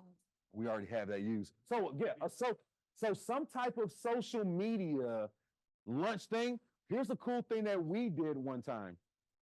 We have a group called graduate assistants who aren't teachers, but they do administrative work. So we took about an hour of the day where they did their jobs that were only defined by their contract. Not work the rule yet. We're not there yet. Not there yet. Because they're doing their job, still doing it as they're supposed to, fast and whatnot. But they made sure that everything they signed was in highlighter. They made sure that every lunch that was kept never went in the fridge. They made sure that every document you couldn't read because it wasn't spelled out, but they only did it for an hour. And again, that's a bit disruptive, but it's somewhat similar in the idea that you take an hour and just take social media where everybody across locals at lunchtime, whether it be 30 minutes or an hour, just blast as much stuff to meet social media to where it's trending on a particular issue, whether it be one at the table or it's only about security. But something that blasts where you're talking about the issues for one full hour, everybody's going to be talking about it. Malicious compliance. Malicious. We're going to get to malicious next because guess what? Guess what happens when you do this social media blast? The heat on the boss is so thick that they have to talk in the media. They come out and they decide to drop a press release, and I see it on one of the movie websites, the AV Club and whatnot, all those sites, Reddit, and they say, well, we've done everything we can to provide you with the entertainment that you want and deserve during this blockbuster season. We expected negotiations to be over by the end of this season so you can go and see those blockbusters this summer your children want to see. Unfortunately, we got a few workers here who have kids themselves. So I don't know why they would deprive you of seeing these blockbusters over something that is as minuscule as them shouting and screaming. What's the problem with them? All I want to do is put movies and film and television into the hands of the public because you deserve it. What do they want? They don't want the same things that we as America want. Boom. How do you respond? What's the next thing? Press release. If they put out a messaging that is against you, you have to stamp that out at all times. But where are you at though? But the press conference. The conference. Oh yeah, don't forget the press conference now, where you actually come out and say, oh, no. You will not demean our labor, demean what we're asking for, demean our issues that are driving the industry as well as the table. You're not going to do that. No. We're having the press conference. You damn right. And she killed that shit too. She said, no. Woo! I loved it, every minute of it too. Because she did exactly what we're talking about here, is that she stayed on message. She didn't go and try to just circle word everything that they were saying. No, she repeated the message of the struggle, which is what you do in a press conference. You don't get into word debates with them. You reiterate your point of what you're doing and get your members empowered to say, you're not going to shit on my members to the press. I'm here to defend my members. That's the real essence of a press conference. Your members are seeing you defend their interests in public. It's one of the biggest baby-face moments you could ever have because they need to see you defend them. Yes. And also what was so great about it with the public. Then you go to the public because even some of my family members weren't so sure why they were, because they think everybody makes so much money in the first place. So I find myself defending them, and then they saw a better understanding of what the real issues were. Exactly. Oh, it's so important. Everybody that I knew when I did my radio show and talked about what the real wages and conditions were for actors, I got a bunch of text messages said, I cannot believe it's like that. Because again, the employer has the idea that if you are an actor or a writer, you're a millionaire. These greedy people want to take your shows and movies away to get an extra million when they're already making millions. That's what that was the narrative. The narrative was until members of the unions, including some of y'all, when I said no, that's not how it works. You defended the interests of your membership. Baby face moments, y'all. This is so important, and it's hot now because you're directly addressing the issues that they're raising. But again, don't forget, you're both at a hot level. They're already talking to you now. What's next? Because at this point, all bets are off. You're hot now. What's the next thing you could do at this point?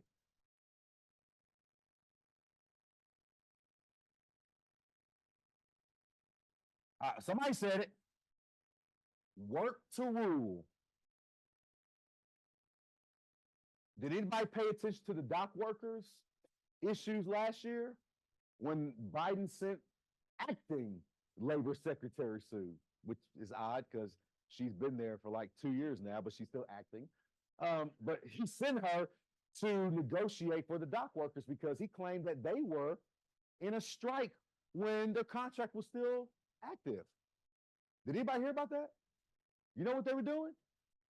They weren't striking the rule because they had broken their backs for so many years, making packages and other freight go so fast in the country that when they just simply stopped doing the extra stuff, the economy almost just stopped.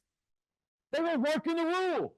They did everything by the contract, but they spent the rest of the time doing that, and it disrupted business even though they were doing their jobs. And we all do that. We all do extra things because we care about our work, right? But one thing that does have some legitimate leverage is working to rule.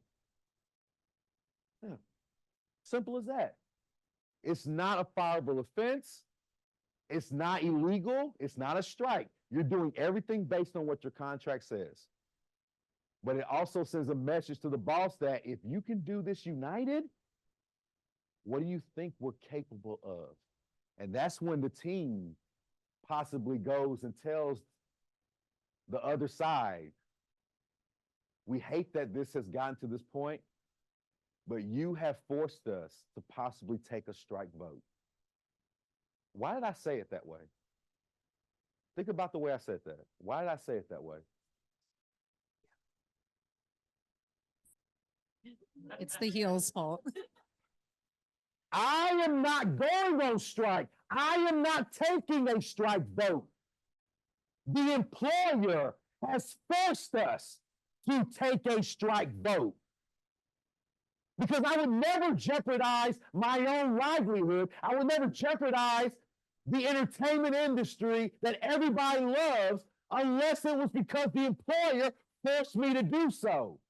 That's what's so impactful about your messaging is that you didn't cause the strike, as the messages said last year for the writers and actors. It was the employers forcing them into a strike. The strike vote. Now, I'm going to talk about this after the next break before we do the Q&A, but you have to be very careful about this and how it actually works, because I tell you this all the time. And again, people think I'm too cautious and I've seen people lose strikes. So that's why I'm very cautious about this. I'll save it for later because I want you to get the full picture when we get to that part. But you got to be very careful because you want to keep empowering your members despite this being such a huge tool you put out of your pocket, because you want to do this to move the table more than you want to actually get the vote, if that makes sense to you. Because this is a tool to get the table resolved, because you don't want to really strike. You want to use it to say, hey, we had to do this. Can we please settle this at the table before we have to do the unthinkable? So I'll save that for later. But that's the next step. Now, you take a vote, it goes well. What do you think the next best thing could be in this situation now that we are at this point? Because when you take a vote, you're very hot now. Everything is on the table. What do you think you do next? Now remember, I said everything's on the table. What do you think you can do next to really empower your membership?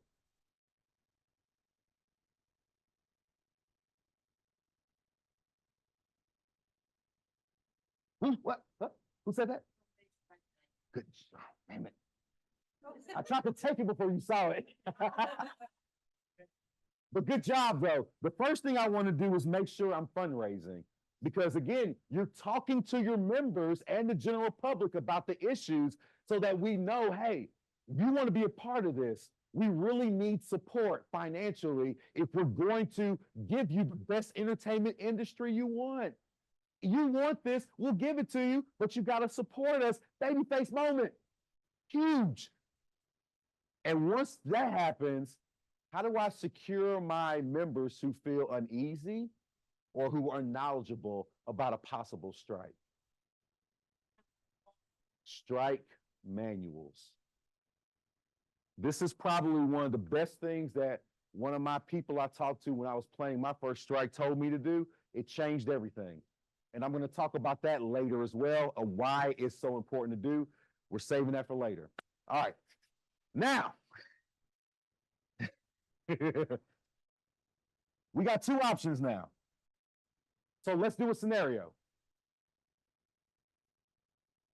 Management comes to the table and they say, this is our last, best, final offer. What does that mean? Anybody that's in. Take the deal, we need the money. That is true. It is a lie, but that is a legally binding phrase. What does that mean? What's the word? Folks that were here last year. Ooh. Y'all just broke my heart. Impasse. Impasse, which is the scariest word a union could ever hear, because it means that management either knows or thinks you cannot pull off a strike. What is possibly the next moment of action if you heard the word impasse? Now, before we do this, I want to let you know it's very rare for that to happen. I'll tell you why later. But what do you think you could do if you ever get back and the teams get together and say they did say last best final offer?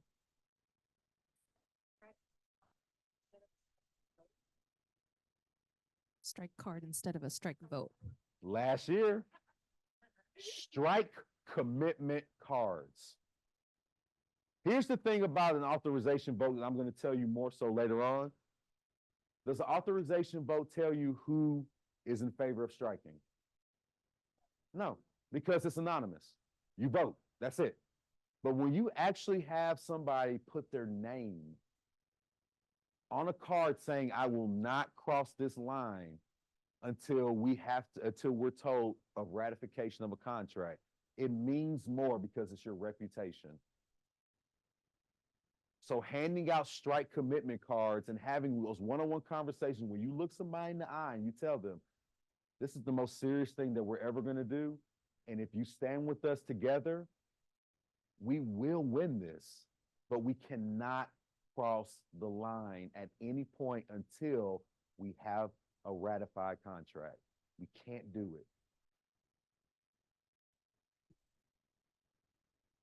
Well, again though, that's why we're doing this, because if we get to this point and you come back and you do the commit cards and it's like, yeah, my local, we did not get there, then you know what your heat level is and what's going to happen at the table. That's why I'm giving you this assessment model that you can use.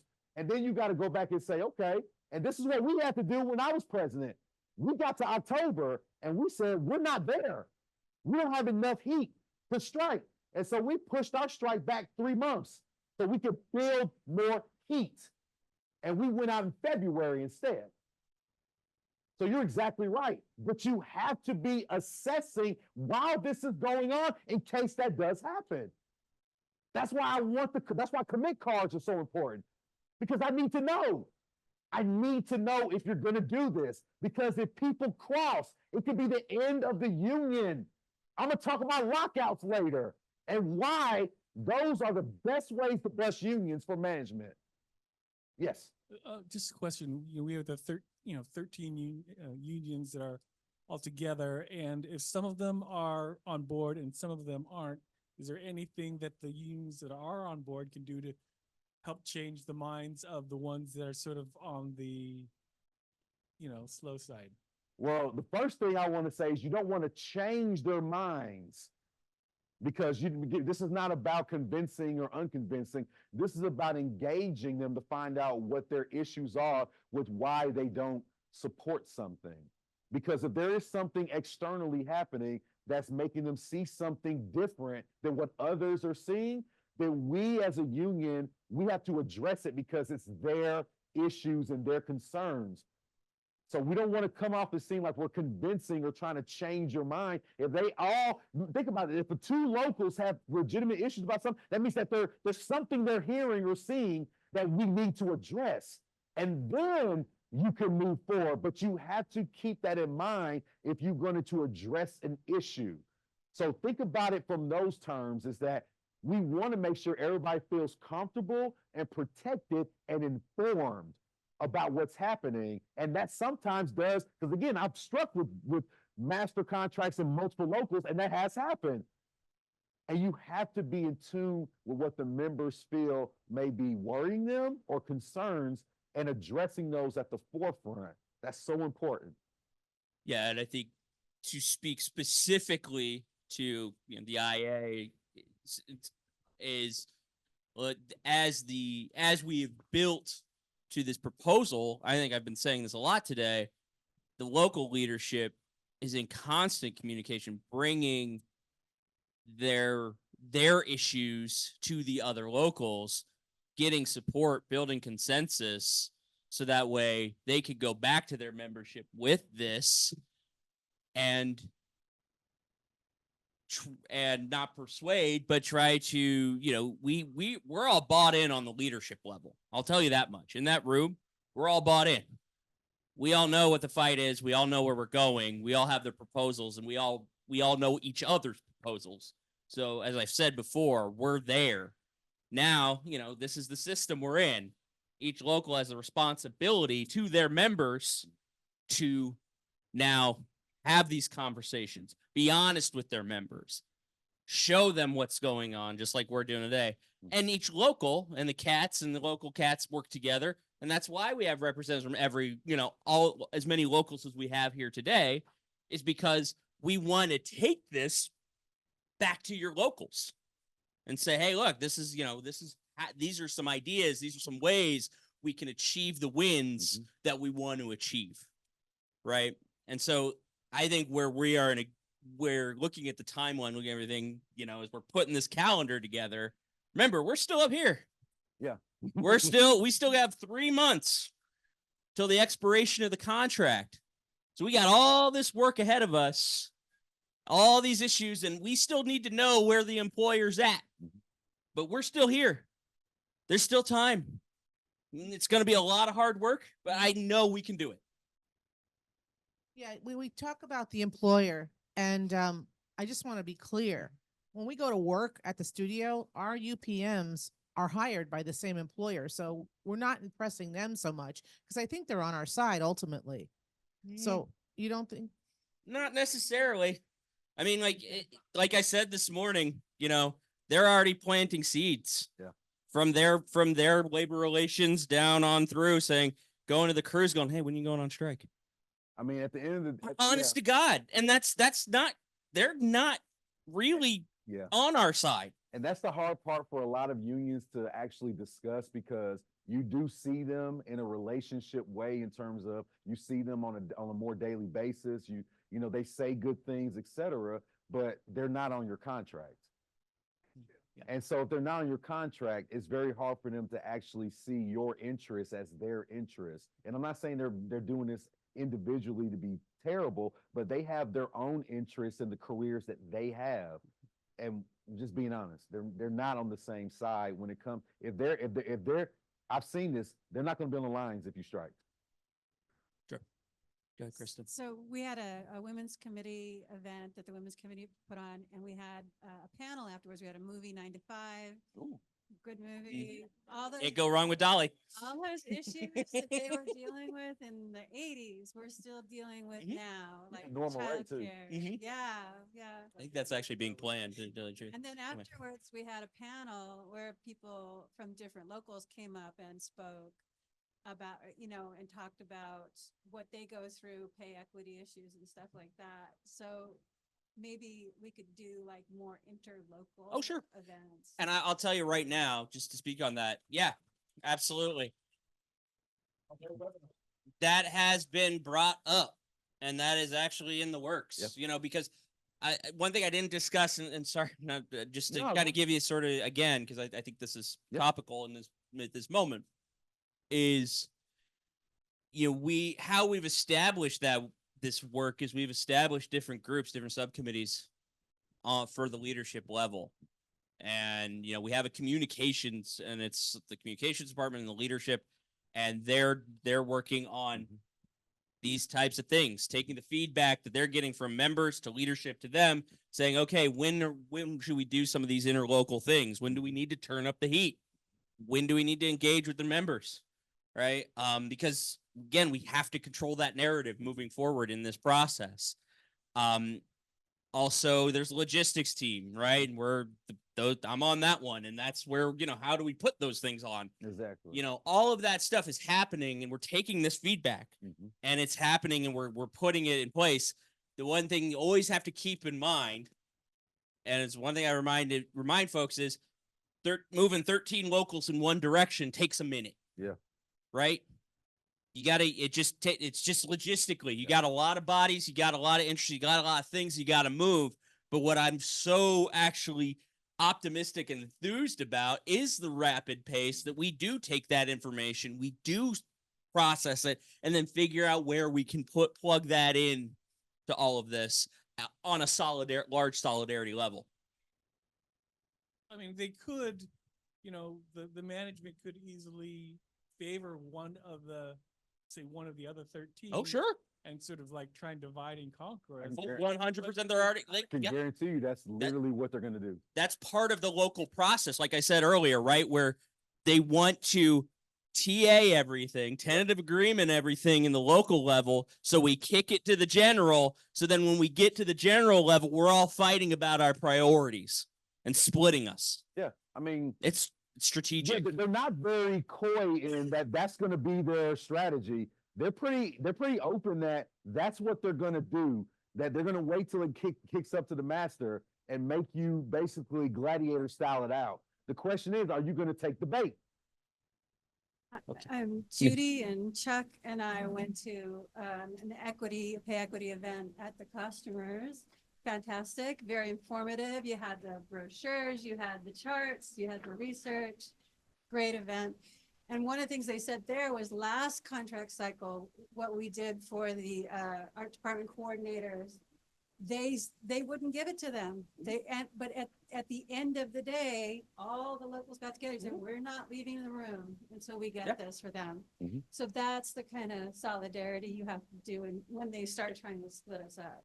And I would say we're in the process, like I said, how we learned our lessons too from last cycle, right? There were some lessons we learned. And I think everybody in this room can attest, right? And one of those lessons we learned is when we have to build that consensus among the locals early, so that way all of those issues, pay equity, everything that we're fighting for, we are one unit and we're ready to fight. And we're not going to leave that room till we get everything we're demanding. And that goes into our next one, as if you do get to the point to where locals are starting to feel some heat amongst each other and fighting each other, a webinar at this point would be something good to get all the locals back on the same page. It doesn't have to be one webinar. It can be a series of 2 or 3 that are pretty short, but they're mainly aimed at, can we get us back on the same page? Because again, even though this is what you consider a cool event, this is one that you're going to need sometimes when uninformed messaging starts dominating. So you have to go back to the informational or actions at that point, because they will start spreading propaganda through your locals if you get past the strike vote.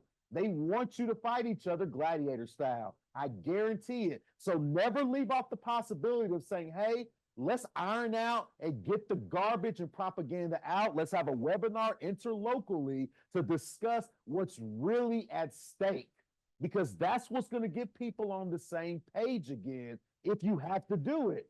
Just being honest, you may have to do it, because the last thing you want to do is have a local possibly threaten to say, I don't think that we're going to stay out with everybody. That would be the worst thing to happen. So you always want to keep this around at a certain point. All right. So don't think that you just you're decreasing your heat. No, this is actually going to get people more fired up, because you're going to be talking about things that are really informative about what would happen if you all got together and withheld your labor if necessary. That's the power of a webinar or any informational event to get people on the same page, which we don't do enough of in the whole labor movement, is have informational events, because we think that everybody knows everything already. It's not true. It's like defensive driving. Nobody else can drive but me. So I want to make sure everybody learns how to drive. Right? So again, this is so important. Webinars, information, we all want to be educated together. And then after that, because we do have to end the topic, then we could talk about a possible strike is somewhere on here. We have a strike, or we force a strike threat to where they concede at the table, and I'll talk about that more in a second. But does everybody understand how we did this exercise and the kinds of conversations that you want to be having with your CAT team members, with your other members, about ways in which you can kind of think about how your members are assessing and what we can do? Does this make sense? And we have some, oh yeah, here they are. We have some mini calendars that you can take back with you, that you can do this exercise with, but you actually are planning stuff because you want to do it amongst your locals so it doesn't get out to management, right? Because this was just an exercise. This one you can take back with you. So take one and pass it around. Because again, every time I do something. Thank you, Maxine. Yeah. Every time we do something, we want to make it to where it's something you can take with you and actually use. This isn't just me talking because I like to hear myself talk. I want to actually give you things you take and use the very next day. So this is going to be hopefully helpful for you to actually think through some of those strategy items, right? Okay, so now we are ready to wrap up. Before we do the Q&A, I got a few more strategy points I want to talk with y'all about. The first one, CAT team and bargaining team strategies. Now, Andy already talked about this, is the communication system between both groups. You got the bargaining team that's at the table, you got the CAT teams, but like I was saying, when you have the group on the ground, which is the contract action team, they're out there doing all this stuff, the most important thing that they can do together so that everybody's on the same page, the bargaining book. A bargaining book. Here's what you put in the bargaining book. That for your members, it doesn't have to be anything super extensive.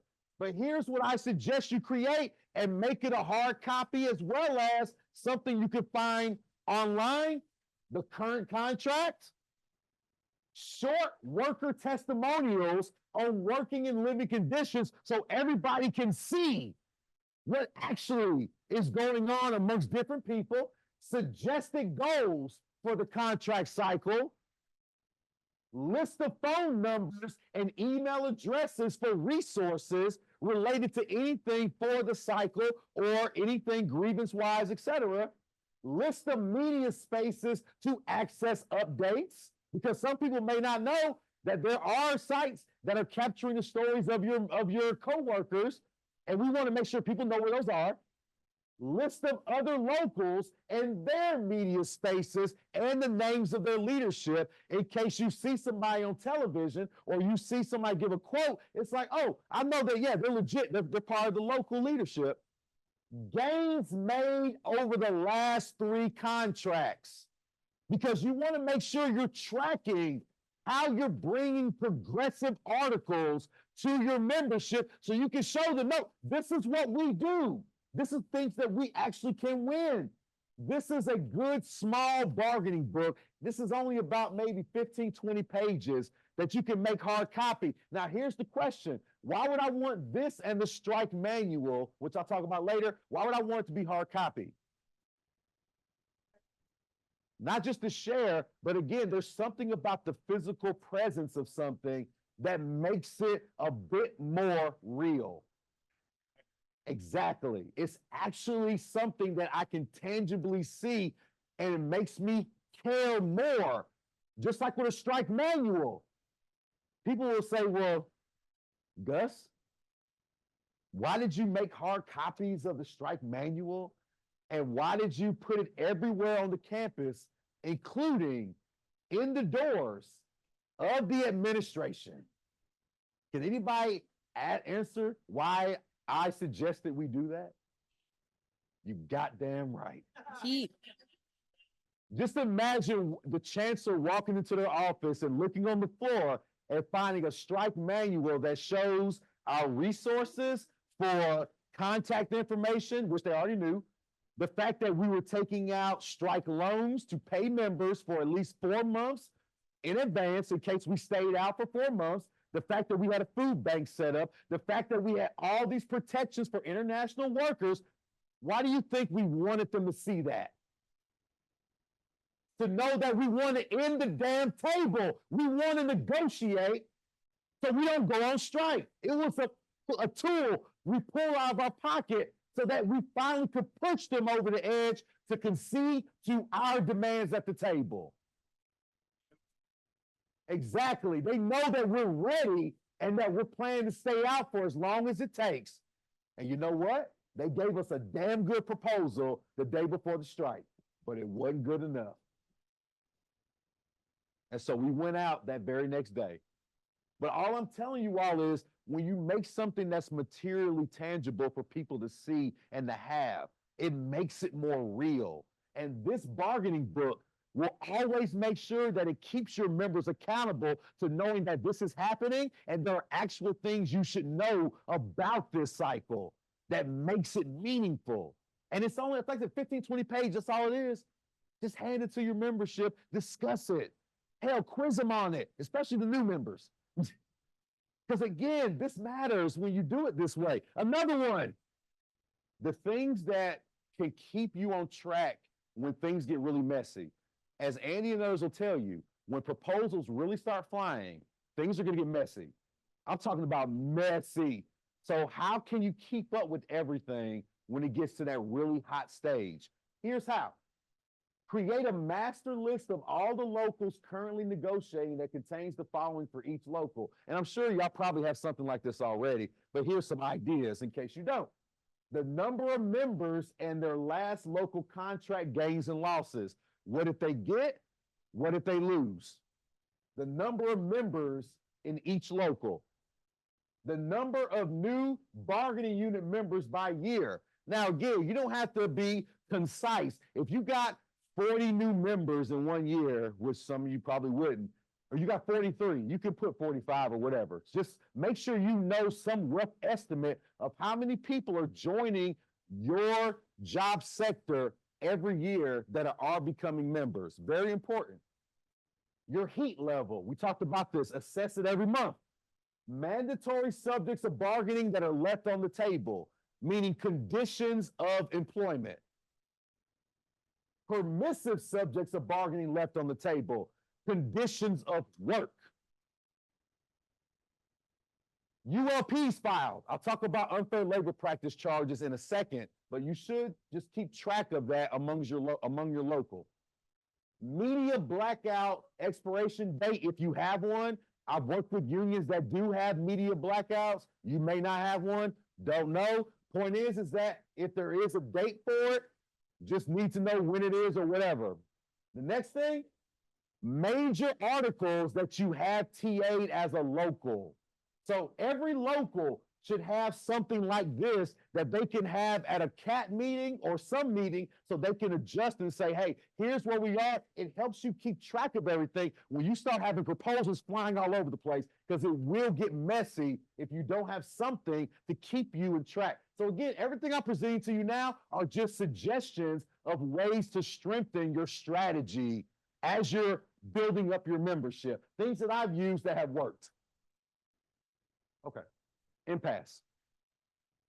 So like I said before, it's very difficult for unions to reach impasse because typically management is typically kind of like, oh, impasse. Here's why. Impasse means legally that bargaining is over, that there will be no more proposals passed for the rest of the time. It's over. You either strike or sign last best final offer.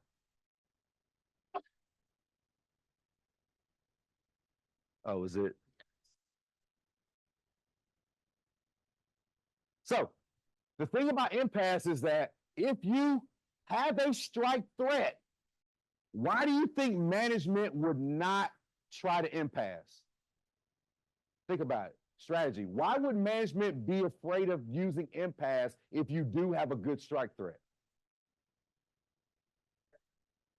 And what does impasse use typically to do? It's to bust the union.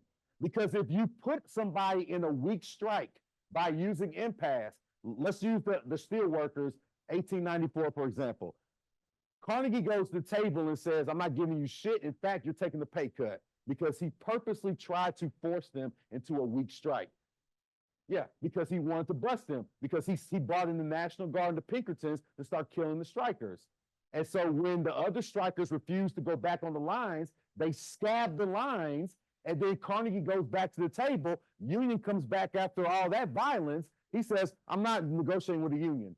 You come back and negotiate with me if you're a non-union member. And he walks away.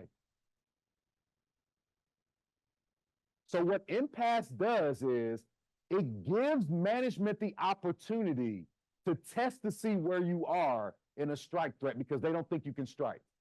Baseball, football, basketball unions, worst unions in the country, because they're always going to impasse and they're always getting locked out because they know that they'll never strike together. Hell, the best strike in the NFL was like 87, and some of the biggest stars crossed. Joe Montana, Eric Dickerson. So all I'm saying is this, y'all. Impasse means you either strike or sign a concession. No other option exists. You do not pass anymore. If an employer declares big I impasse, that means they do not believe you have the power to strike. Now, there is something called little I impasse. That just means that on an issue at the table, one side will say, we don't feel as though we can make any movement on this at this time. And that's recognized as, okay, time to move to another issue. That's not that big of a deal. That happens in every negotiation. You move on because neither side's willing to budge at that time. But when they say this phrase, last best final offer, that's a legally binding term that says we're done negotiating. Now, here are two options. You can be locked out or you can strike. A lockout means that they can literally make sure you cannot come back to work unless you meet certain stipulations for conditions of employment. Yes. Question about last best and final. They brought that up in the SAG after strike, I believe, or the WGA strike. I can't remember, but they were already on strike. Did that wording mean anything at that point? It did. Now, let's talk about that for a quick aside. Let's do a scenario of what happened last year. So you're on strike and you get last best final offer. What is management saying about your strike? No, they don't. They think you're getting ready to fall apart. They think that you're getting that. In other words, they either got a snitch or they got some fake propaganda that intel back to them saying that there's enough tension and schisms in your strike right now that means it won't last for very much longer. Honestly, that's what they heard. That's what that means. You never get last best final offer if you have a legitimate threat to disrupt for as long as you can. So that's literally what that means. Most business owners have written bios about that, and there's a former strike buster who does YouTube videos where he talks about that and says, yeah, I would force people into weak strikes because I knew it would bust their unions by giving them last best final offer, and they thought we were bluffing. So yeah, if you hear last best final offer at any point, that means that even if it's real or not, they think you can't win the strike. That's why I'm always wary if you have a strike threat, but not an actual material strike threat that you can actually prove, which I have to tell unions sometimes. Don't bluff a strike because you can kill your union if you bluff. That's what do you mean literally by union busting? What do you mean? There are different types of union busting. The first one, of course, is, like I said, if they lock you out, this is what they can do. They can change the conditions of employment to come back to work. In fact, some places have said that you can come back to work, and I was actually in a lockout at Clifford Jacobs, which is a factory in Champaign, where they offered them, you could come back to work if you sign a card saying you will not join the union. That's what Amazon wants. That's what Bezos wants. Because you'll erode the bargaining unit over time. Because they can't just outright bust unions anymore like they did back in the 100 years ago. So the way they do it is that if you bluff a strike and they lock you out, they'll say, we'll let you come back to work. At Clifford Jacobs, they were out there in the wintertime for 3 months with no pay. Their strike fund ran out. And so they started giving folks the right to come back to work if they left the union.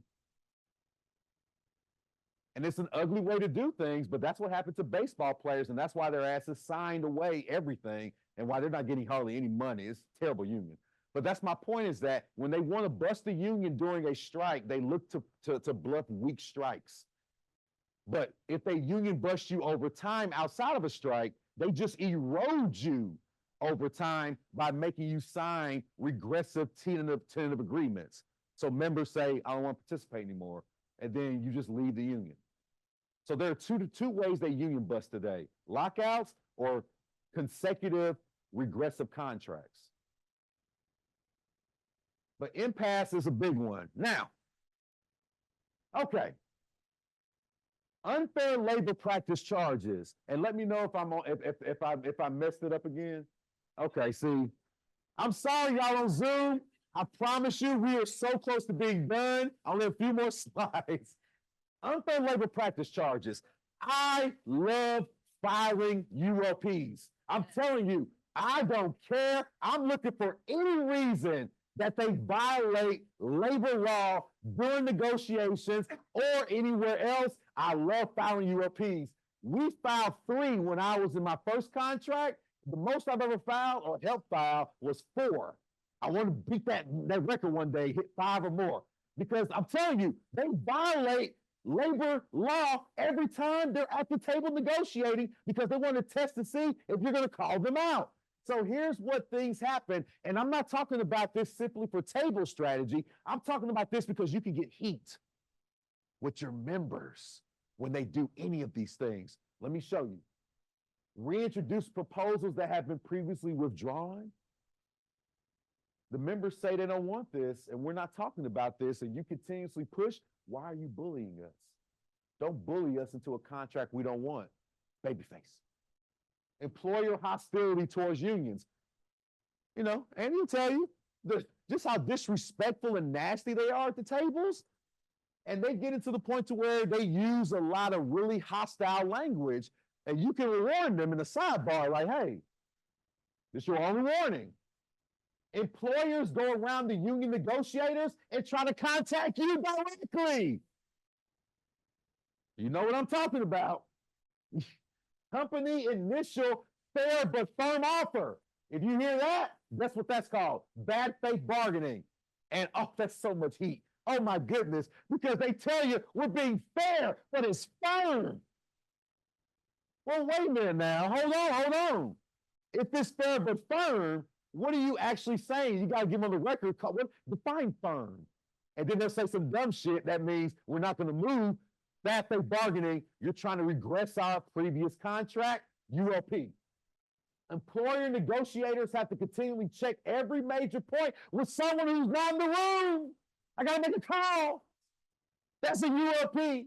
The decision maker is supposed to be in the room according to the National Labor Standards Act. That's a ULP. That's what I'm doing. When the AMPTP released the contract points last fall, was that in violation? I heard talk about it. They released it to the press to kind of communicate directly to membership.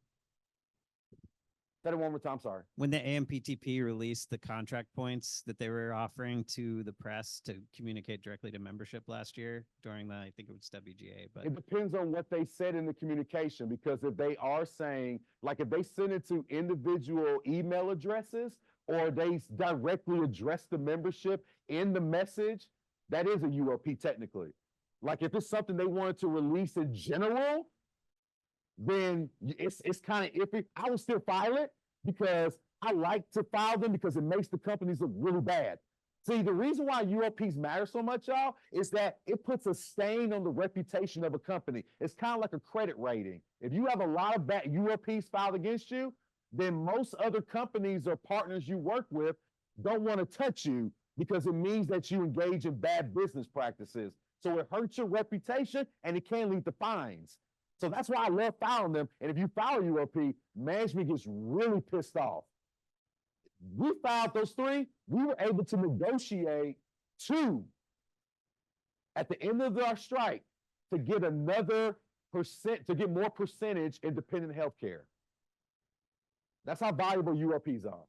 Like we won't take these to the court if you give us some more dependent health care, since the ULPs were about the issues of our health care.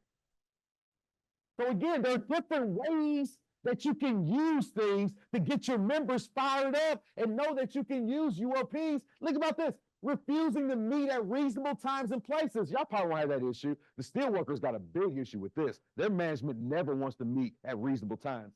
Refusing to give basic information needed for bargaining. You may go through that. You may do info requests at the table. And you're like, well, shit, y'all had a job to do for the next session. You did bring the info. And then you tell the members, it's like, we can't bargain because they're not giving us the information so we can move into proposals. That should get your members mad because they're delaying your contract because they don't want to give you information. Agreeing on minor issues but refusing to give on any major points, that's regressive bad faith bargaining because you're supposed to be moving towards a point of equality, I forgot the legal term for unity on issues. And if they continuously say we're not going to move on something, that's bad faith. Refusing to agree on common contract provisions. I mean, shit like the damn duration date. Like some managements are just that nasty. Y'all won't have this issue where they don't even want to agree on duration. They're just trying to be assholes for no reason. Hostile table. Proposing wages and benefits that are no better than before the union even started. I've seen that. Rejecting union proposals without making any counter proposals. You may find this. They just keep telling you no without giving you a counter. I always do this as advice. I give them 2 sessions before I threaten a ULP on that. If I make a proposal and you don't have a counter after 2 sessions, I'm filing a ULP if you come in the 3rd session with no counter. Because that keeps the table moving and it shows your members, hey, we're doing something, and CAT team is like, okay, I see you moving there.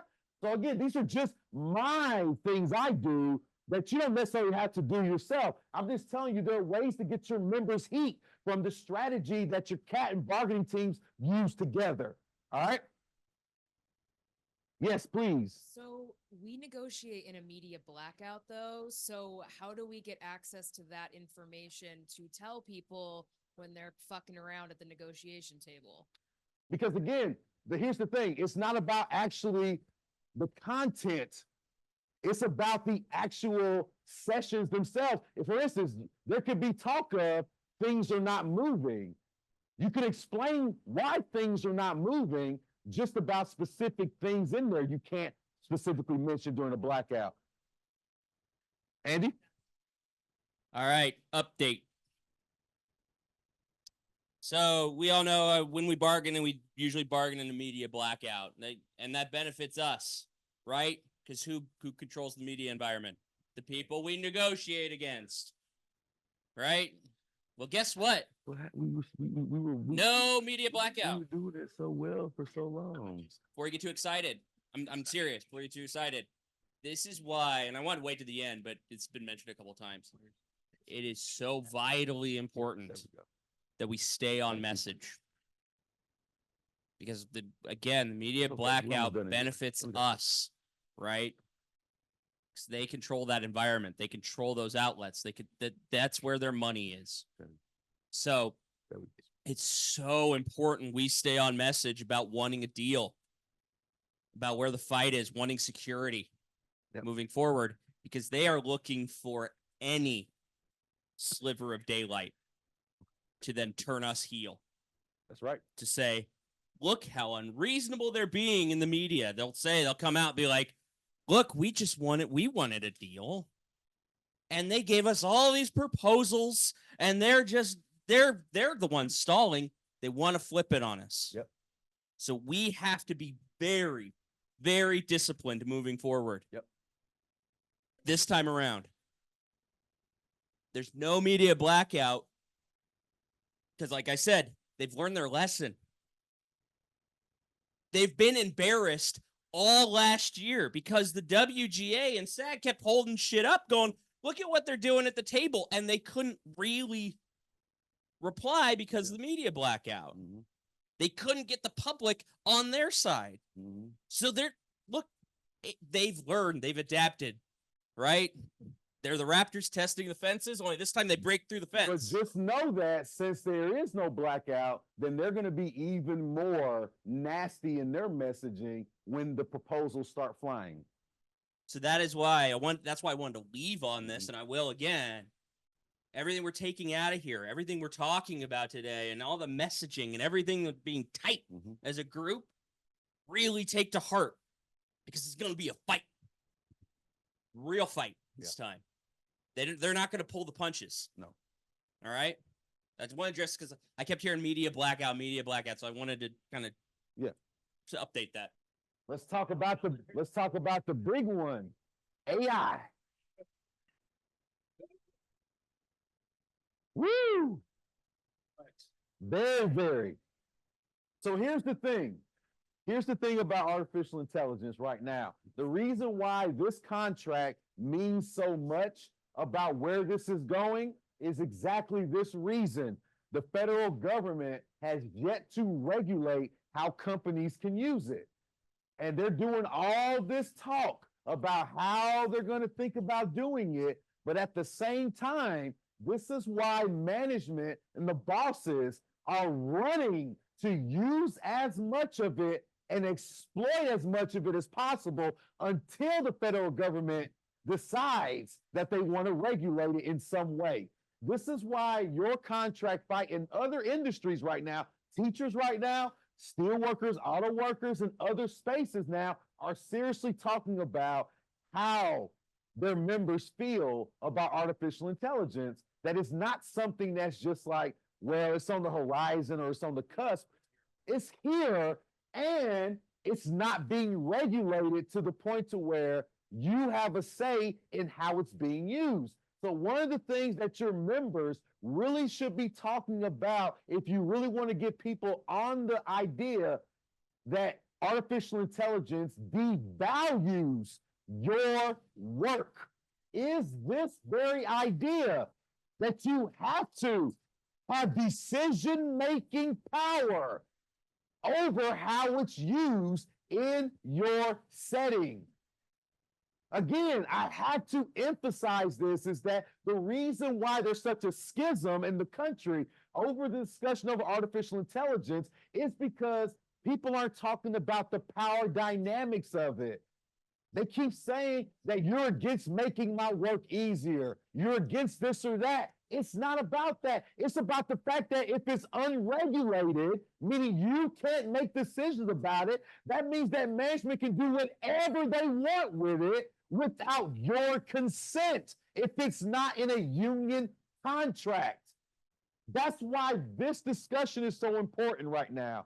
So there are many talking points that you can use, but the devaluation of your labor, It's one of the scariest things that artificial intelligence offers because they can always say in the future that, yeah, I can sign you up to do work, but I'm only going to pay you half of what you would make before artificial intelligence because I only need you to do this one thing, and then the artificial intelligence will clean it up because it's devaluing your labor. So the talking point has to be about devaluation and not no, yes, no, yes. Because again, you think about this, some of you have auto workers in your families. Some of you have older members who were around in the 50s when they came in and said, we promise you that this is not going to replace your jobs in these auto factories. It's going to make your job easier. All this new automated technology, we promise you, you're going to be making cars faster than you ever made them before. And then jobs started shedding by the thousands. And it wasn't until the auto unions started going into high rebellions and strikes. The League of Revolutionary Black Auto Workers, all these other groups really started putting feet to the fire on protecting their status and their contracts, that it led to a change in how automation was used to get rid of auto workers. Did the same thing in the 80s when women were taken out of office work because of computers. Was a major source of income for families when women got to go to work and make decent livings working in offices, but computers completely killed that job source for a lot of families.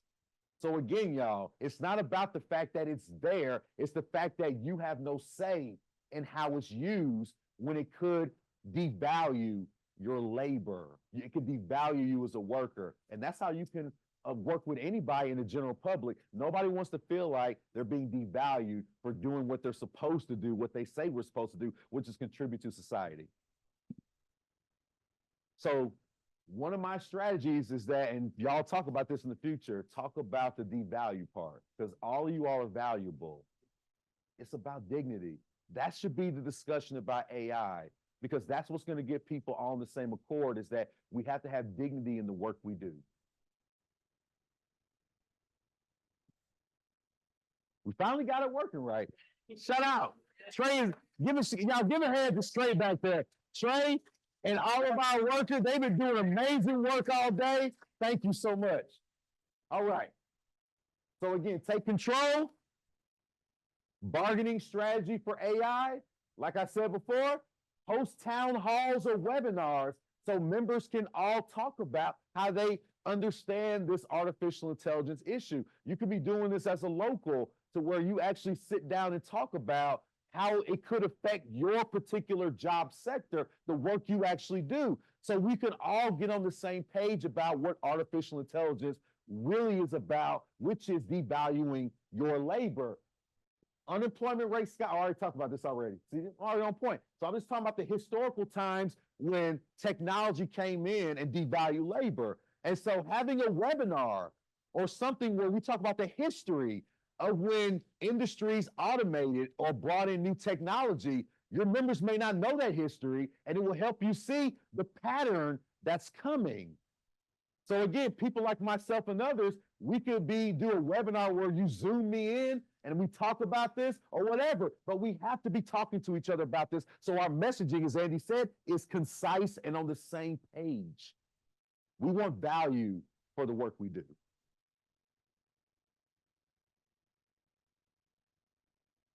Victories. This is one of my favorite things to emphasize for CAT teams.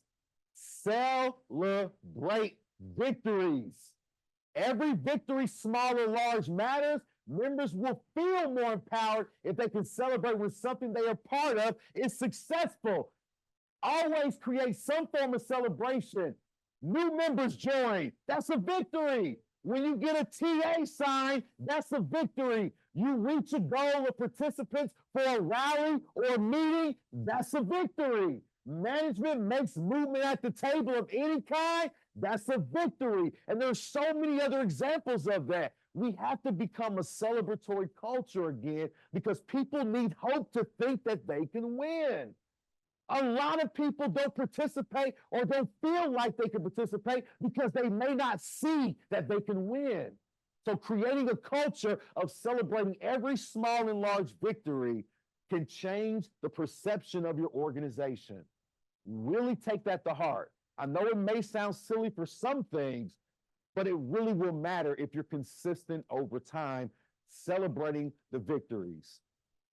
All it takes is an email or a text, something to let people know, hey, we congratulate you all for staying in it with us and fighting. We need to celebrate that because management celebrates every time they think they win something. They buy a jet, they fly to Easter Island or wherever the hell they go. Oh, Jeff Bezos flies his dumbass into space. That's how he celebrates. He goes to space, whatever. Oh, man, I wish we could have talked more about that clown, but now, yeah, I know, right? Public announcement of a strike and mediation. If you do call me back in the future at some point, say you do get to the point to where you want to do kind of a mini strike 101 with me in terms of strategies and stuff, let me go over just a couple of things about that. Now, when to announce a possible strike, I'm one of the people in terms of your CAT team and your bargaining team, if y'all get together, I would suggest that you possibly do it when you know for a fact that you have an actual threat. You never really talk about it until you can assess and know that it's something there, because you never want to bluff yourself into a strike, as I mentioned before. And the key thing is using mediation as a heat-seeking missile, because you're trying to show your members, we're trying to solve this at the table, but management won't even do this with mediation. So you're using this to get heat, because mediation is not going to get you shit. Just letting you know that now. If you know what I mean, you know what I mean. But you can use it to get your members fired. Like, hey, you see, we're talking to mediators. We're trying to get this done at the table, and they're still not moving. So you use mediation to show your members that you want to get it done, because you do want to get it done at the table. That's why mediation is important. Now, strike plans. I love talking about this stuff. I'll spend just a couple of seconds on it because it's really important, because you have to lay out how you're going to do it effectively. You don't just do regular strikes where everybody just walks off and you pick it in random places. No, you want to leverage where you can hit them where it hurts the most if you get to that point. I love talking about strike leverage because I love planning strikes. Oh, it's one of my favorite things ever. I'm telling you, you got a standard strike, which is what I just described, where everybody just stays out and there's really no escalation during the strike. Random, thing. There are positives of it, consistent, saves resources, right? And if it's a long strike, then you got the resources and energy to do that. But the negative is that bosses know what is coming. It's not unique, so they can find ways to neutralize your strike. The next one is a max strike. I call it also a knockout punch, where you try to put all your resources to the very first or second day of the strike to try to get them to bow over and just say, all right, fine, we concede. So it's a short strike. That's what you want to have. The positives, bosses cannot think on the fly because they're dumb and lazy. So you want to catch them off guard so they don't know what to do, deer in headlights, and they can surrender early. But here's the bad side, and why I don't like max strikes is because if you miss on the first 2 days, you have little resources left to continue for longer periods. It's a very dangerous strike, and it's only used typically in smaller industries. Bigger industries, max strikes never work. Like this industry, it'd be very difficult to do a max strike, ever.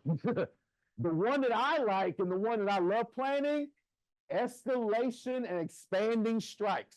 Start with 1 or 2 spaces, a couple of days later, take 2 more, a couple of days later, take 2 more, and you keep expanding. The UAW used this past year. Now, I wonder where they got that from. I'm not going to, I'm just saying now. I'm just saying, I didn't get no credit for it. I'm just saying.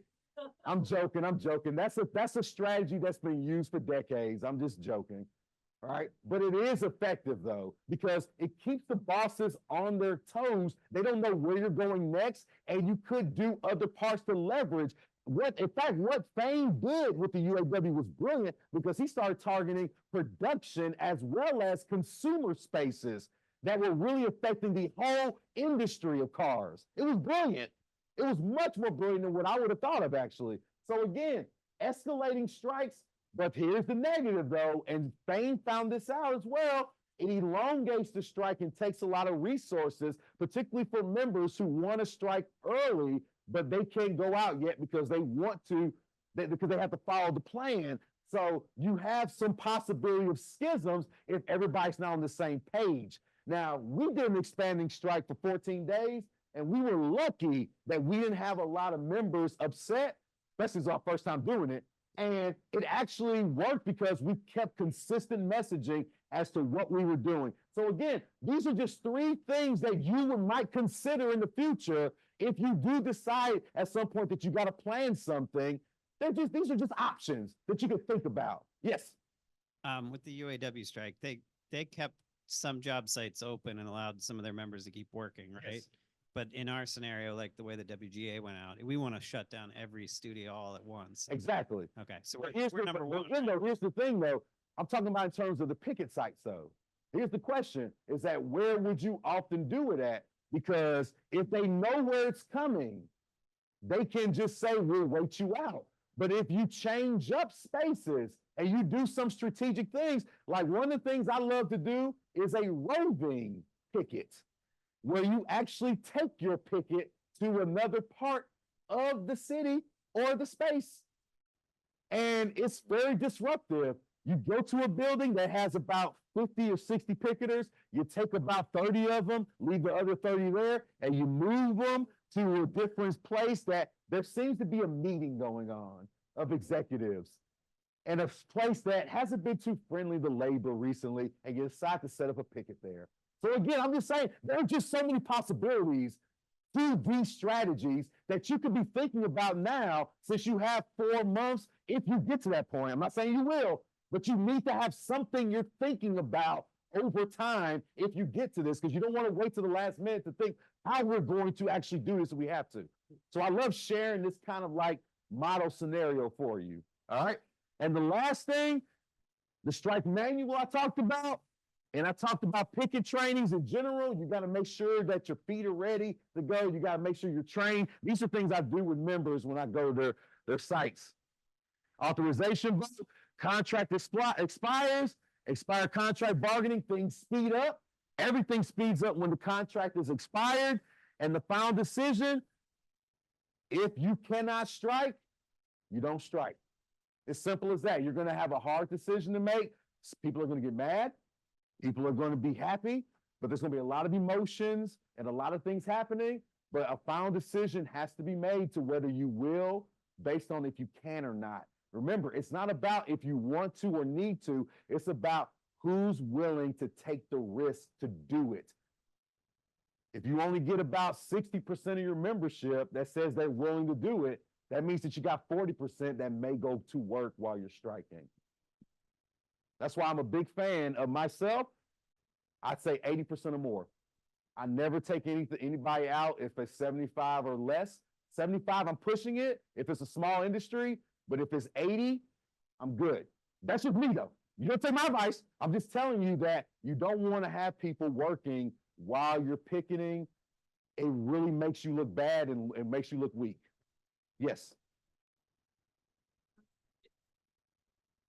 So in our industry, we went through the writer's strike and the actor's strike, and then we thought, well, we'll all get back to work. And that didn't happen. So it feels kind of like 50% back at work, 50% still not. They've delayed a lot of productions or not started things, taken things out of the country. You know, it's like a de facto lockout. Yes. So are there things that we can do to help people who are already hurting? Yes. You know, like low interest loans or something. Yes. Externally, one of the things that I can guarantee you now, when I tell people about this, and I'm talking about this past week since I've been here, they had no idea that y'all were having these employment issues. None whatsoever. So one of the things that I'm going to do when I get back to where I'm at home is I'm going to have a webinar event where we're going to talk about this and how they need to be talking about the backlash of what's happening here in California to workers who cannot find work, who they just don't know what's happening. So one of the best things that we can be doing now, and that's why I keep emphasizing general public, is that we need to be talking to everybody about what you're going through. Every single person. I'm gonna do my radio show next Saturday. We're gonna talk about this the whole show because everybody needs to know this. And internally, yes, among locals, you have to look at what your capacity is. What is it that we can do to support people who are having trouble right now? Think about that locally. It's not an easy decision, especially since you're trying to think about money and things like that. It's not hard, it's not easy. But you have to sit down and actually map out, are there any ways that our locals or the interlocal solidarity can come together to come up with something in the meantime to help others? And because again, money's not gonna be the best thing at this point for y'all because you got a lot of stuff going on. It gotta be other creativity things, but it also can involve the pressure that you're helping the bargaining team with at the table. There are things that you're going through that are part of the issues that they're gonna be fighting for.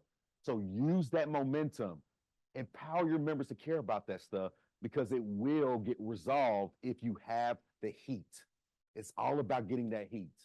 I know that's not an easy answer, but it's the truth. And I don't like to give fairy tales and fake hope.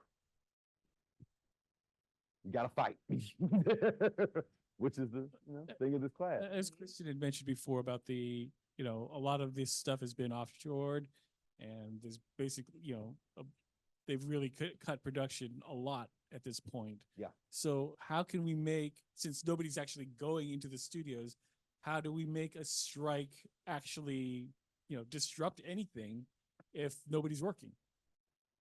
Good question. Here's the thing. There are parts of the sectors that you all represent, but plus the locals who aren't here today, that really make everything actually happen. If you have a certain amount of labor that's being offshored into the area, the first question I'm asking is this: what productions are currently moved?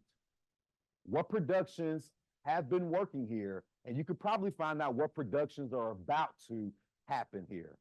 Who's going to be working on those productions? How long? What's the timeline of when they can? When in terms of the actual film, pre, post, all that stuff. What's the timeline? What's the slate? And the big one is, what resources do we currently have? Because I'm gonna tell you this: whenever I go to a space and people are getting laid off and getting fired, the one thing they want to do is they want to hit that building. They want to do whatever they can to work. And they believe that if there is enough of a disruption, there's enough of a public spectacle of unity and solidarity, particularly behind what I consider to be one of the most important contract fights that y'all are ever going to have, then that is going to mean something that's going to put more pressure on the management. It doesn't necessarily have to be so, the disruption itself is only part of the strike. The other part of it is the members staying together and saying, we're not going to support anything that happens related to this work until we get the things we need in our contract to protect ourselves. So again, educating each other on what it takes to actually strike, which is not solely disruption, is going to be the means to really breaking the back if you get to that point of your employers, of the bosses. And it's not an easy answer. And again, that's why I talk about the strategy stuff, because you're right. If we just picket random buildings at random times, you may not get everything you want, but there are other disruptive things. One of the things I love talking about that go along with a strike is hitting business partners. The most things that you can talk about is that, and again, we're not trying to exploit harm and other traumas that occur with you, but you want to use the harms that have occurred with your coworkers to empower that this won't happen again. And you talk about that we're working in industries and you're partnering with business partners who are responsible for putting their workers in danger. You have to use that messaging of security to really hit at the pockets of your bosses, hit at the reputations, call them out, meet with groups, meet with individuals, You got people like political figures. You got all these folks that can make weight on what happens to the folks that you work with. It's as simple as that. In other words, use your toolbox. You got a bunch of stuff in there that you can use besides picketing. And again, if you do bring me back at some point to actually help you look at what that looks like, yeah, there's a bunch of stuff that I gotta see in terms of how this place works so I can help you plan an effective disruption. And it's always based on the different spaces. I hope that makes sense to you, but I would need to see everything so I can plan something out. And if I'm not brought back and y'all do it alone, you're gonna have to really know this place in and out and how you can effectively leverage. Kind of on what you're touching on there.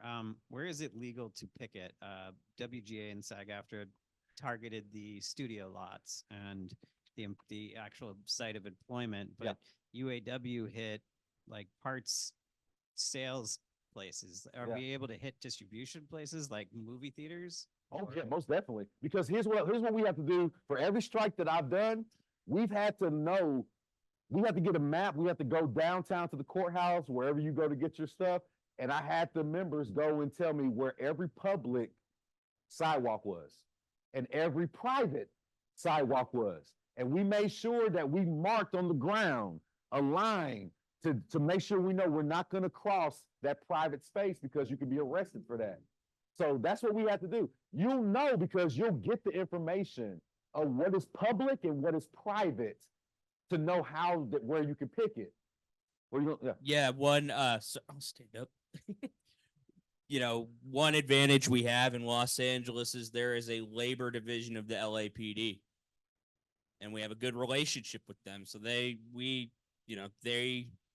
every time we go out and do a strike on a show, to flip those shows, we check with them. We make sure we're on public property, all of those things, Scott. So if we get to that point, we'll be liaising with the LAPD labor division to make sure that if we go in a strategic way outside of the studios and want to target specific things, that's part of our strategy. We'll make sure we're doing it legally. Plus, we've got really good attorneys.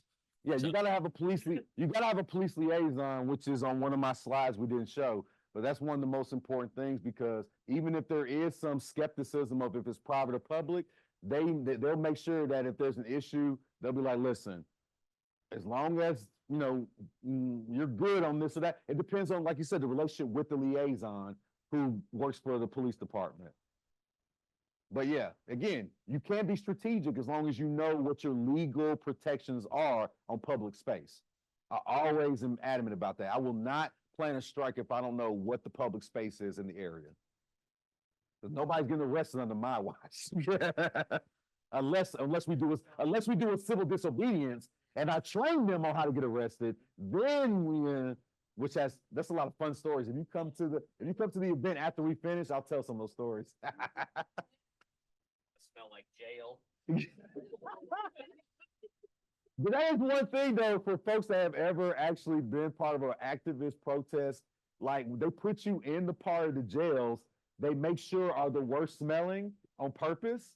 And so I'll tell you more after we go to the event, because I got some stories and they purposely targeted us on one occasion, but this is the Q&A section though. So please, and I put this last slide up here because I want you to make sure to know that a lot of times people try to strike because they think, of course, you have to do it.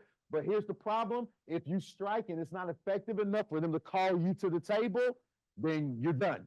Yeah, there's no point. If you have to call them to meet at the table during a strike, you're done. They know you're finished. So that's why I always say that was the best advice I got before we went on strike. Make sure they have to call you back to the table. We didn't get a call back until the second week. So I spent the entire week shitting bricks because I didn't know if our strike was effective or not until that Monday afternoon on week 2. And I'm telling you, I didn't sleep that night because I was just so happy that we were having that kind of effect. That was my first strike. What are your thoughts on boycotting? Because I know during the WGA, a lot of people are saying, oh, we're going to help you guys out or whatever. We'll do a mass unsubscribe to Netflix, blah, blah, blah. Great question. Here's the problem. Here's the thing with boycotting is that typically I'm always of the opinion that what the union wants, we do. So that was the thing is that we were talking about boycotting until I talked to my people here and they were like, no, that's not what we want right now. And it's like, okay, because we don't ever want to do something that goes against the wishes of the people who are most affected by the issue, which are the workers. It's their contract, it's their fight, and we want to do whatever we can to support them. So yes, I'm a big fan of boycotts, but if it's not part of what the plan is for, let's say that you all do get to that point and you don't have a boycott as one of the things that the general public can participate in, then I would not feel right going above your union to say that we should do this too, because that's not what you all are planning. I would maybe call and say, would it be okay for us to support a boycott? And if you're like, well, we're not really doing that right now, then I would not promote that. But if you do say, yeah, like we kind of want this because it gives us leverage, then that would be the first person to be talking about a boycott. But it's always about what the union and the members want. Because I never want to be that outside force saying, you union folks should do this. Why aren't you doing this? Not my place. My place is to activate resources for you to get the goals that you set, not for me to give you goals to set. Because I'm not a member, I'm not on your contracts. But I love boycotts though. Oh, they're so fun. Yeah, and Benton, I mean, to kind of address that, they also have to be effective. Yeah. Right? We don't want to, looking at, it kind of comes up, right? Oh, we need to boycott Netflix. Well, do we have enough public support to do that? Yeah. Firstly, to actually make a dent exactly in their profits. Yeah, I mean, it's like the heat. That's a big lift, right? So it can be a tool, but you also have to make that strategic assessment of, is that really something that we can do even or affect? Do we have that much public support to like on something at that level? Now there may be local. There may be things locally, in terms of local businesses, the sports studios, things like that we may ask, certain things. It's all about how we assess and what we're, because we don't want to pick a fight we can't win. That's right, because and I'm telling you, one of the things that they're going to be looking for is that if you threaten to do any hot action and it comes off like a fart in church, guess what? You have lost a ton of leverage at the table at that point, because they're going to be waiting for y'all to go back to the table and say, y'all don't have any support right now, so we're not giving you anything. Take our offer. So you're exactly right in that if you're going to do something that is going to be that hot, you have to make sure that you can more than likely win that fight, because it will hurt your chances in the long run. That's why you hear me keep talking about assessment. Assess, assess, assess. If you don't mind, I'm gonna go back a little bit and ask about bargaining strategy. Please. And I apologize if you've already covered this. Oh, that's what I'm here for. Please. Q&A. Q&A. That's what we do. Awesome. We have talked a lot about incremental bargaining and, making sure that we get something and then get something 3 years later and three years after that. And also like in our AD negotiation committee, we've talked about how to do a fat, medium, and lean proposal. But I was curious because I feel like we might have proposals that the producers actually want. And then there are proposals that they may not want so much. Yes. So I'm wondering what your thought is on strategizing with like putting two proposals together or saying, hey, if you want this, we want to have this, Exactly. Like what your thought is on that. In other terms, packaging proposals. Right. Because again, that's one of the things I've been very impressed with your union about, is that in talking with different people, y'all understand packaging. Like I would have to go into a union in other places and they would say, well, we have these proposals and we have about 25 individual proposals that we're going to offer. And I'm like, so you've been at the table for 2 months and you have no idea what either side can propose back and forth to possibly get a TA, and they would have no idea what I'm talking about. But the fact that y'all have already talked about how to package on issues that members have means that you're far ahead of the curve. And yes, I'm a big fan of packaging because of two reasons. Number one, you're going to more than likely get a tentative agreement that management can live with if you get something. Number two, it gives your members quick victories that they need to stay in the fight. Because if you go a long period, 2-3 months of getting no TAs, tentative agreements on individual or package proposals, members start to get really frustrated and start to lose interest, and you get cold again in that thermometer. So yes, I'm a huge fan of making packages, but to your original question on what the producers want, I think that that is a bit more different, because what exactly does a producer want? If they want you to do more work, then I'll do the more work if it means that I get to control what my member sees and I get to control how they're oriented. I love that. In fact, I'll be more than welcome to create an orientation program where they know what the actual states of the power dynamics of the set are. Thank you for giving me that, because they're lazy and they don't want to do any work.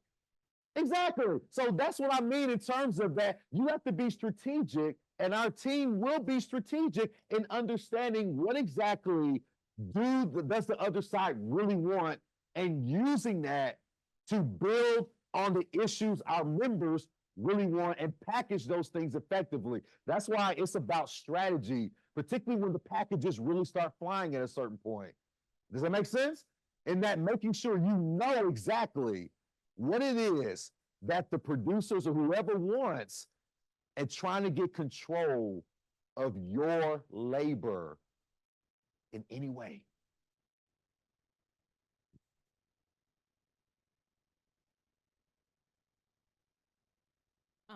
I'm just curious, have you ever had kind of a plan for how negotiations and like bargaining were gonna go, and you get to the table and they're immediately like, best and final offer, impasse, we don't want to talk about this. And Never, then never happened, because that's a ULP. Okay. That's an unfair labor practice charge. Labor law states that unions and employers must negotiate in what we call good faith. That means that at every session, there has to be what they call productive conversations or proposals made. And if an employer comes to the table and says no, without offering counters, or saying last best final without showing documented evidence, because these are recorded sessions, recorded in terms of bargaining notes, they have to show documented evidence that they have made proposals to improve the labor relations, that's the official language of the collective bargaining agreement, then that is an officially unfair labor practice charge. So I've never gone into a room and seen that happen, and I've rarely seen it researched. Only time that's really happened was in the 1800s, when there was no NLRB, and employers were like, we want you to go out or we'll just shoot you if you try to fight for your rights.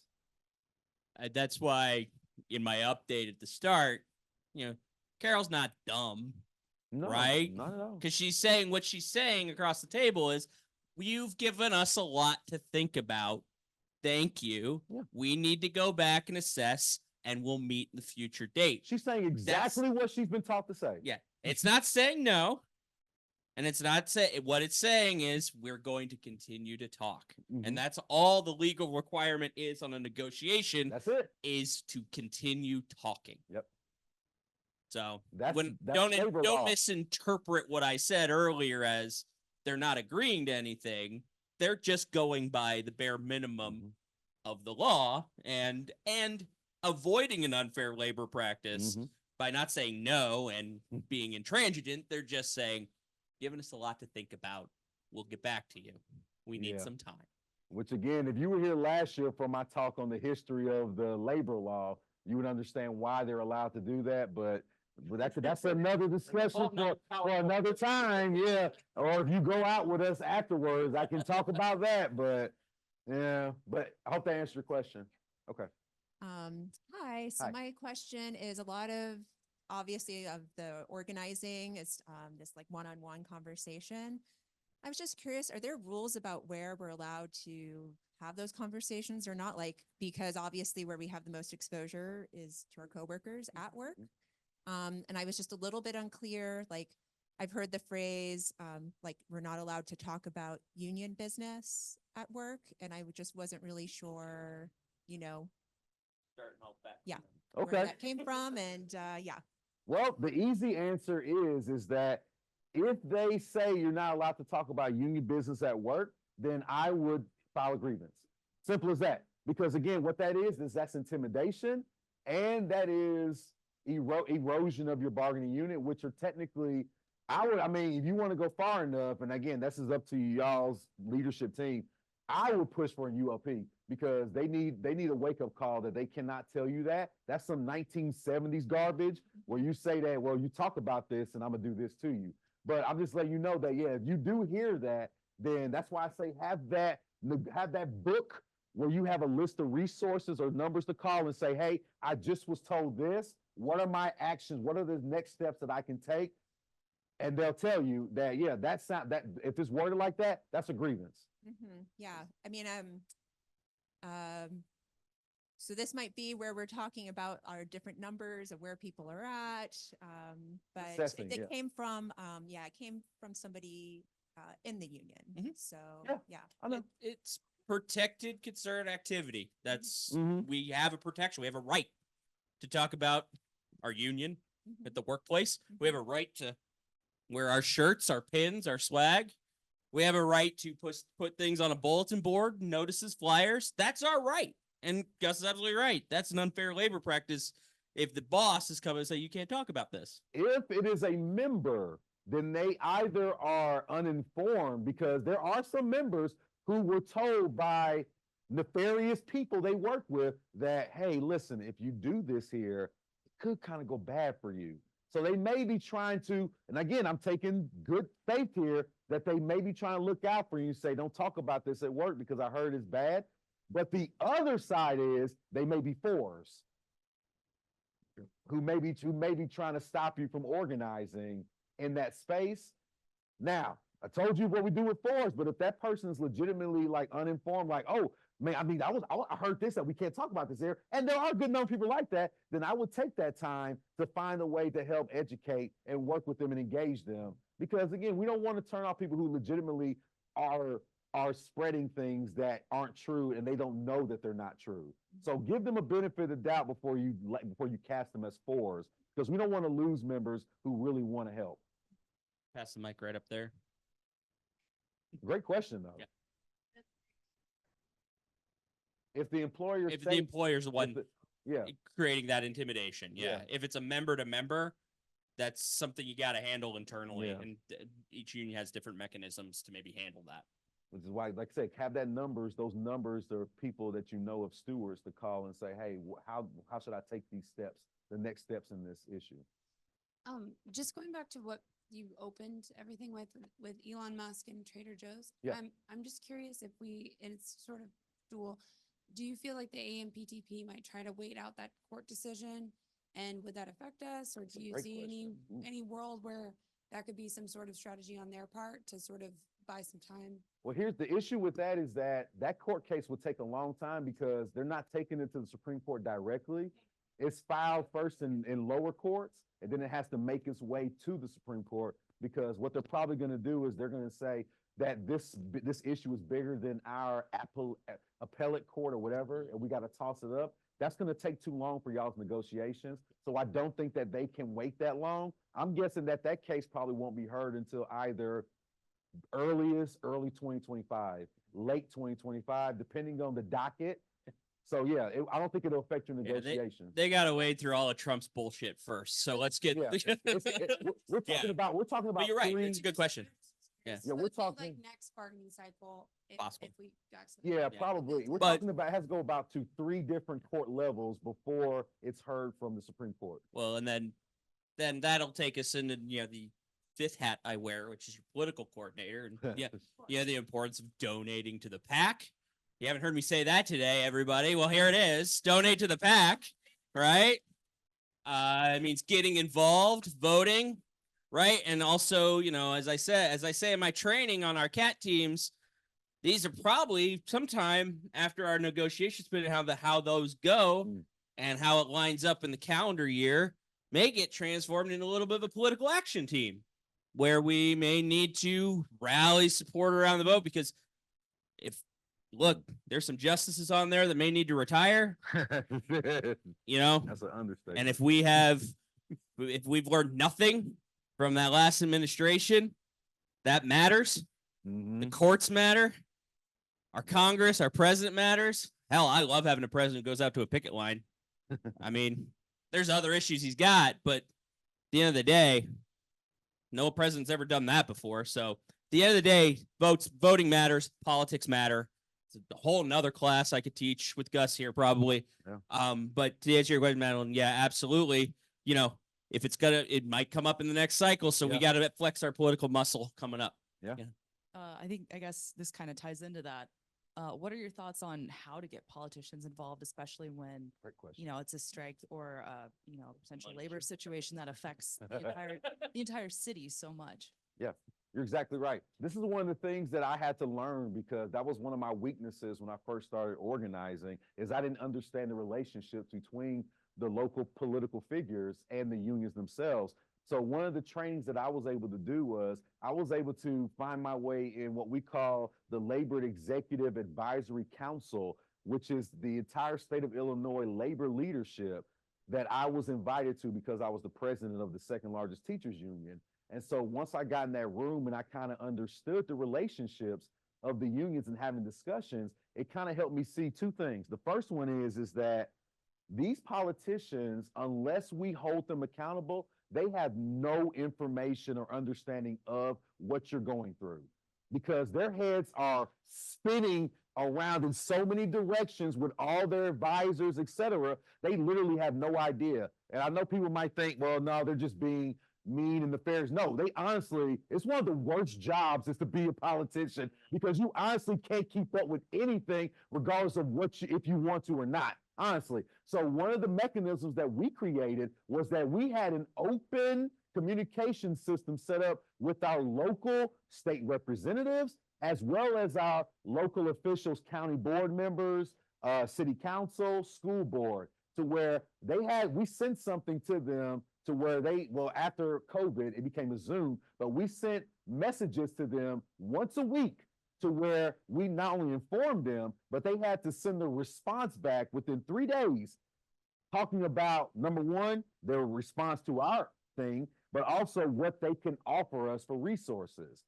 Because again, we were very adamant that, and they tried to walk our picket lines, all that stuff, but we were adamant that we don't care about the photo ops and the picket line. If you can make waves in the state house or at the federal level, or even on the county board that would help out workers, project labor agreements, things like that, we're willing to support you and make sure that people see your face as a friend of labor. But we refuse to endorse or help any candidate who did not show even the slightest ounce of respect to that system.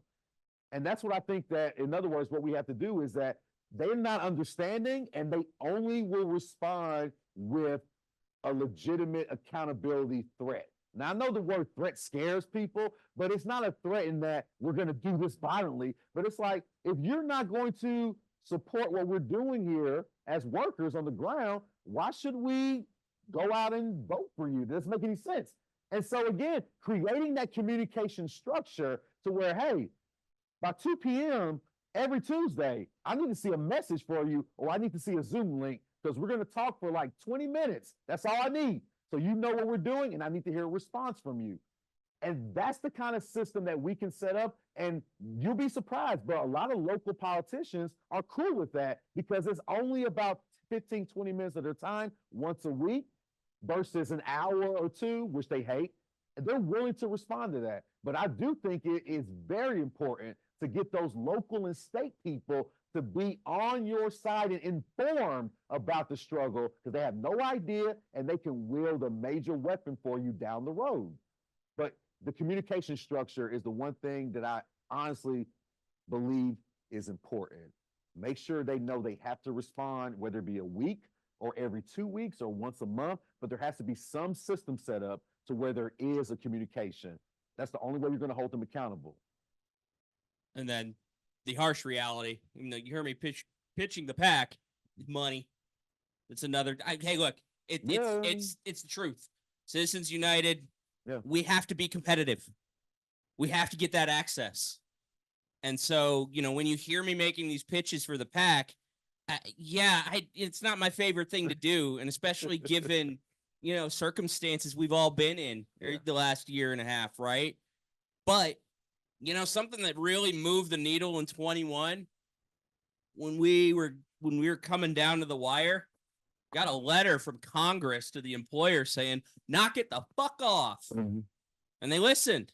Yeah. And that only comes through our PAC access to those people in Washington through our political arm. And we have those communication structures in the IA here in California with our local politicians, through the LA Fed, through different organizations where we do hold those members accountable. We do ask them those questions. We do have those conversations about how, you know, our issues and bring those to light. And we have very good relationships with our local politicians, you know, through our programs and this what's called the CIC, which is our California IA Council, political council. It's made up of us, Teamsters, and other crafts.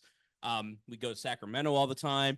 We go to City Hall. We are endorsing candidates on labor. So if you see those endorsements that come out of the LA Federation of Labor, know that there was an IA member in there listening to that, making sure that our issues were being addressed before we endorsed them. And a point that was made earlier adds to that point, in that y'all are the second largest money maker in the world. It used to be education, but then they started cutting that shit 20 years ago. Y'all overtook education. So again, the type of clout that you have because of what you produce is so important that many people don't know the kind of power you wield politically when you make that kind of money. So take advantage of that and hold these political figures accountable, because you are the GDP. Seriously, think about that for a second. You have that kind of power, so use it strategically. Trust me. We punch above our weight in terms of membership in the IATSC. I'm talking the IATSC. It's not a very large membership, but man, do we punch above our weight politically. Yeah. And it's for that reason. And it's for the reason, you know, that we understand the stakes and the strategy. That's right. Yeah. Okay. I was just gonna say, regarding it, like Adam Schiff has been to speak to us. He represents us. He knows what's going on. He supports us. Yeah, perfect example. And the LA Fed got Karen Bass elected, so she supports labor. But I wanted to go back to the NLRB, and maybe I remember you saying that when because if they get rid, you can't say they got rid of Roe. They could get rid of anything. Oh, easily. But if they get rid of the NLRB, that doesn't mean that's not the end of it. Because remember, can you explain how the NLRB was created and why? Yeah. And because I remember that from your history class. I know you do. Yeah. Again, I'm not trying to eat up all the time, so I'll be very quick on this. But in the 1930s, because the unions were really pushing to change the structure of business, where labor actually was going to have stake in contracts, what the business owners were saying to the new president, Roosevelt, at the time, was that the unions are out of control. Their strikes are too powerful. We're in the Great Depression, so they have nothing to lose. We're scared. Can we have a New Deal? New Deal 1 comes out. It stinks. It's for banks and bailing them out. Big surprise there. New Deal 2 comes out, and it's all about, let's bring the unions to the table. And as Andy said, all we have to do is talk to them. And what happens, they also legalize striking to the point to where you can't do it without going through an 8-step process. So they actually took the biggest weapon that labor had prior to the NLRB and formalized it, so you can't do it without possibly being arrested now. So again, there were a lot of compromises that were made to keep the NLRB in place. And there are parts of it that are very good, like Social Security Act, like the capacity to file UOPs, et cetera. But it doesn't have strong enough language to force management to bargain in good faith at all times effectively. So that's the short 1-minute history that I could talk about longer if you all come out with us after the event. But yeah, it's very difficult, but I can tell you this, that they can get rid of it. Because again, a lot of people on the Supreme Court right now are what you call originalists. If you ever heard that phrase, you should be very worried, because they believe that the Constitution was never made to protect human rights. It was made solely to establish laws. That's it. So they're rolling back anything that relates to rights and says that should be passed by the states only. So just again, this is people aren't talking about this, but it can get very scary quick, especially when they start asking the question, what is an employee? Because I've heard that question too. So be very aware of this and keep up with what's happening at the state and federal congressional levels.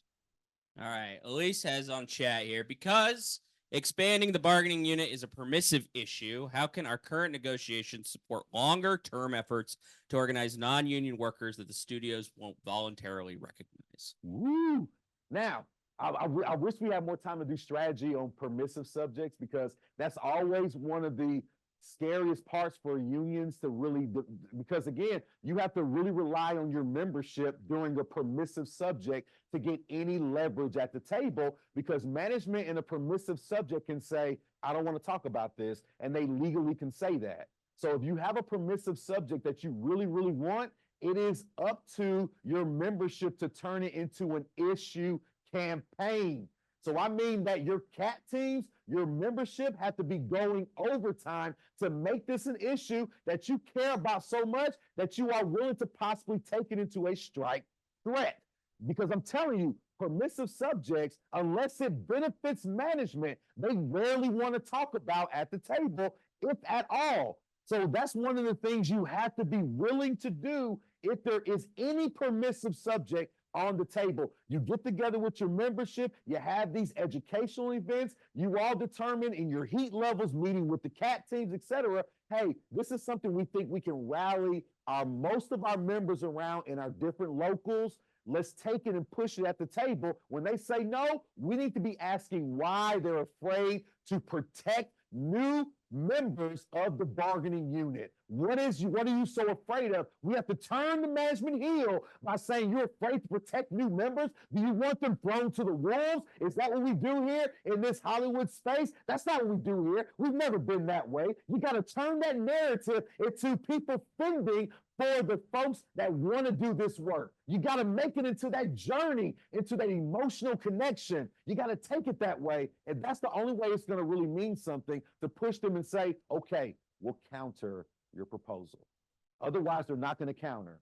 So that's what I mean in terms of how can you do this? You have to make it into a campaign on the ground that gives your bargaining team leverage at the table. Well, speaking of counter proposals, we have been at the table now since March 4th, correct? And I'm just finding out there's no media blackout. Why has the pub, and then we are supposedly being reasonable. We're not being unreasonable.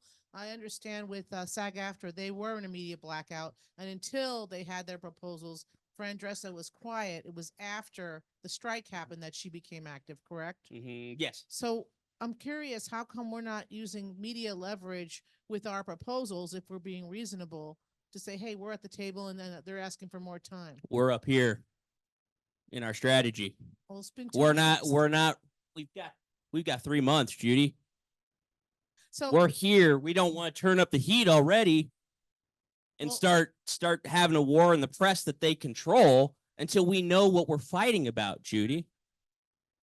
Like we don't even know, because we could come back after local negotiations. We go through this whole process of local negotiations, and rainbows all of a sudden happen. We get everything we wanted. So why did we burn that turf with our employer? You can't prove that they're being unreasonable because the cycle hasn't been long enough yet. You have to build the goodwill with the membership to show that we're at the table, we're prepared, we're doing everything that we said we would do, and they're coming to the table and not being prepared, not giving information, not countering our proposals. So once you build up that narrative, then you can really hit the media, but you have to have time first to build that, because you don't want to rush so fast, because some of your members will say, you're not being fair by accusing the studios when you've only been bargaining for a week and a half. That's not fair to call them out on that. Okay, well, just for clarity though, these proposals that we did made, are these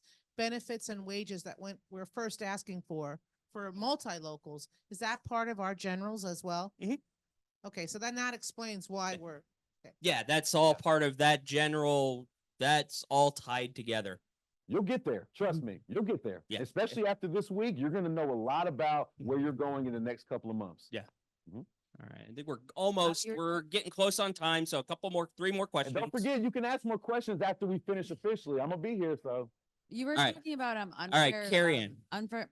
Carrie Lynn, y'all. Carrie Lynn. No, you're okay. She said Ann. I'm so.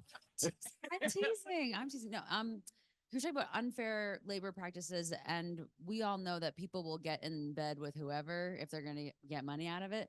So, like, do you have to have like 500 unfair business practices before there's any like?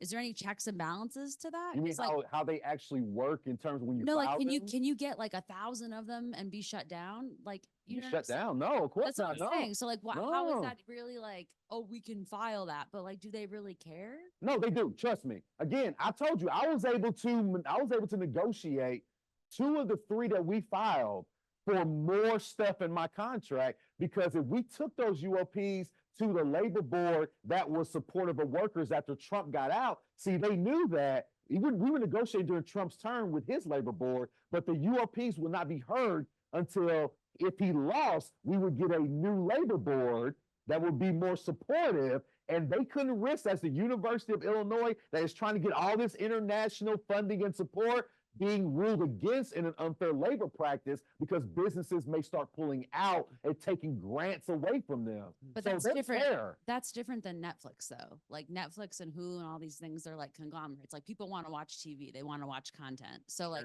that's different. Again, so it's like again, if, that's until why- fines incur, or how many do you have to have before you start getting fined, or like do you just have Just any? have one then, yeah. Yeah. If it's ruled against. There will be it's part of that process, and then they'll rule on that. And I'll tell you this much, even, it may be a drop in the bucket, but these studios hate spending stupid money. And again, it's about And the- that's stupid money. Sorry. Ken. No, you're right, but it's about the campaign aspect of it. In that, yes, people are probably not going to stop watching Netflix on the first UOP or the first time you talk about what Netflix is doing, especially since they were one of the worst companies during the strike last year in their messaging and stuff they were doing. But what it did do is you had a lot of people who think differently of Netflix now. So what happens if you go to the table and they continue to do this, UOPs are filed or other things happen and it gets out to the public? But you're adding more animosity towards the company that's building over time. You're setting a precedent for the fact that people at some point are going to say, we're done. It's not going to happen now, but it sets a precedent over time. Just like this whole thing with Twitter X now. When Elon Musk took it over, about 10% of the people dropped off Twitter X. And as he continues to tweet really horrible, racist things, more people are leaving that platform. So again, when these super popular things are there, it takes time for people to raise their consciousness to the fact that we're not going to be a part of this garbage anymore. So that's why we should always take advantage and call out when people are violating our contracts, and it also protects our workers. You got to show your workers you're going to defend them no matter what. Laura? Okay, speaking of calling people out, I recently heard another guild member who's a committee chair in a position of leadership say that we should close our doors to new members during this work slowdown. And it really concerned me and it really pissed me off. Yeah. As the Young Artists Committee, we're actively trying to engage our newest members, and we're doing outreach to the next generation of artists and workers in this guild. Can you talk real quick about this? If Thank you. you close your union, you are doing the job of management. Yeah. Thank you.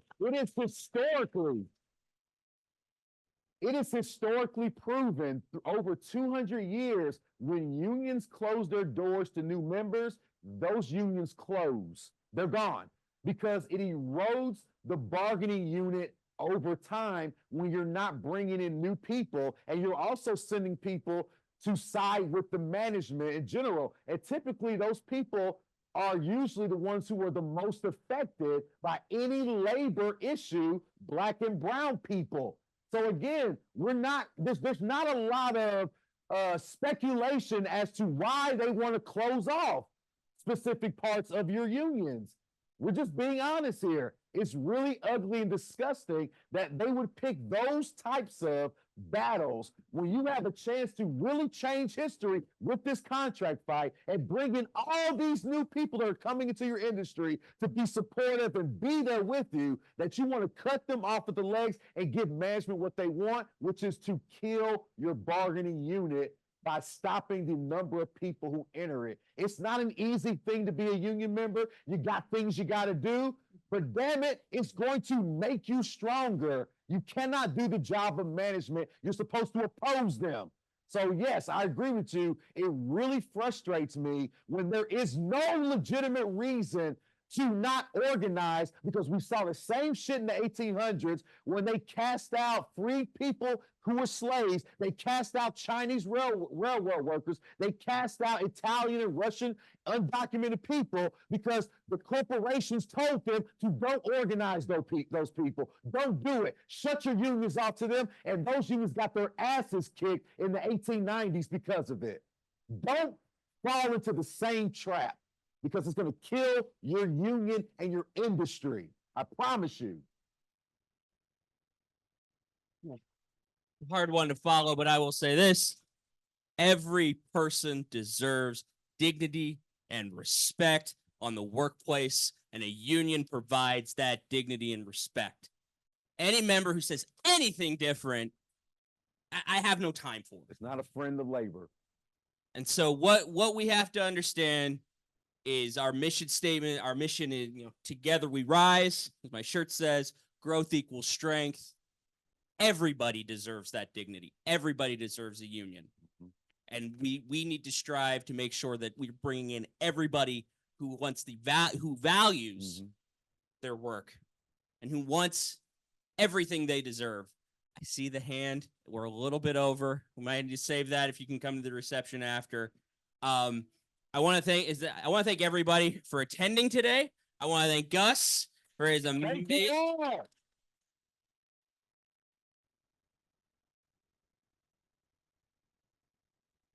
I know this is a long day. I know this is a lot of information. It's probably a fire hose that you just got hit with of labor, but it's great. I want to thank Shirley, Trey, the staff, everybody who helped put this together. I want to give a huge thank you. I did it at the top. I'm going to do it at the end. Our Young Artists Committee. Shout out. Thank you. They did the work. They put this all together. You're here because of them. So let's go have some drinks. Let's go have some appetizers. Laurel Tavern across the street. If you need anything from me, my information is there. I'm here as a resource for you. Thank you all for your work.